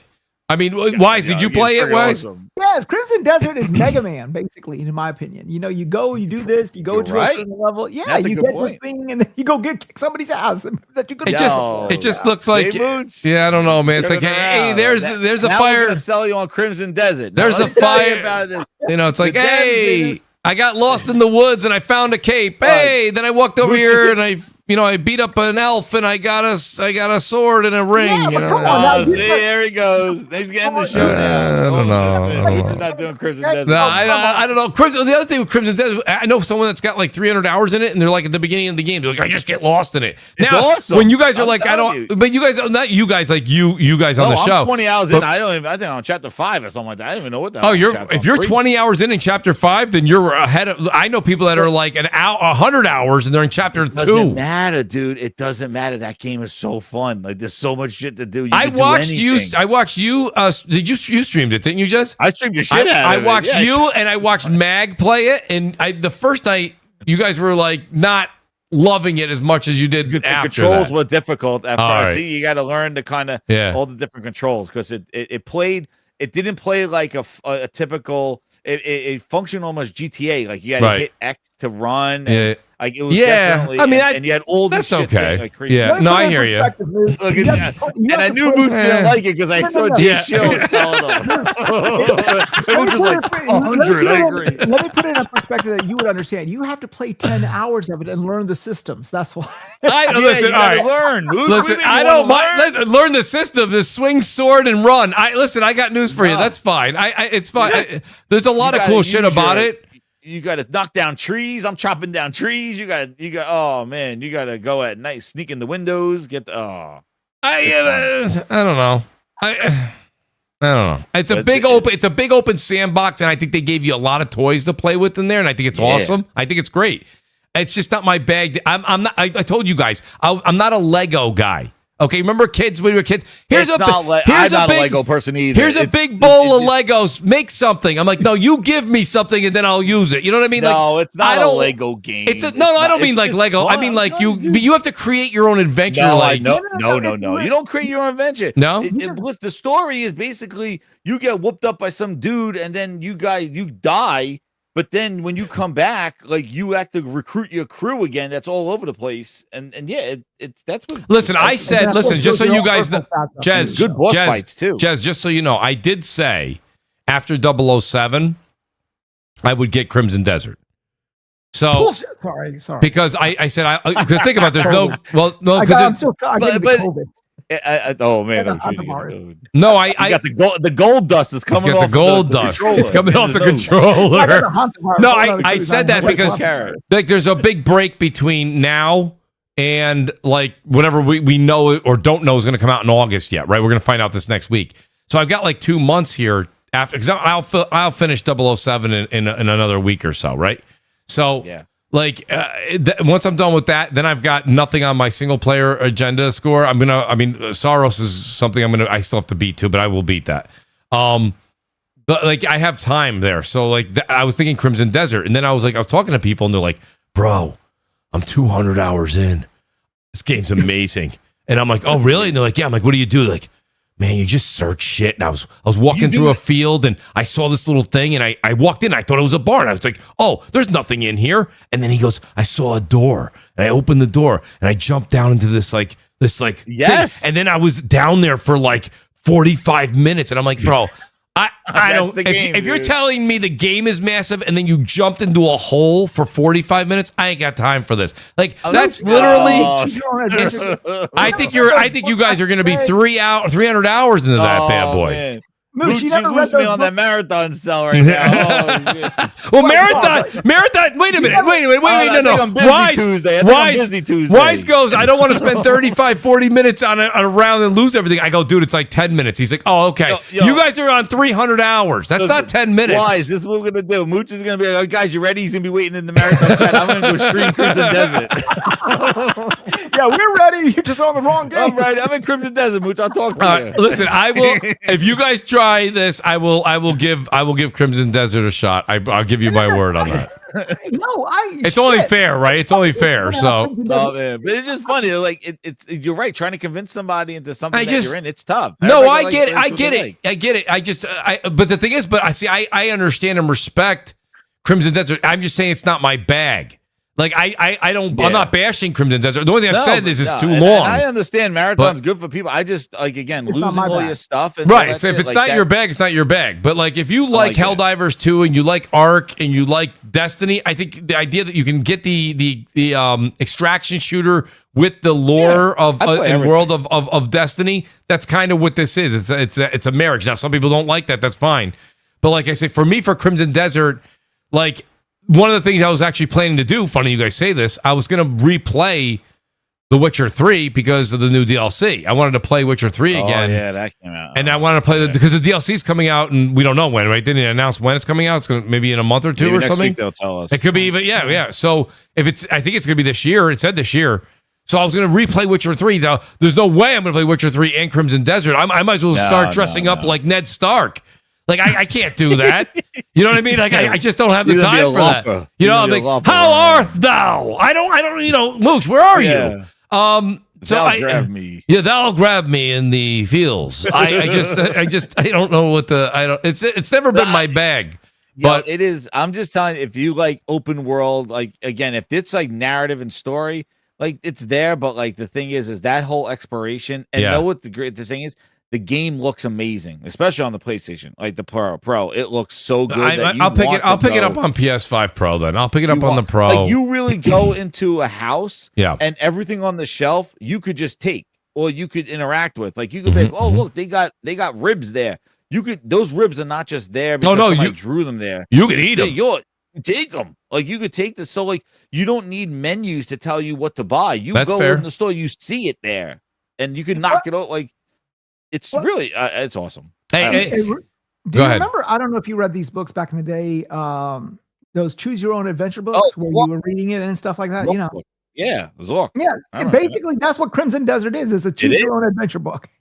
It is. Basically, yeah. But there is Yeah, but- some structure to it. Like I'm playing the linear missions and stuff. I kind of just go right through the missions and the whole like getting lost that happens, but like the missions, like you're progressing, like things are happening, you're getting new abilities, you're getting stuff. But what's so cool about the game is that you could go off track and go find a weapon that will give you such an advantage, like you in some cave somewhere that they hid. Like you don't have to wait to be a certain level to get, like you could just find stuff and you could use it, which that's so cool about. Like I found some person showed that they got this samurai sword from somewhere. You had to go at nighttime and sneak in.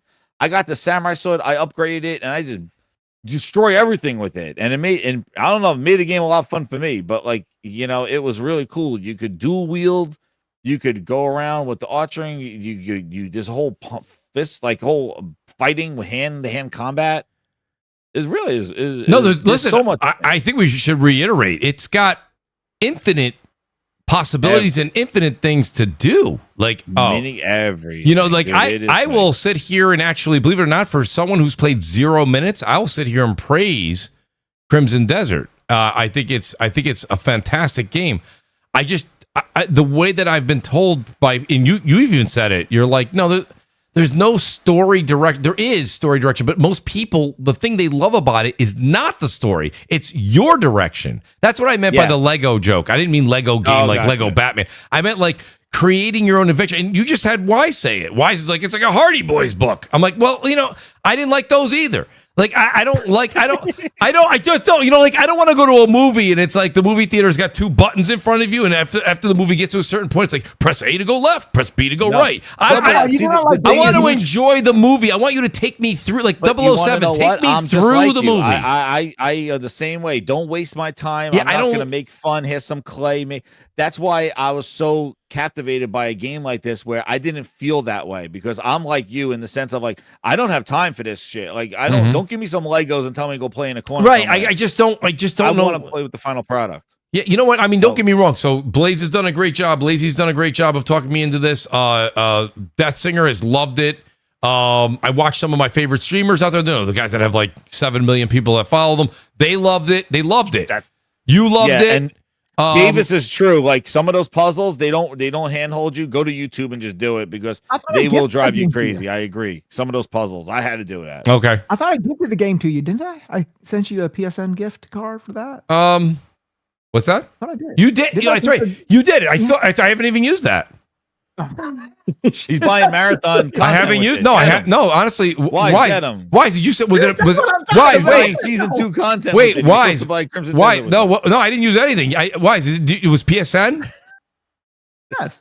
I sent it to you. $70 on PSN. Yes. You did make me buy. No. No. It wasn't PSN. You gave me Steam. Did I give you a $70 Steam card? Pretty sure you did. Yeah, that's right. That's right. I actually have to get it because I still have that. I didn't use it. Okay, cool. Because I told you I used it for that. I didn't. I wasn't going to use it for something else. I was like, but I just haven't. I just honestly didn't play it. I was like, I don't know what to do. And you're like, you're going to play this, son of a bitch. And I was like, holy shit. I was like, damn, he's being serious right now. Hold on, Wise. I want to see where you sent, because you sent it in the DM, right? Yeah, I think I sent it in the DM. I don't remember. It's been a couple of weeks. I it's been a minute. No, it's longer than a couple of weeks. Yeah, time escapes me at this point in time in my life.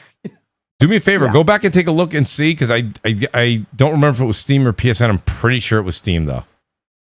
Okay, after the stream, I'll go look for it. Let me know, because I don't see it in the Twitter DM unless you send it to me on. You didn't send it to me on Discord. No way. Did you send it to me on like PSN? I thought I did. Yeah. I'm not checking PSN right now. I'm only looking at Twitter. Well, I'll look at it after. Look it up and then let me know, because I'll double check, because I do remember you doing that. And then I was like, I don't know what the hell came out, probably Marathon. And I was like, oh hey, look, Marathon. Right, Squirrel. But I didn't use it, so it's still there. Oh, look at that gift card gate. Yeah, I like that OA.